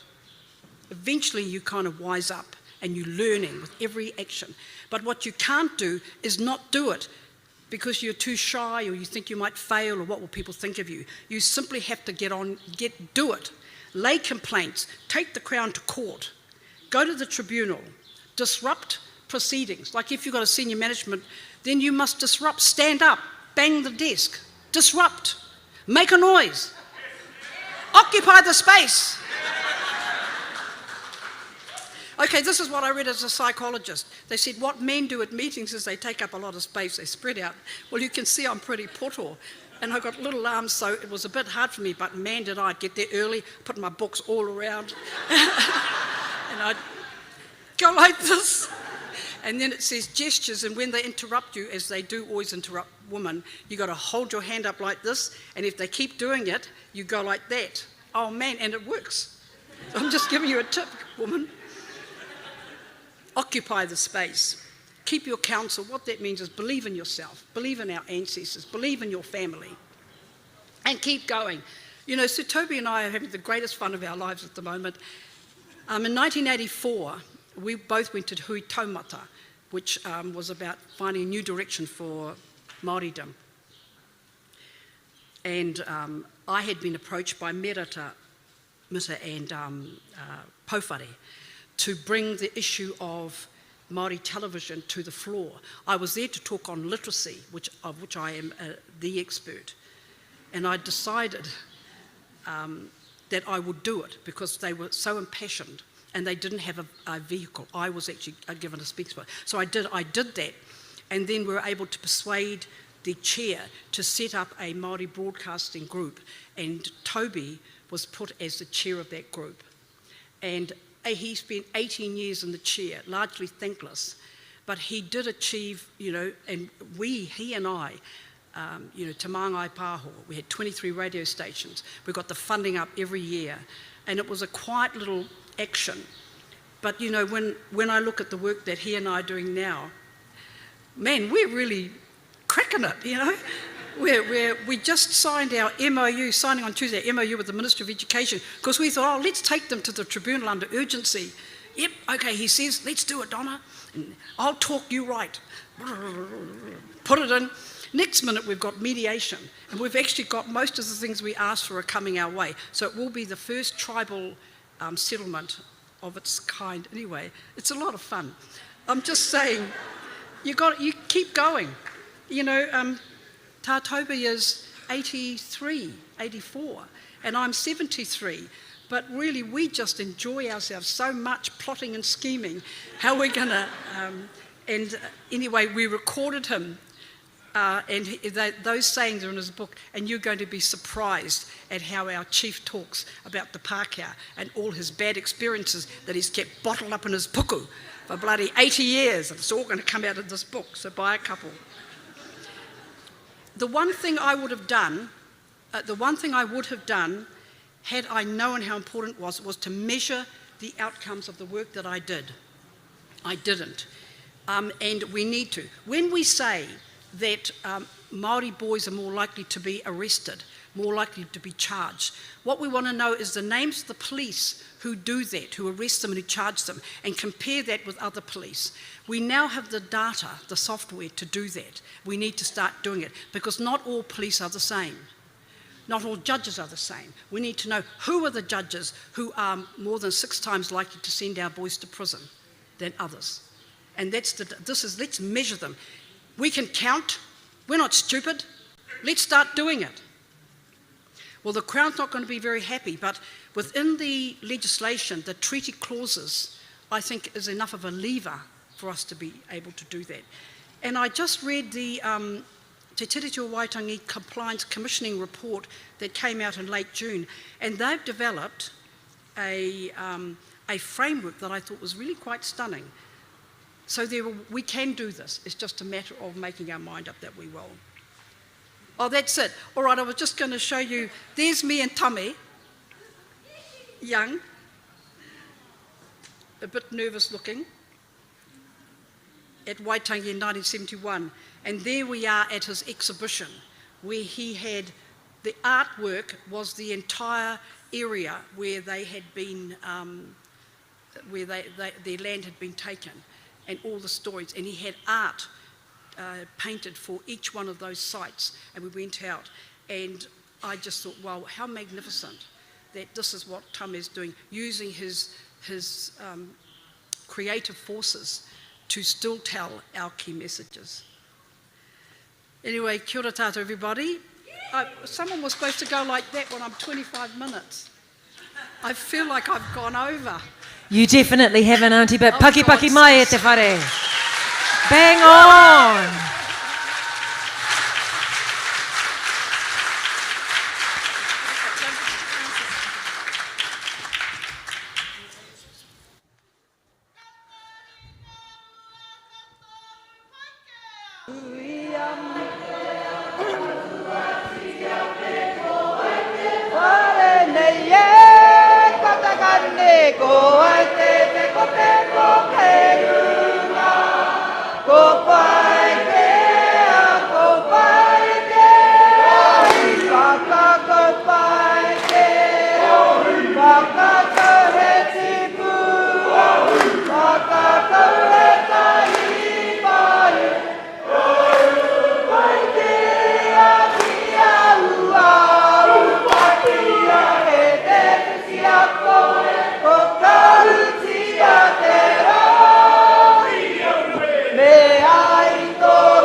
Tēnā koutou.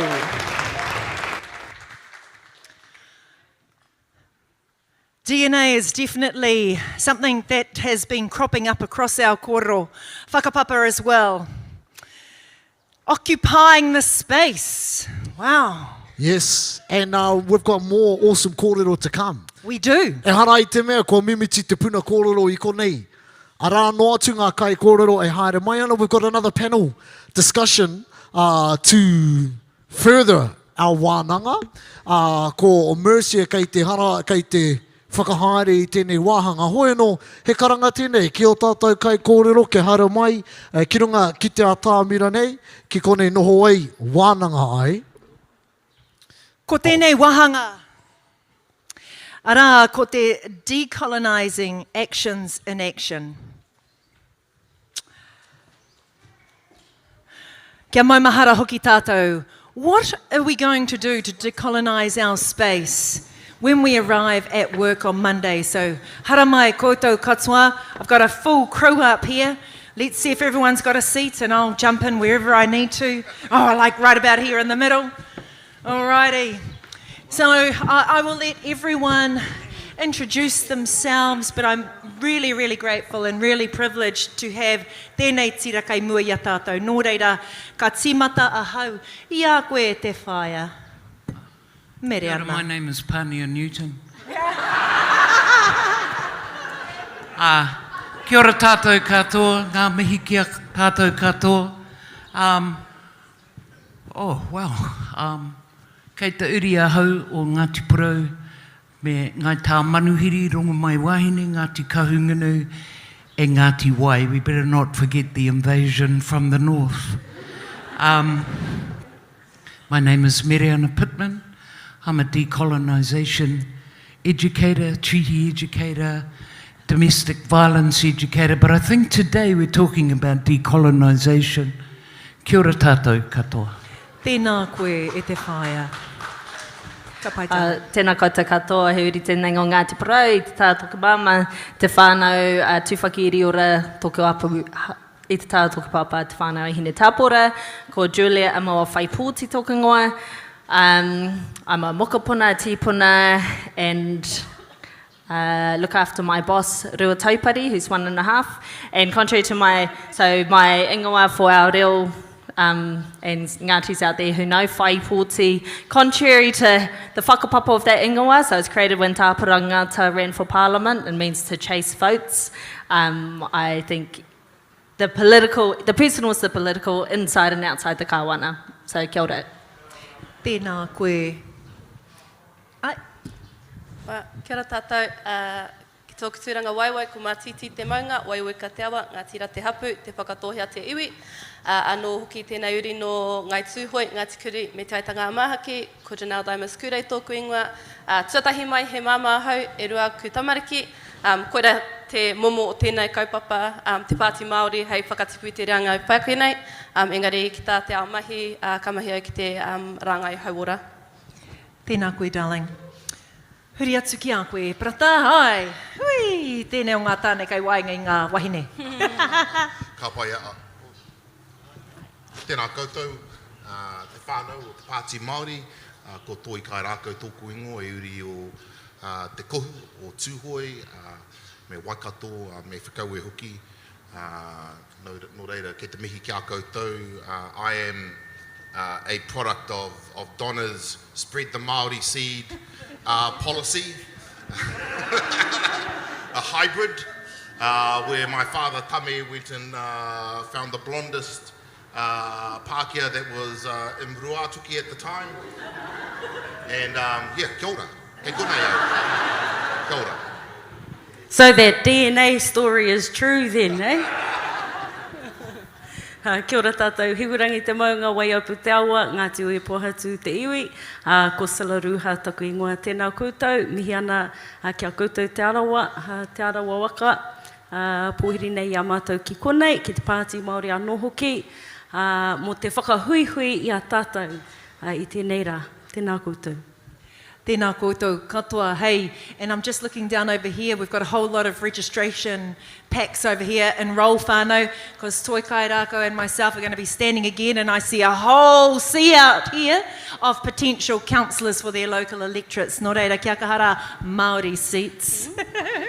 Heoi anō, tēnei o ngā kaupapa kei mui a tātou. We've just heard from one of the most experienced decolonisers. Yes, that's right. That's you, Auntie. You can own that one too. And Aotearoa.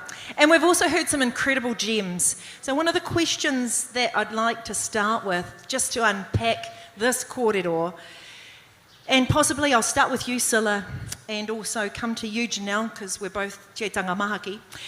What does a decolonising look like for us now in Aotearoa? I'll start with you, Silla.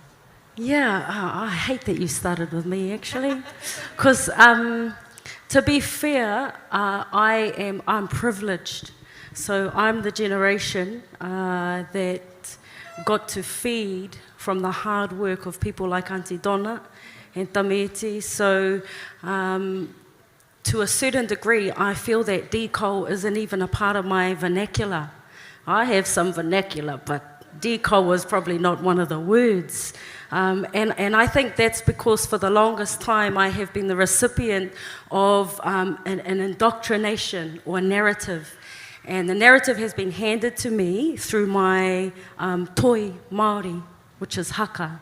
And I have been raised to think that being Māori is the best thing on earth. I have been raised to believe that my reo is my superpower.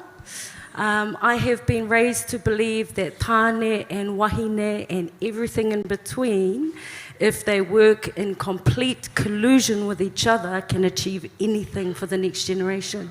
So for me, what does decol look like in Aotearoa? Well, I think it looks like a whole lot more of that narrative.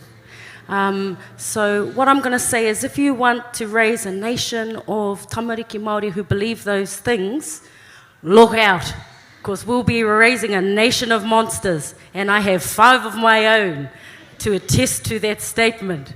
But yeah, I think just in terms of what we do, I think it's definitely what is the next shift.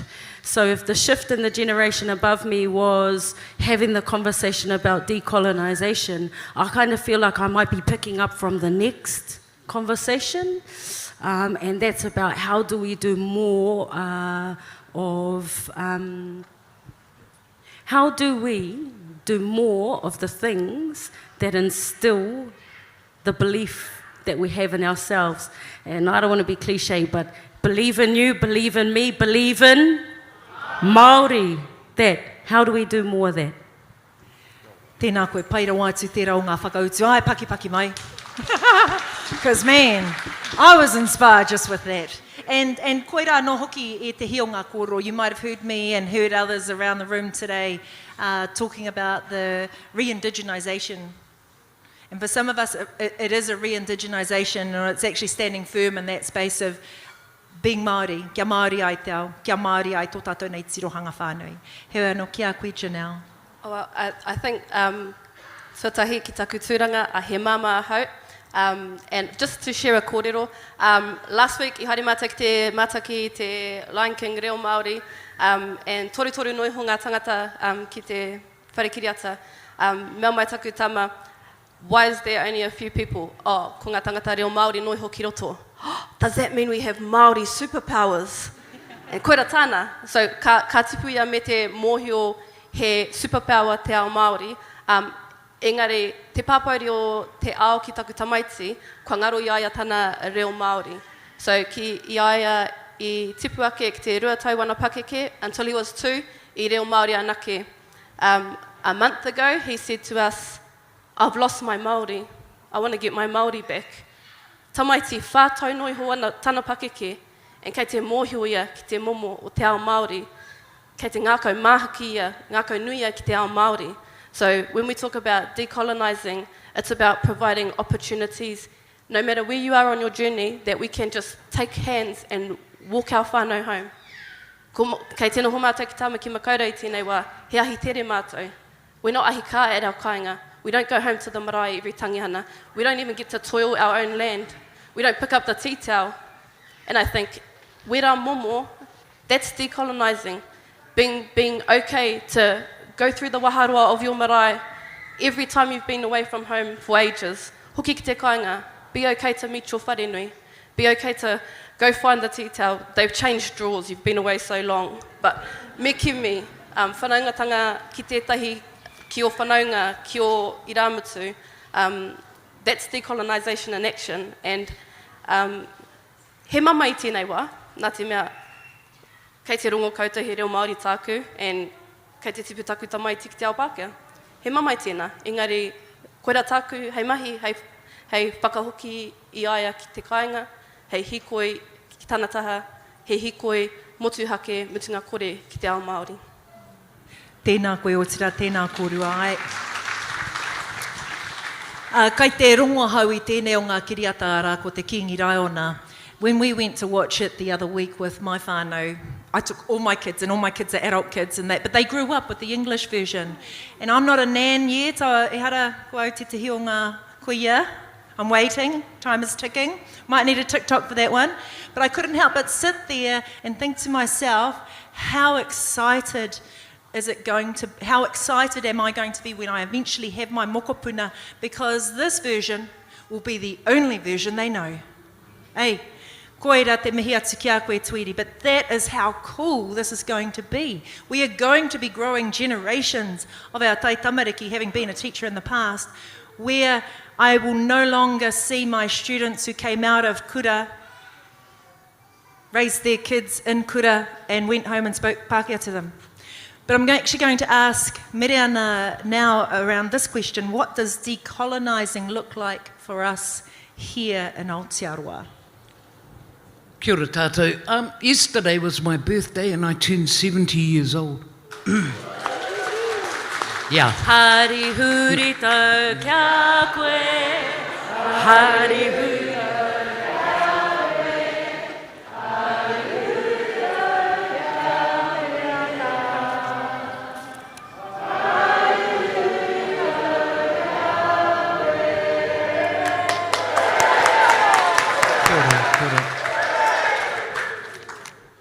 So when you're moving quite slowly towards 70 years old, I have been reflecting, since Mona died, I have reflected a lot on the last 70 years, some quite painful lessons, but what I can say is where we're at now is a hell of a lot better than when I was 20 years old. We have done so well. We have done so well to get as far as we were, even in the 1900s. At 1900, it was believed that we were a dying race and that they should smooth the pillow to make it easier for us to die. Well, hey, we didn't die. We're here, we're still standing, we know who we are now. But 50 years ago, oh my God, 70 minus 50 is 20 years old. We were still in the clutches of assimilation and born out of fear and all of those things. It isn't until we get towards the end of the 60s and 1970s, and certainly influenced by what was happening around the world in terms of the civil rights movement, the women's movement, the student movements in Europe, and the gay liberation movement. All of those movements and the Vietnam War were all happening through the 50s and 60s and provided for us some great lessons. Some great people like Angela Davis, Malcolm X, Martin Luther King. So we're being shown all this stuff through the 50s and 60s, still assimilated, and then Joe Tirito, Kathy Dews and everybody arrive at Wellington University at Victoria and form the Te Reo Māori Society, and everything begins to change, albeit really slowly. But in the last, since 1970, how is that, 50 years? So in the last 50 years, we have done amazingly well, I think. as a decolonisation teacher to turn that around. And the thing that I really admire about our people is that we all did that at a personal level first. We all made the decision to change something at home. Even if it was a really simple thing like I'm not sending my kids to kindergarten anymore, I'm going to send them down the road to the new kohanga reo. For me, those were acts, revolutionary acts. Those were where parents, where grandparents, where all of our people took some control over a very small part of their lives and changed something. For me, that's where great revolutions start anyway. It doesn't start out there on the streets yelling and screaming and jumping up and down and asking for something to change amongst the higher-ups. It starts when you change something in your own life. It starts when you decide to educate yourself. It starts when you 40 years ago, Mona and I started working together, and about 1980s, we decided, it was really radical at that time, that we wouldn't teach Pākehā people anymore. And so we stopped teaching Pākehās. And it was really great. Except because we found that for every Pākehā that we stopped to talk to and educate, 10 Māori would go past and say, what are you doing? Why don't you educate us? We need to know about that stuff. So we just deliberately decided to refocus. And it was very painful, and we were blacklisted, and we were feasting or famining. You know, we didn't have work. We were essentially unemployed. People wouldn't employ us because we wouldn't teach Pākehā. And there was seemingly a big thing when I look at it now, but it actually was just a decision that he and I made at home at one of our talks during the night. Shall we let's stop teaching Pākehā, shall we? So we just stopped. And that's what I mean, is that the power of your own decision making, it's you that changes the world. It's you that goes out there and changes the world.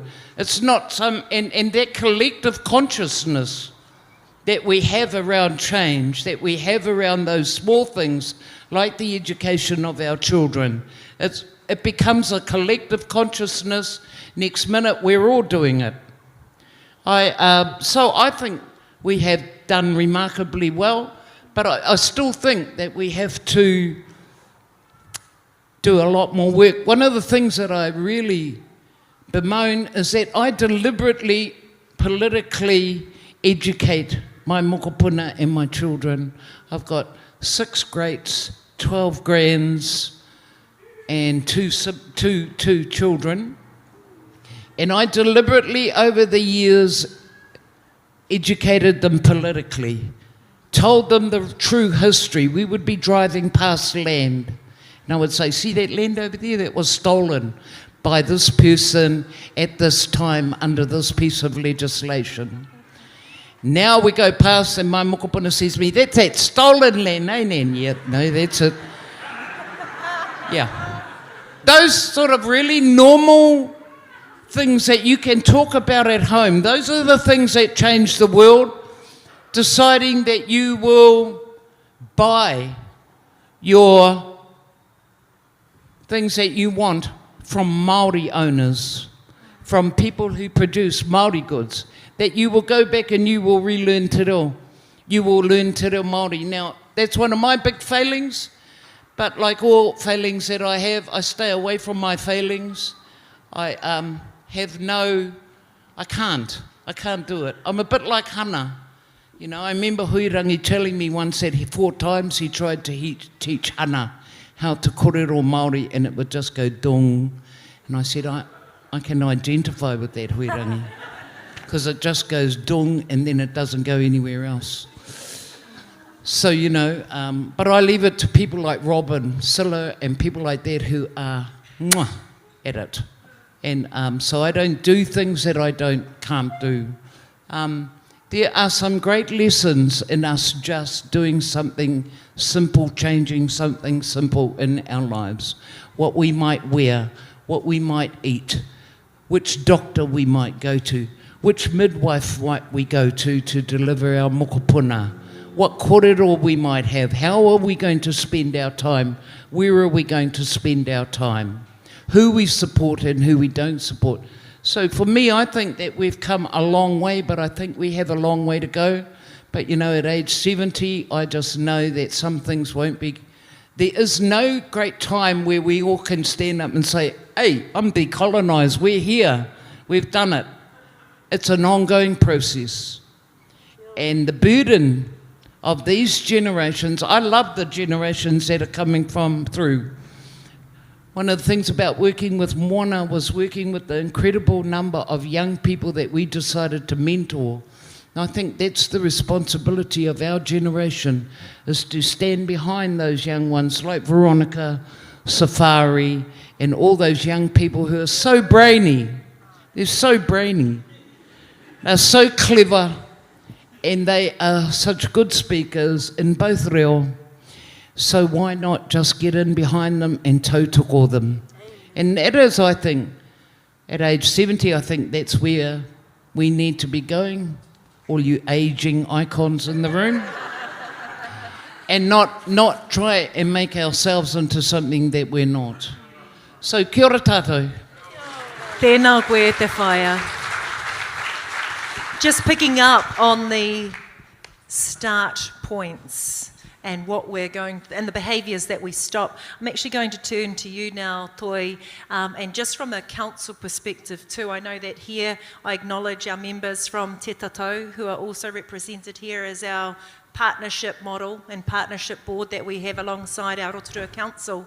But that space, when you're trying to influence a council space predominantly white, how are you finding that space and place for you as a Māori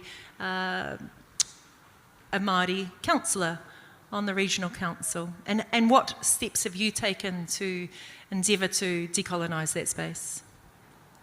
Kia ora, Mercia. Oh, it's still not working. Kia ora, check, that's better. Ka whawhai tonu tātou. Hey, it's heading into those spaces is because they're very toxic spaces.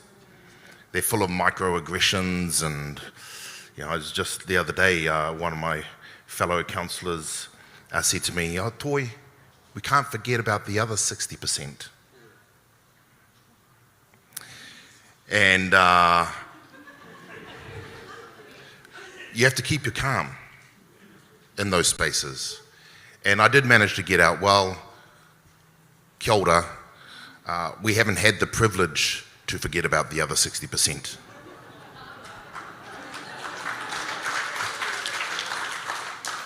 But it does wear on you. And so I think you go in and you do your term and then get out.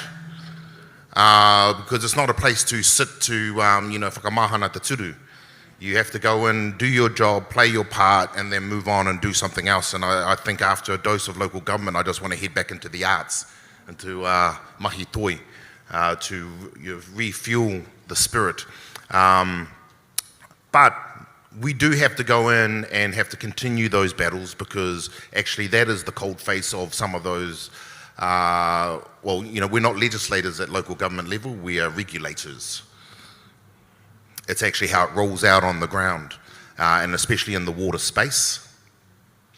And if you want to suck the magic out of this miracle molecule that is wai, take it to local government.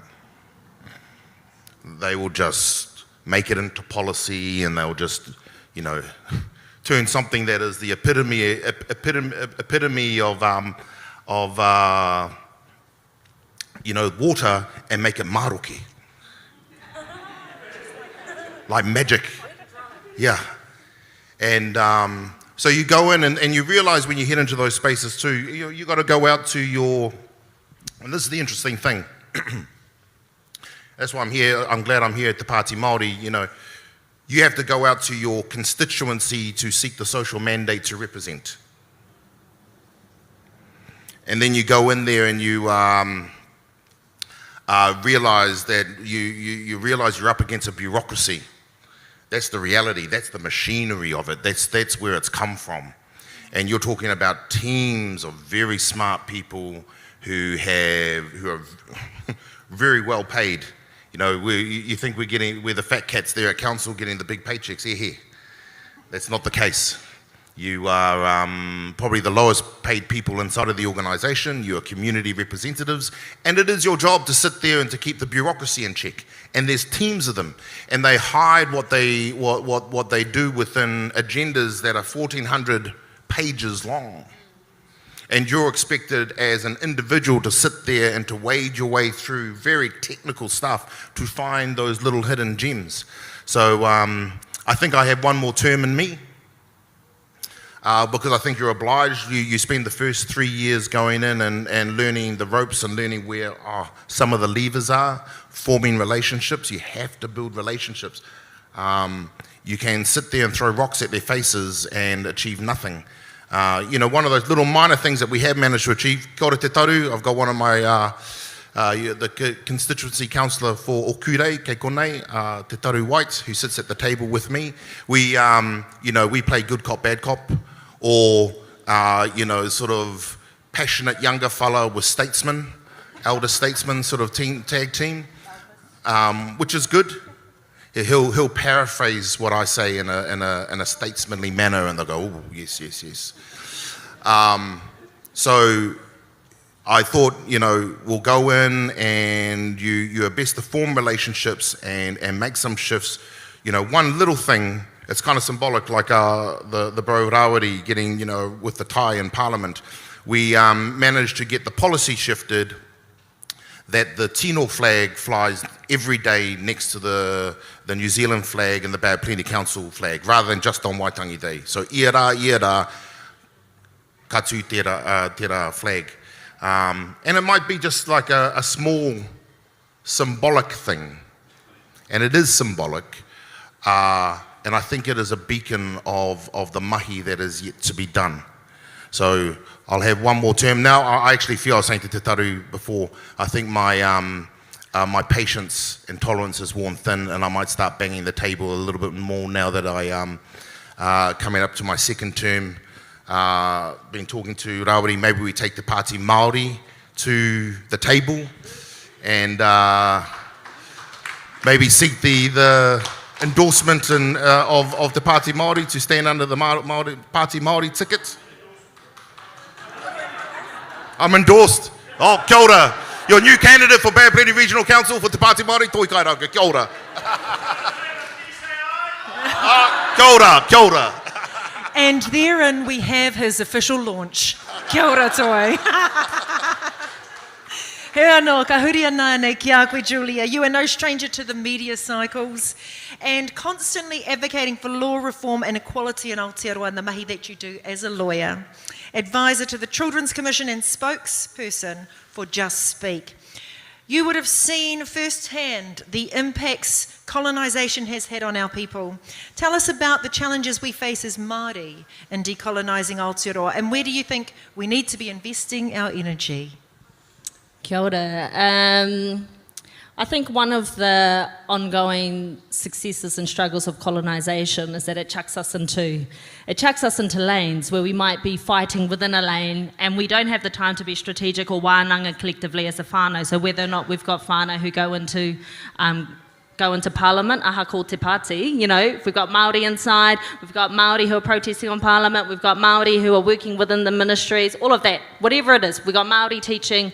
We're trying our best to decolonise or just be within those spaces, and that is actually a success of colonisation. They take us away to fight within colonised lanes. So I think that's one thing, like this as a tool of decol, us coming together as us, you know, wherever you are, Mokopuna from Heuri, wherever, you know, we're coming here as Māori first, and it gives us the chance to talk about that, whether or not we've got whānau in Parliament or whānau in the police or whatever, you know, it's the chances to come together and go, what's our greater vision and what's our plan, so we're not stuck in a lane or we're not at the ministry of whatever where our jobs become, oh, can you open our hui with a karakia or anything, you know, like that. So it's not forgetting who we are, and it's about being quite entitled to exist wherever we are and not be defined by, I know I spend a lot of time, you know, responding or reacting to one of the ongoing impacts of colonisation and racism and white supremacist systems,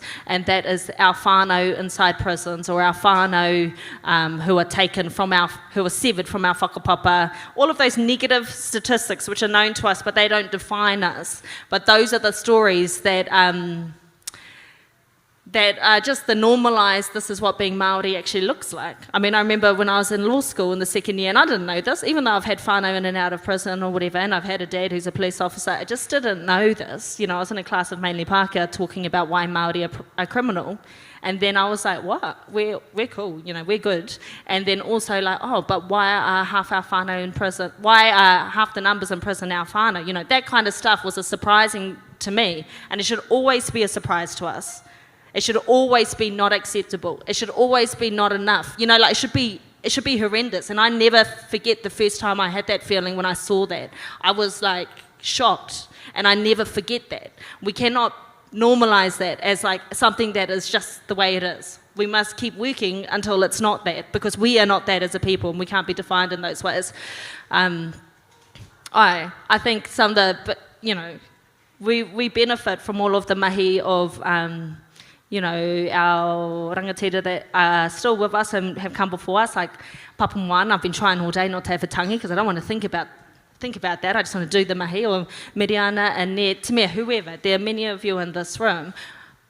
The stories haven't changed, the solutions haven't changed. Our right to be Māori and express ourselves and exist as ourselves, and Koka, you spoke about, you know, taking up space. You know, I walk into a hui and I'm like, I'm not entitled. I always say, hold yourself with the confidence of a mediocre white man. But actually it's like, no, hold yourself with the confidence of I stand as a Ngāti or as a Mama Turua Taupa, you know, whatever, as an uri of us. We are like amazing. We should be completely entitled to be ourselves. And part of the decode indigenizing is not trying to be something, it is just being. I mean, the presence of us is, we're awesome, you know, we are awesome, and we need to reclaim that and just be that, because our kids deserve to see that. We have a really fertile time now. I think the issues may not have changed. The discussions around deco, indigenise, the stats haven't changed, but we are in a different time now, and I truly believe, you know, 2040 is set as the year for Mātiki Mai, what does constitutional transformation look like? Yeah, for sure. We're not here to wait for generations for change. The time is now, and we actually have the tools amongst ourselves, and we are positioned strongly and well to do that. Tēnā koe, Julia. The beautiful thing that we were hoping to achieve today was to find tools. We were wanting to fill your kete with tools, and listening to our powerful speakers here this afternoon are definitely filling our kete up. I couldn't help but think of our earlier speaker, Dale, when she spoke of, we come from gods. We are made from stars, born of greatness. We are the superpower. We have the superpower. Nō reira, kei te huria nai nei ki a koe sila. And you are a recognised force behind the Māori music creative industry. And we can only imagine the challenges you must have had to overcome in order to smooth the pathway for the artists and creatives you represent. How do you do it? And how do you actively decolonise in the mahi that you do? We've already heard that you don't see it as a mechanism of decolonisation, but tēnā pēr ka waiho noiho tērā hei ko Romo.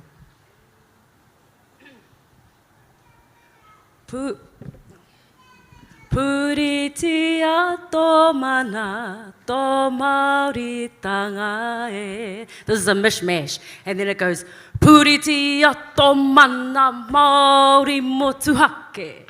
Oue, oue, oue ha. Anyone else got another one in the room? Come on. Pupuritia.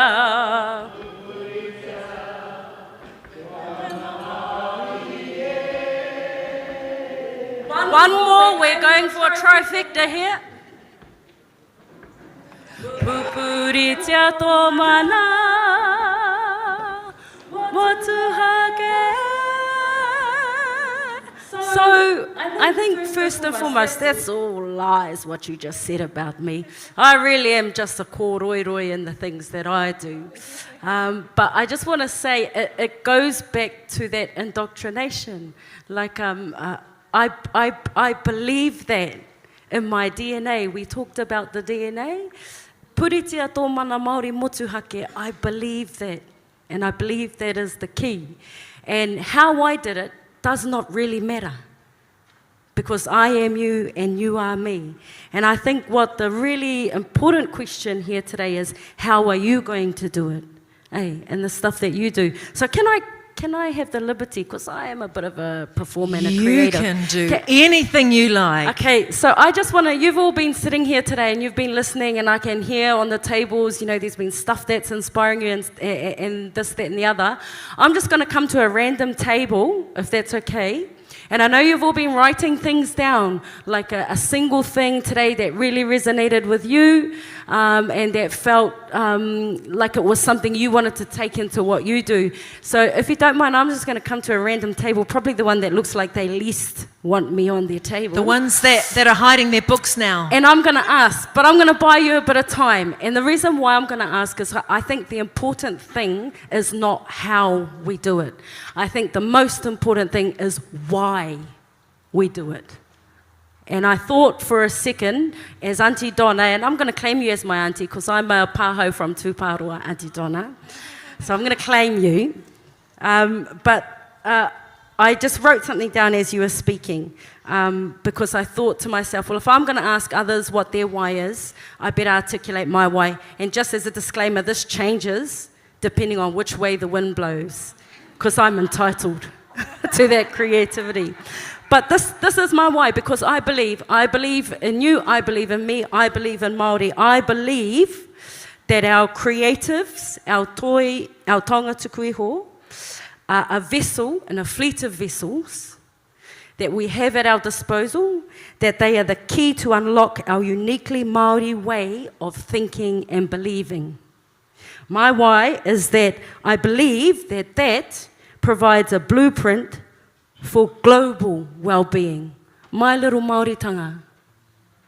I also believe my Māoritanga is at the fore of solving complex problems that may impact us and the world and our planet. I also believe that my Māoritanga provides a legacy of living well with each other and living well with the natural world. I believe my Māoritanga is cornerstone to our genius and our creativity, and to support our toi, our creative communities, our indigenous narratives, that what we do is we support life itself. Nā reira, that's why I do what I do. And the music industry is, if you think of my life as a house, it's the veranda. It's the part that everyone who drives by gets to see, but it's only one space that I occupy that belief system in. Hey, I have bedrooms, I have living spaces and other spaces. So what I want to do is I want to come around and ask a couple of tables what their why is. Is that okay? Okay, right. Perfect. First table I want to come to is this one here, because it's closest and I'm lazy. Would someone on this table like to share why?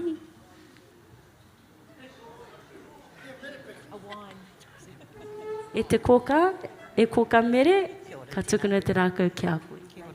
I just want to say that something that resonated with me, and I'll tell you why. It's my mokopuna deserve my A game.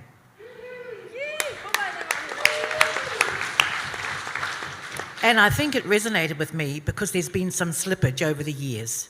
So that pulled me up, and I'm so pleased I wrote it down. Kia ora. Thank you, koka mere. Kei te hara mai au ki konei, te muri nei, ka wana waititi, tēnā hoe. Have you been listening at all today, Bay Gavi? I just want to, can anyone pick this up? Is there any cameras that can pick this up? Oh, hold on, where do I turn? Hold on. Oh, there it is. Can you focus that? This is what this fella's been writing. That's why you're my superhero, Gavi. No, just anything that kind of someone said today that really resonated with you, and if you know why. I suppose all the kōrero, I take all the kōrero that everyone, ke te ore te tinana. I've got a new tamaiti now, and I think the things that I want to achieve, what I want to do with her is be proud to be Māori and be proud to be who she is, and I ole whakapapa and stuff, yeah. Anyone else feel the same way? Yeah, one more. I was going to come over this side here. Put your hand up over this side, anyone. Surely there was one thing said today that hit home, inspired you, and has given you a new why. Yes. Tēnā koe, I've written a few things down. Whakapapa is genius. Don't forget the vision. Be a little left or a little right. Reconnect with our Hawaii. Be an optimist at all times, even if others aren't. Plan and be strategic. Mahi a te mahi. Yeah, let us hear your feet on the ground if you feel the same way. So all I'm going to say in my response to that is effectively using other people's intelligence is that, individually we may not have the answers to every single scenario or challenge that we come up against in life, particularly with Puritia tō mana Māori motuhake. It's going to be difficult in some spaces, but alone we are but one drop, together we are an ocean of change. So, one thing I love about this is that it brings us together, and then we're like, there's that kazi, I've seen you on this and that and the other. You think like me, you believe what I believe in. Hey, can we ally? So yeah, nā reira mihana kia koe. Tēnā koe, Sila. I think we've got time for maybe one more partai of the panel, and then it's going to be open to our te hunga kua tai mai tēnei o ngā rangi. So get your questions ready for the panel e te iwi, and I do believe we might also have some coming through. Don't forget, check out and put your partai into slido.com. Tēnei partai whakamutunga mō Janelle. You've worked in the public health sector for some time in strategy and system development, and you would have seen firsthand the inequities in every area of health, from the users of our health system to the workforce to providers. What do we need to do as organisations, as providers, as a working force to decolonise the health system, albeit that we've just recently had the redress and the reform of what that all looks like? And what examples do you see of this happening? I think that's probably a whole wānanga in and of itself. Last week we were at a Matariki wānanga, and I've been raised in Te Ao Hauora. I've worked in Hauora kind of since I lived in Nōpōtiki, all through to Auckland. And last week someone said to me, that's our baby, she grew up in public health, and now she's like the rest of us. She's old and cynical. So I don't know how that backhanded compliment fits. But I do know that a couple of things that I have had the blessing of having learnt is that our mahi in Hauora is actually the pursuit of Indigenous sovereignty. So like, I go to work thinking I'm going to advance Indigenous sovereignty. I don't think I'm going to address diabetes or give out free health checks. Not that I'm qualified. But the mahi that we do for anyone that works in Hauora is in advancing Indigenous sovereignty. So, kia Māori ake mātou, kia Māori au e noho Māori nei ki tōku ao Māori. And the most difficult thing about this is that it's so hard to know when you're 100% and when you're basically, for lack of a better word, when you're being bullshit. And so I think for us working in the Hauora space, we have to know what our 100% is and know what our bullshit is and not compromise on that. Basically be unreserved in our mahi. I think some of we've had the most challenging 2 years, and yet we've got a health reform that we can celebrate. But as Māori providers, Māori whānau, not even qualified Māori health, Māori people, turned up to the front line, because koera te mana o te manaaki, turned up to the borders to support our whānau, walked our people home. And I think, going back to walking our people home is that something as simple as, do you need kai, meeting the needs of the whānau? Do you need aroha? Do you just need to be checked on? All of those things that the Pākehā system, it can't fathom that you might want your blood pressure checked and you might want to be asked, want a hug. It's absolutely incomprehensible to the current system. And I attack it like that because we have systems and policies and processes, and we think that safeguards people, and to some extent it does. But I had she was 4 months at the time, a month ago, standing outside a hospital. I won't name the hospital. She was outside with COVID symptoms, cold, freezing, declining in health, and we were left out there for half an hour while I argued with someone about a policy issue. Now, that's the reality for me as a privileged. I'm very privileged Māori. Why? Because I'm whakatohia and I learned how to argue from the cradle. For the rest of you, no. But for whānau who don't know how to advocate or who aren't taught how to fight the system that just shows up with they don't show up with manaakitanga, they show up with one person in the door. Yeah, my daughter needs urgent medical attention. My son's in anaphylaxis. No, one person in the door. Now, and I think those are the realities that whānau face. And what's happened through COVID is that it's disintegrated our systems of whanaungatanga. At first it was be kind, share, care, and then slowly we step back towards more individualism, and now we hui on Zoom. We just do Zoom consults. We say they'll be all right. Hāmamau. And so how do we work our way back? How do we walk ourselves back home to whanaungatanga, to the sharing of breath, to checking in on one another? And I think those are the decolonisation processes that we need to do. And this is the opportunity. Right now, we can plan for the next 100 years. And we all talk about Pa Moana because he was mind-blowing, and he'd do a mic drop whilst just saying the sky is blue and you killed all our people, just deadpan. But the reality with Pa Moana is he planned in the absolute knowing that he wasn't going to be here to realise it. And it's a hard conversation to have with your ego. I want this to be my legacy, but I won't even know whether that is my legacy.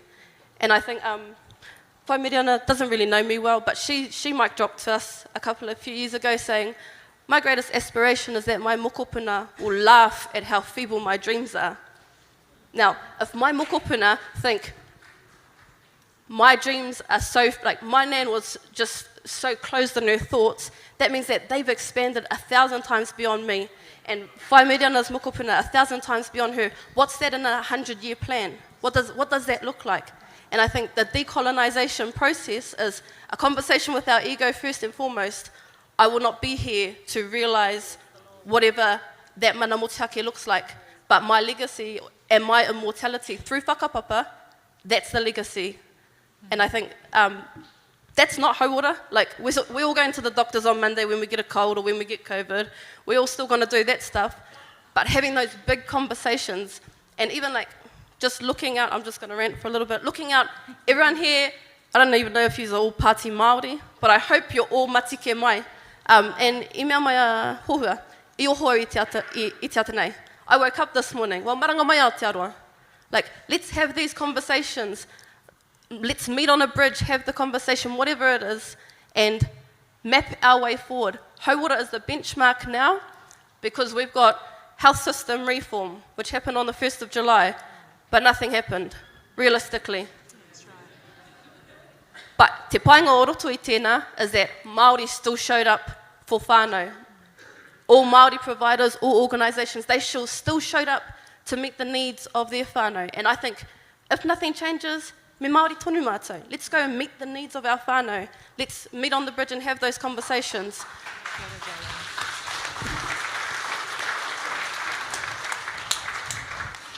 Neira te mihi e pānaki, tērā o ngā whāinga hoki. So I've got a question here, and some of you might have been asked this question, but this is going to start off our Q&A time. And the question, and any one of our panel can take this question, what does Aotearoa look like in 100 years for you? Just one to answer from our panel.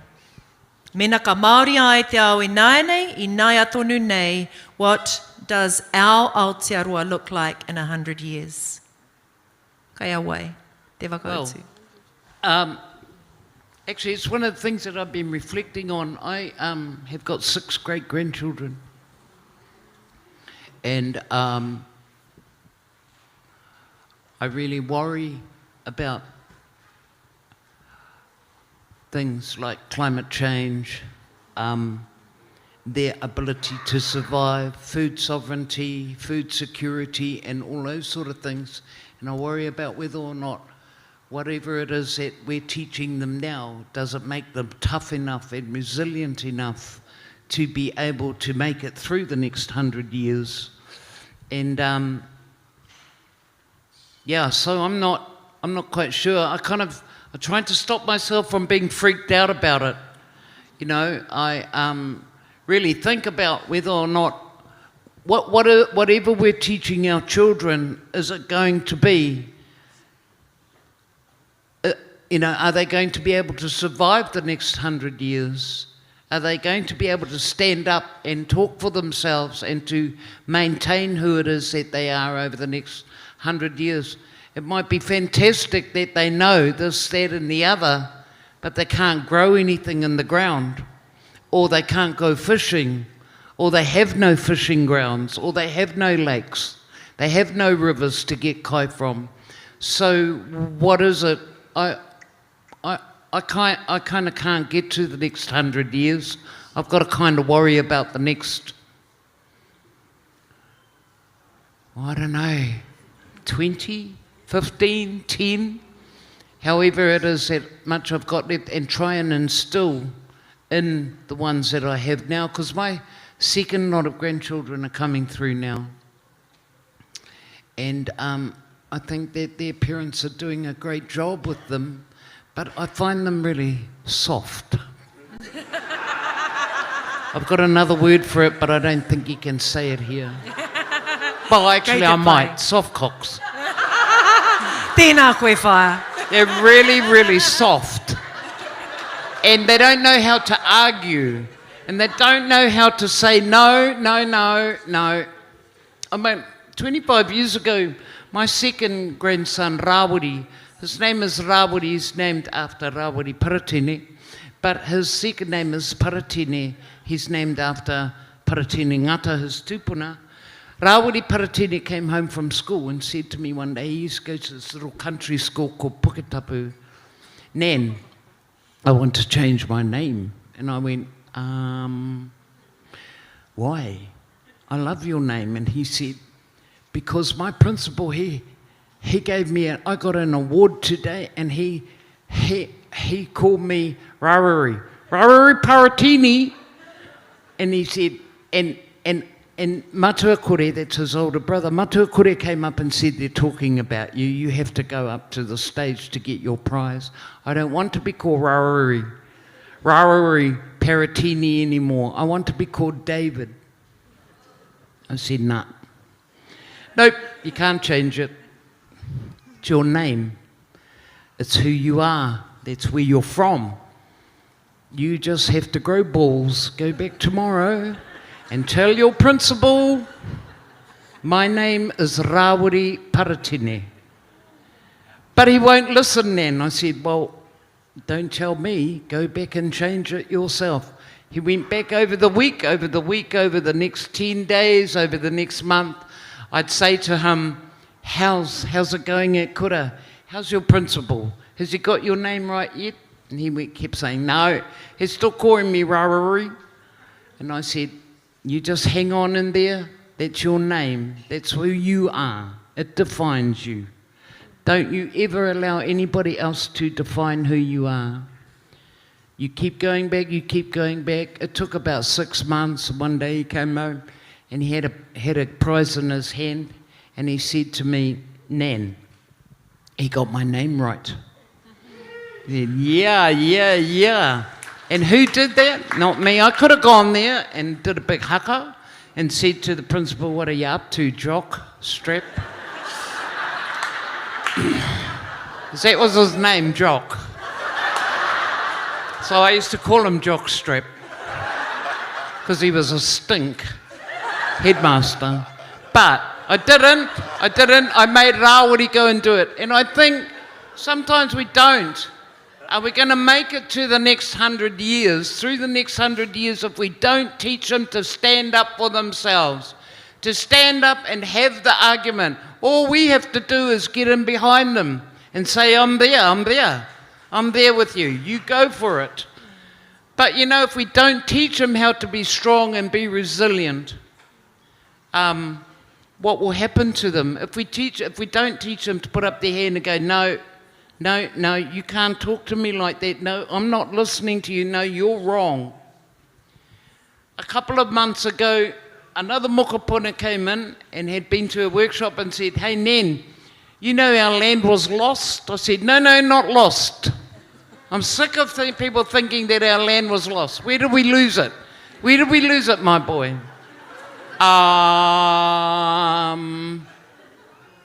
No, it was stolen. The namer of names is the father of all things. Name the name for what it is. If it was stolen, it was stolen.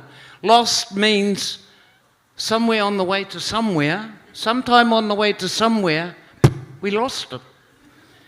No, that's not the story, that's not the truth. For me, I think we will make it through to the next 100 years if we educate ourselves, if we educate our children, if we teach them to have the courage to take action, to have the courage to stand up, to burst through the glass ceiling, to step over the line and say no, and to have the insight to reflect on how they got to where they have gotten. It's easy to remember, it's called EAR, educate, take action, reflection, and do some reflecting, always to reflect on where we have been and where we have come from, so we can change something that didn't go well for us. Yeah, so that's, I don't know if we'll make it to the next 100 years. I know I'm going to make it to the next 10. Yep, so I'll see you when I'm 80. Tēnā koe whaia. Ai, paki mai.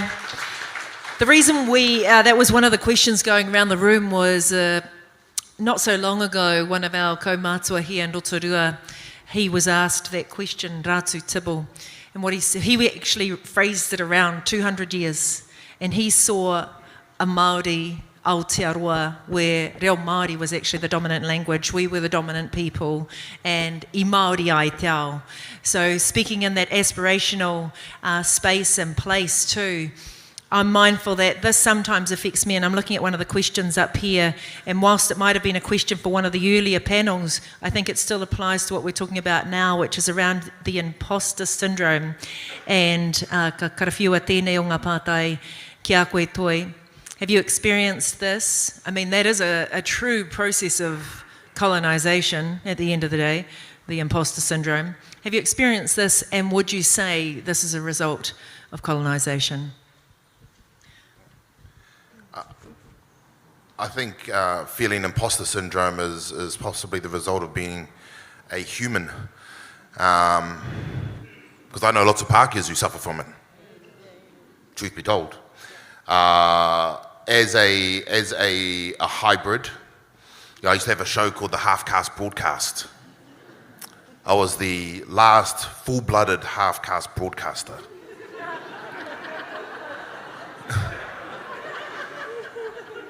And you know, because with our sense of identity and our sense of our belonging, you know, I have some great conversations with my father. He's actually, you know, when Rob was saying, I think it was Rob saying, you know, the artists are the right, or, you know, they're the fringe. And I'm not sure if my father's ever experienced imposter syndrome, though I have seen this video of him, you know, back in the 70s, where everyone all Kiwis spoke with a kind of a posh voice. There's a video of him and he's got that twang. He's got the slightly posh sort of accent. No, it's certainly not at council. In my role as a regional councillor, I do not feel imposter syndrome. Tell the truth, I have felt imposter syndrome at my own marae. You know, we all experience lateral violence from our own, where they go, oh, e whakaaro Pākehā wena. You know, that's you fellas are just colonised bay. And that's when we had the idea of sending Dad up to Waitangi with the shirt colonised AF. Hone Harawira was horrified. Because that's the truth, and that was the question. Oh, well, if Tami, what's Tami saying? Is he saying Waitangi Day is colonised AF? Or is he saying that he's colonised AF? And if he's saying that he's colonised AF, how colonised am I? So that's the question. And I just think we have to take it easy on ourselves sometimes. You know, just on a personal level. You have to actually just take a breath and just go, oh no, kei te pai. We can be very hard on ourselves. So, hei aha tērā, the imposter syndrome. Haere tonu, whawhai tonu, kia ora. Tēnā koe. Ai, paki mai e te whare.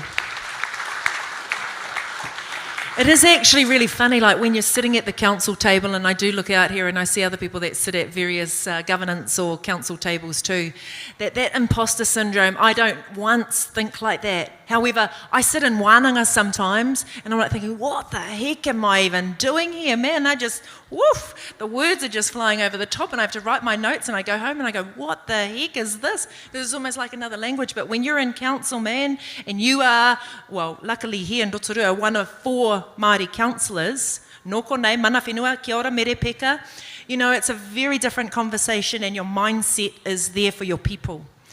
Your mindset is there for your people. And with this is my only little bit of election plug again. I'll get this in twice today.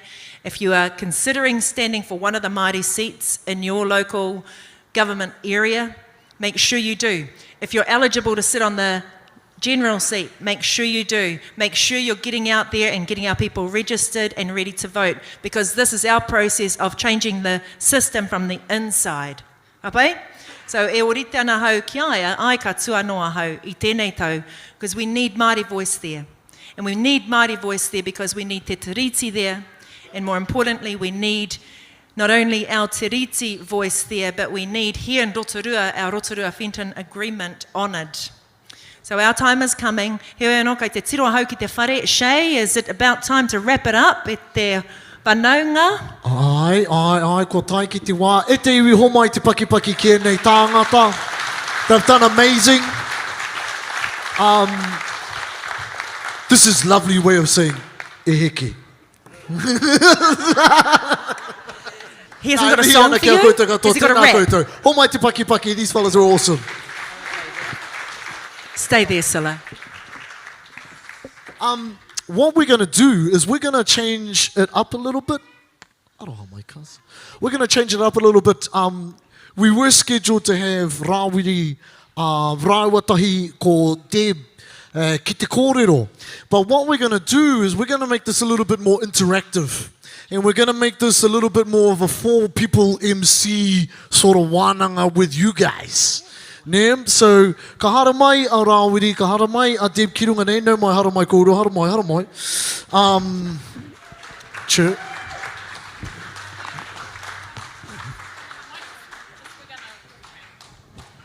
And we're going to have a couple people walking around with microphones as well. No mai hare mai kōrua.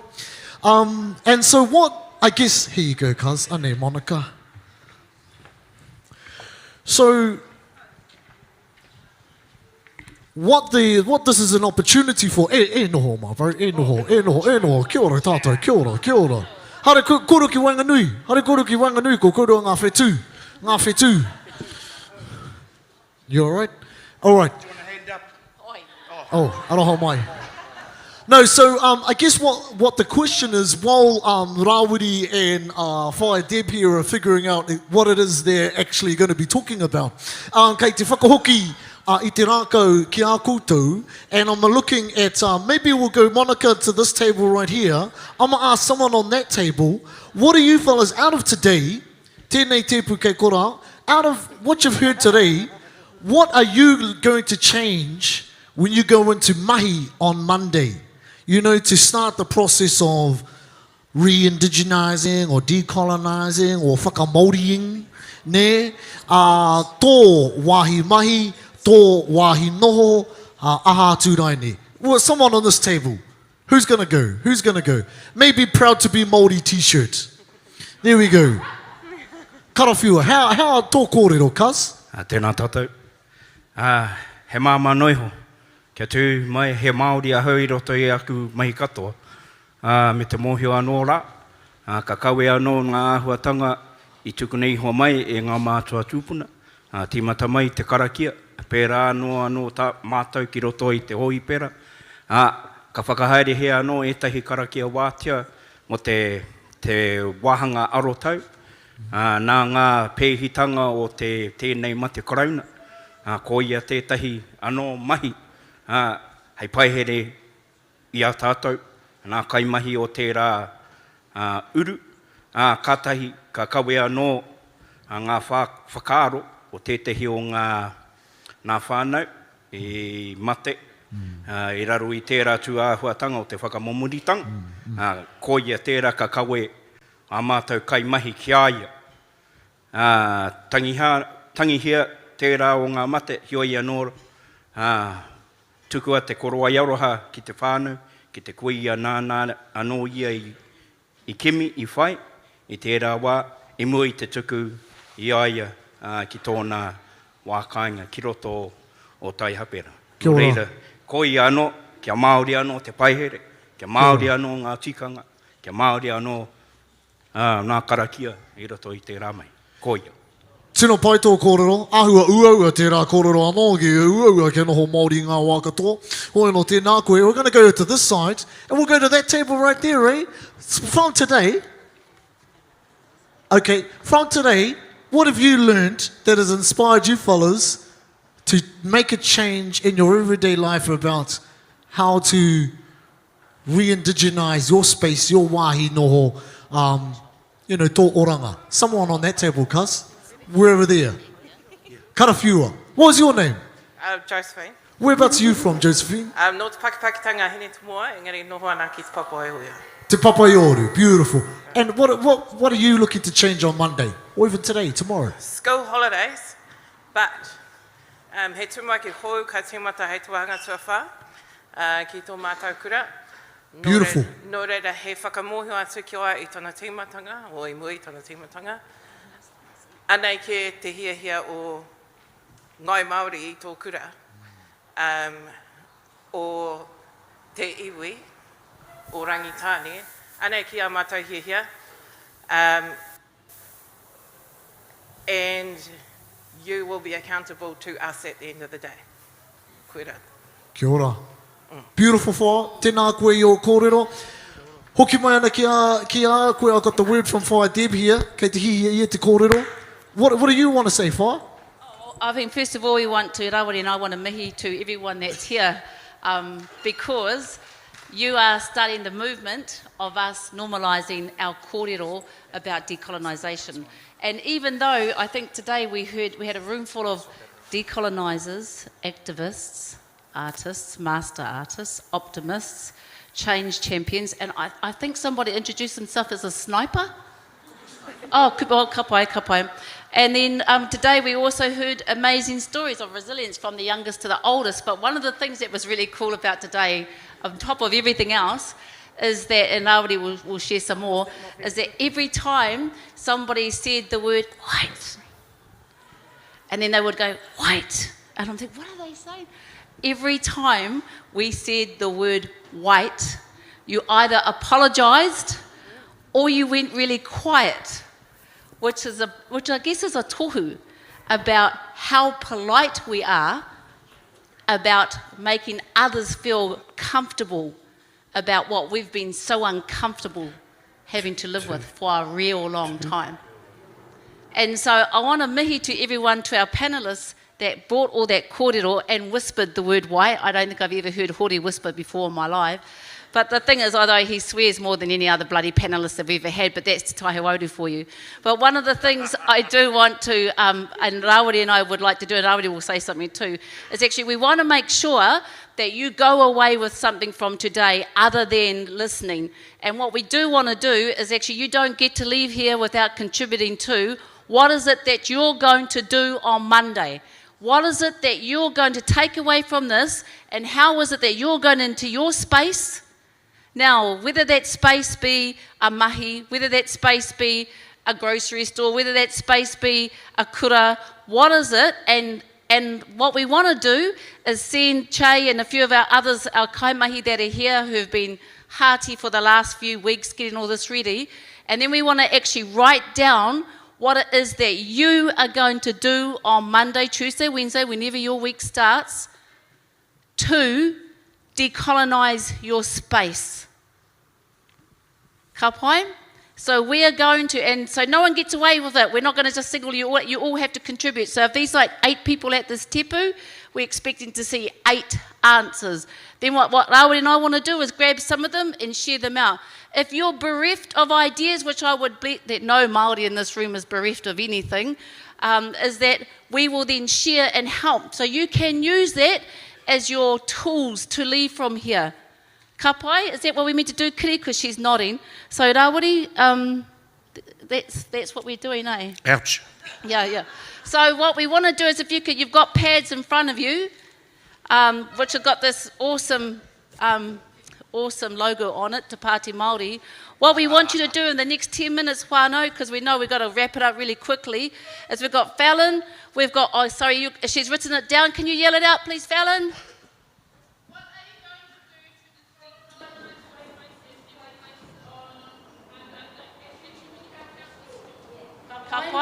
When you walk out this door, we may even wait till Monday. I don't even know what day it is today. But what we want to do when we come back together next year is measure. How did we do? How have we normalised this? Who have we gone on to grow our movement with? Because we're not a normal party. Well, nothing about us is normal. Some of us are more normal than others, but we're not a normal. We're not here just as a political party. We're a movement that we need you to keep growing, and in order to do that, we need to use the knuckle of today. So what we would like to ask is that you write that down, and then we've got Fallon, we've got Te Mahara, and if you can meet with Tanika, we've got all our crew from Waiariki who are going to come round. We've got on this side, I can't even see, sorry, but yeah, I can see you. And they're going to come and grab it, and then we're going to share some out. Ka pai, Rawiri? Che whānau, so you got 5 minutes ne? Rima miniti, karawhiua. Mr. Soundman, have we got his music or something like that? Some song? Beautiful.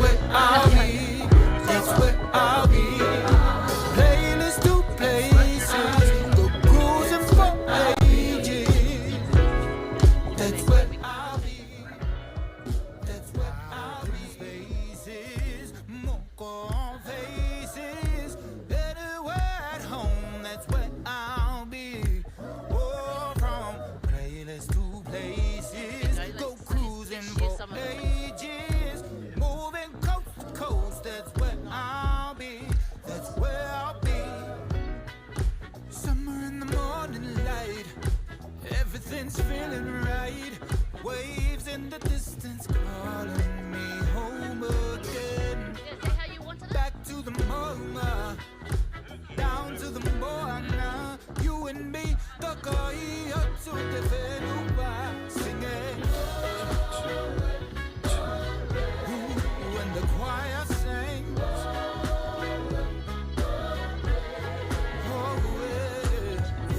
Pick me up on the baseline, pick me up on the way.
All right, kia ora tātou.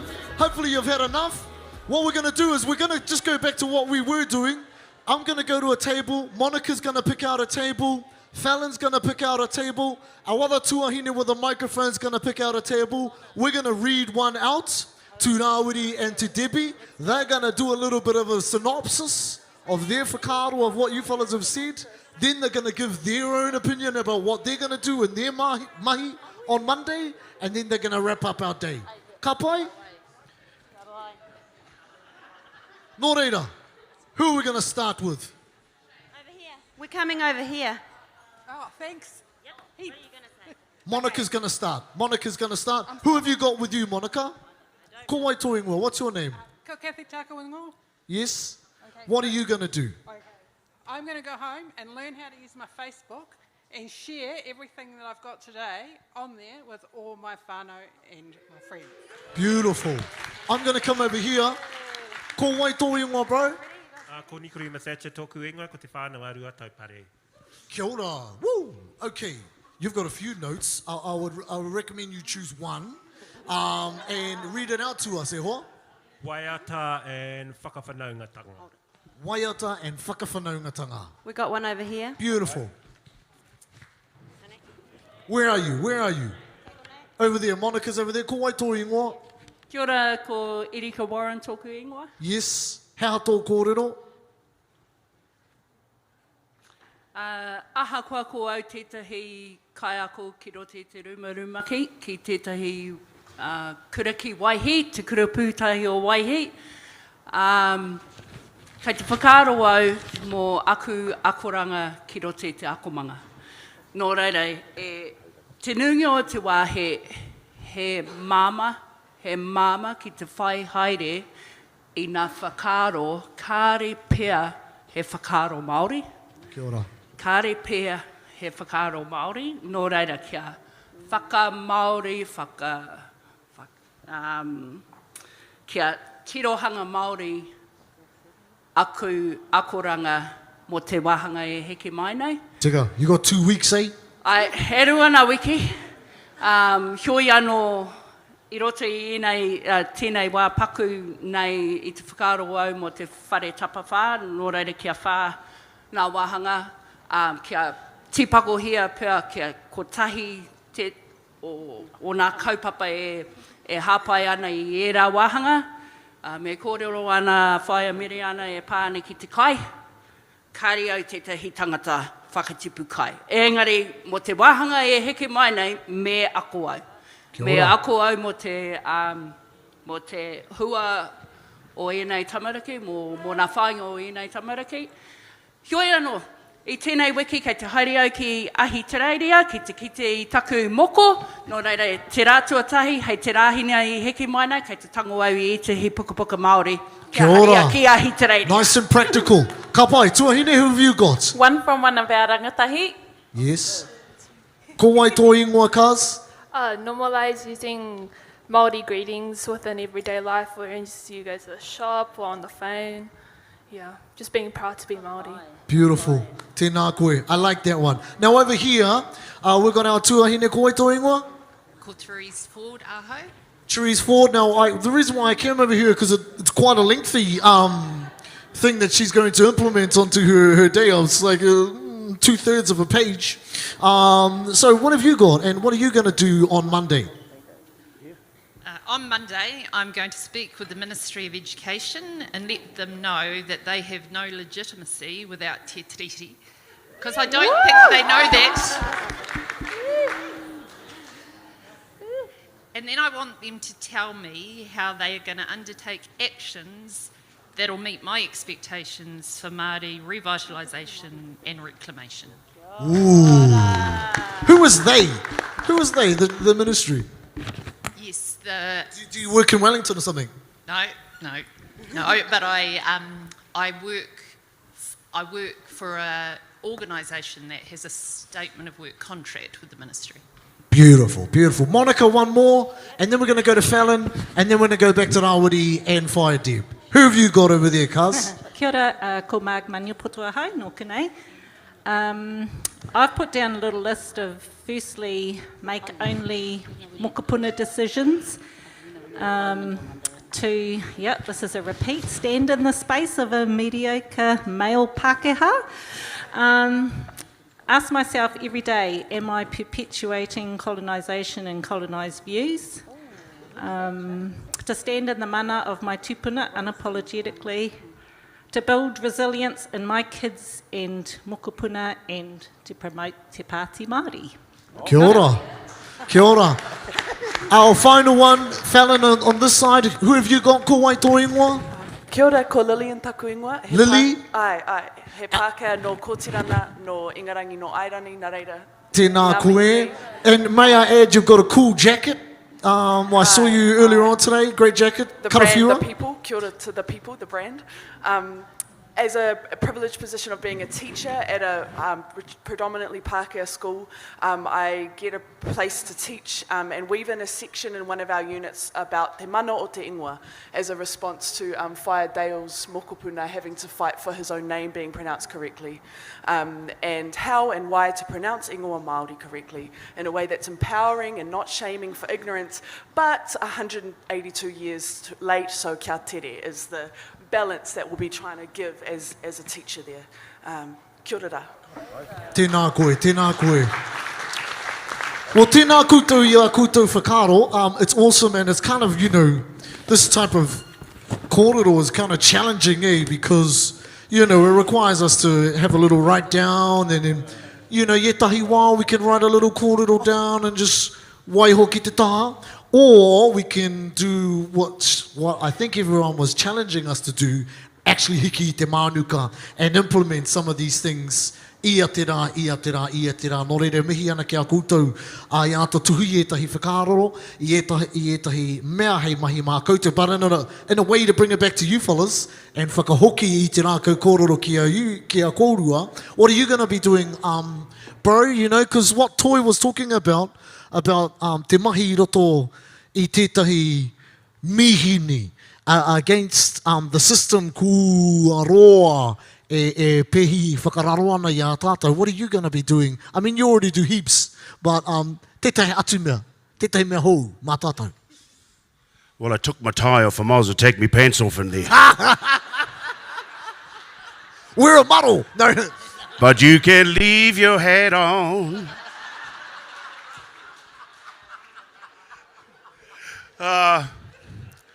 Well, I'm running out of ideas because I kind of threw everything in the first week I went into Parliament. Don't want to wear your tie, I want to wear a hat, and I'm going to wear Jordans, and I'm going to do all sorts of things. But we've got the holidays off too, so we've got 2 weeks to think about it. But what we're going to do is continue to upset that Westminster system. And so you can challenge policy, but policies come like parties come. They're like rauparahas haka, kamate, kaora, every 3 years. Ka pai? But the Westminster system of Parliament is the only thing that's enduring. And so when people say, oh, that was only a small thing, you did not wear a tie. No, you push back against the Westminster system. Te tapu o te Pākehā, ko te whare pāremata. Koina tō rātou tapu. And to upset those types of things, to haka in that space. So my thing is, not anything new, but continue to indigenize Parliament. To continue to haka in that space. To continue to reverberate those walls with our language, with our mātauranga Māori, with our kākahu. With our kākahu like these. These are making my neck itchy. You got to wear a neck, turtle top or a bloody taiwa. These are karaka berries. And they still got the poison in them. Ka pai? So next time I go into Parliament, this is what I'm going to do. When David Seymour's not looking, I'm going to go like this into his water. Te wā, re-indigenize yourself with some native seeds. But koina hoki hoku whakaaro. Hope that wasn't live stream. Because if our man carks it, then we know what happened. Debbie poisoned him. Tēnā koe. Definitely was live streamed there, hoa. E te whaia, hea o whakaro? Well, the first thing I'm going to do is go in and hold my confidence as a wahine Māori. And I think that's what I've done from day one. And I think being in company like today just keeps reminding us that we don't have to think, act, be like anyone other than ourselves. And I think the most important thing at a kaupapa, and I can't tell you how much you have given to us, because that place sucks. You know, it does. For now, because we're coming back. And the more we're together, the more we yell at the top of the hills, the more we tell our kōrero, the more we remember that we have to be on our A game for our mokopuna, the more that place is going to change. So we're going to keep doing that, remember the legacy of our wakapapa. And you know, when we have ones like, and we got to pick on him again, David Seymour, and ones in his party with wakapapa who forget that they have wakapapa, and they say, you don't speak for us, we're going to say, yes we do. Yes, we do. We speak for you because you've forgotten how to speak for yourself. So we're going to go down there and remember to remind those of our legacy and the privilege that we have as being tangata whenua, the only tangata whenua of Aotearoa. The other thing I'm going to do, and Rawiri just and I were quietly trying to figure out how much it costs to go to Netherlands. Both of us were trying to figure out where that is. Somebody said Norway and someone said Holland. Go catch up with the Sami people. Yeah, we weren't sure where it was. But anyway, but the other thing that I think is really important out of today, and it came out, it was just so eloquently said, and I hope that I capture the Wakatauaki properly. And she is one of our oldest activists as a young woman when I was being decolonised. She was here. And she said, and still continuously being decolonised, and she said, ever so eloquently, don't be soft cocks. So I'm not going to be a soft cock, and I'm not going to let soft cocks be around me. And I suggest to our wahine Māori and everyone katoa, don't let anyone else be a soft cock around you as well. We are here as Māori. I believe in you.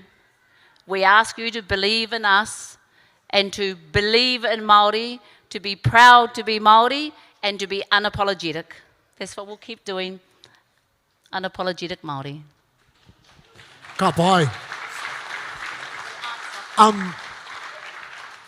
I mean, we're kei te whakarapopoto, kei te titiro hau ki ngā mati kei te pēnei.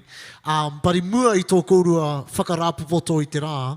I don't want to just, it's not often that we get both of them here like us, just amongst us, you know. I do want to ask, what is up on the agenda for us? What can, you know, us as the constituency or te iwi, you know, what is ahead for you fellas, for us? And then how can we maybe support the kaupapa as well moving forward? E pai ai tō mātou mōhio, e haha, kei tua.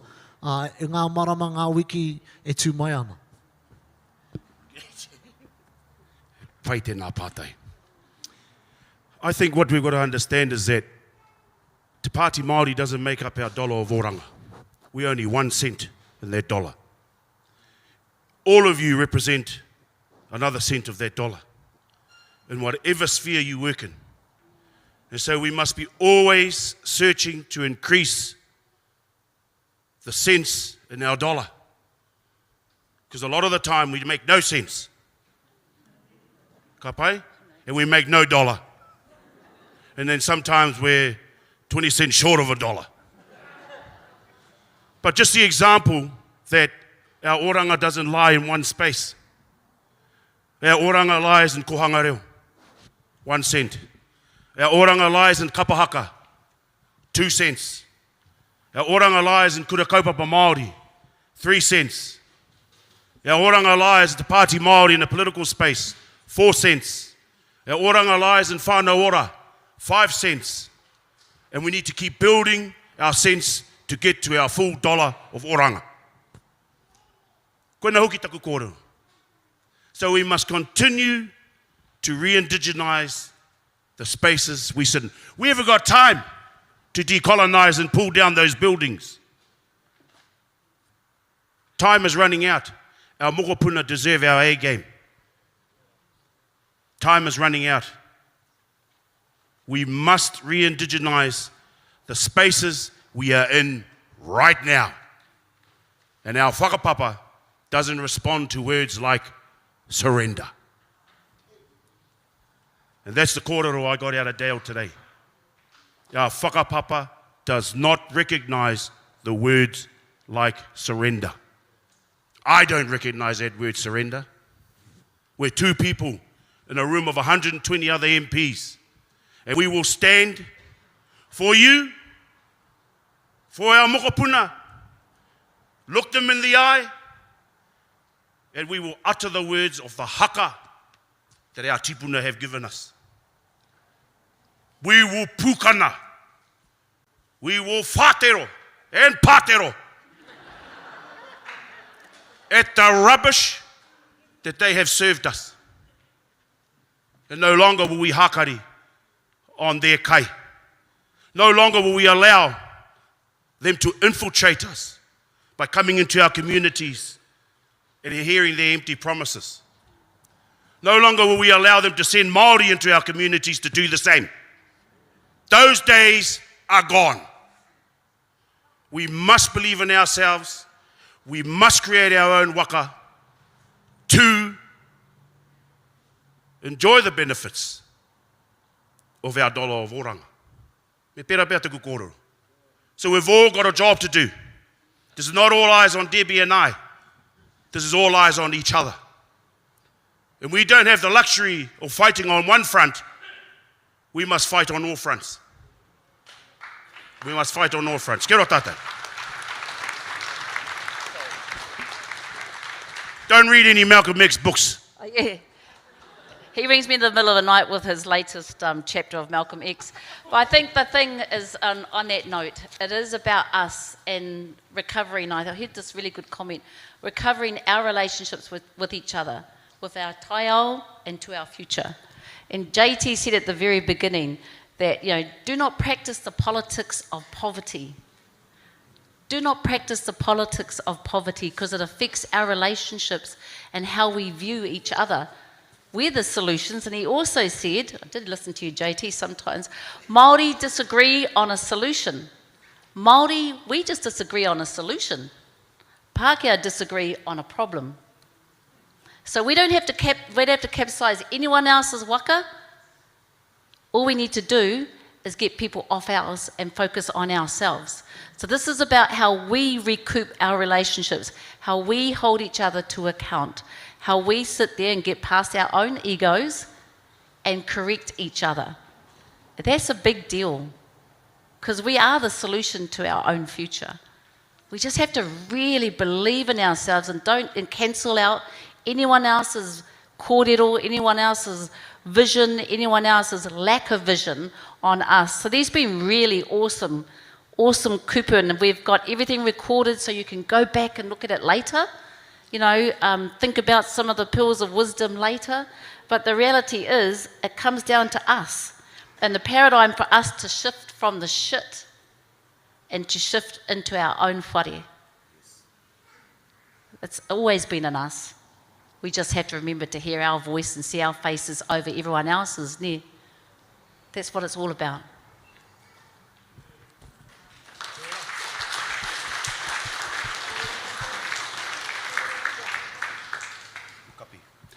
Okay, I can see the hands going like that, particularly from my wife. I don't know whether it's like that or it's like that.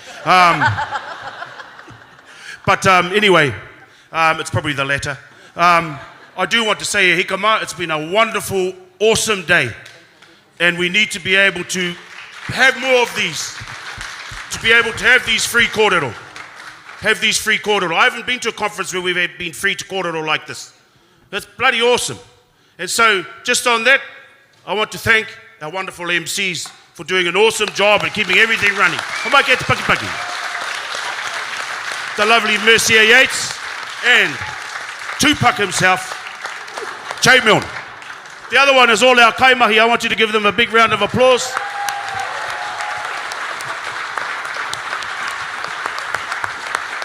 To all our panelists for their time. and the awesome kōrero and the awesome pātaka that they've given us to go away with. Don't waste it, e hika mā. This is a call to action. We heard the kōrero today, we will die for our mokopuna, we'll die for our tamariki. What are you willing to kill for them?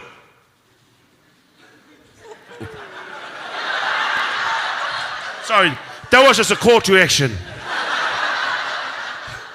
This is not Russia, okay? So this is just a call to action. It's time for us to take action. It's time for us to put the bow in the ground and to reclaim our space, re-indigenize our whenua, and to believe in you, believe in me, believe in Māori. Kia ora tātou. Ai, tēnā kōrua, tēnā tātou. Just a couple of little housekeeping things before I hand the rākau over to iwi, hei whakakapi tēnei o tātou nei wahanga. Can I please have a raise of hands, because our team want to know how many are actually coming back for the dinner tonight, because it is really important. All right, so tū mai te ringa, kia taia tātou te kite. We're taking photos over this way, and someone's going to be over here taking photos too, so we can count all the hands. Okay, and that's one hand, not two. Just one or two. Alrighty, thank you whānau, thank you. Back here, 6 p.m. sharp, back in the Whakaruru Hau. This is where kai will be served. This is where we will be enjoying our evening. Nō reira, kia koe iwi, mahau tēnei wāhanga, hei whakakapi. O tira tēnā tātou, me mihi kau atu au ki nei tokorua I roto I te whare paremata I tēnei wā mā tātou. Nō reira korua tahi, Rāweri, Debbie, nei rā te mihi ki a kōrua, e whakapaukaha nei ngā āhuatanga Māori mā tātou katoa. O mātou nei reo, hei whāngai I tēnei kaupapa e kia nei ko tātou. Nō reira I runga tēnā nei rā te mihi ki a kōrua, nei rā te mihi, o tira ki o kōrua nei whānau hoki. E whakapaukaha ki roto I tēnei tū āhuatanga kei muri I a kōrua. I ngā wā e māwiwi ana ngā tamariki, kei reira tonu tō hoa wāhine, tō hoa tāne, I a wā ia te wā, hei whāngai I tēnei mea te aroha me te whanaungatanga. Nei reira te mihi, nei reira te mihi, nei reira te mihi. O tira, kia tātou katoa, mai tātou te tākeretanga o te waka o te arua, tēnei te ukai pō o tuhaurangi Ngāti Wāhio, me ngā uri whakatipu o Ngāti Whakaue, nei rā te mihi kia tātou katoa I tēnei wāhanga, o I tēnei wā me ki o tēnei kaupapa. Nō reira, I runga tēnā, I tīmata tātou I raro ngā pūkanga o te karakia, kia mutu pai tātou I tēnei huihuinga I te karakia hoki. Nō reira, kia hiri tātou. E pā te atua ka inui atu kia koe, kia tukua mai tō wairua tapu kia tau wai, tō rangi Māori e ki rungi a tātou katoa. E whakanui hoki mātou I ngā ahuatanga e pāna ki a tātou anō, me tō koroaria ki wainganui tēnei kupu, he Māori. Nā reira I runga tēnā, ka tukuna tēnei whakamoemiti kia koe e pā, kia waihotea tō manaki, tō aroha, me te oreo ki wainganui a tātane ngākau mō ake tunu atu. Kia hoki pai, haumaru pai rātou, tātou katoa ki o tātane kainga. Kia karawhiua te reo Māori ki wainganui o tātane whānau, hoa hoki I tēnei kaupapa e tino ngākau nui ki a mātou katoa. Nō reira e pā, ka tunkuna tēnei whakamoemiti, tēnei whakawheta ki runga I tō ingoa tapu. Kia tātou katoa, te atawhai o tō tātou nei ariki I Hukaraiti, me te aroha o te atua, me te whiwhinga taitanga ki te wairua tapu, ake, āmene. Tēnā tātou, see you at 6 o'clock. Paku waiata.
Tēnā tātou kaua koutou e wareware I ngō kapu, I ngō puka puka, I ngō pene, me ngō pēke, haria, kia haumaru te hau. Have a good night e tātou mā, kia pai.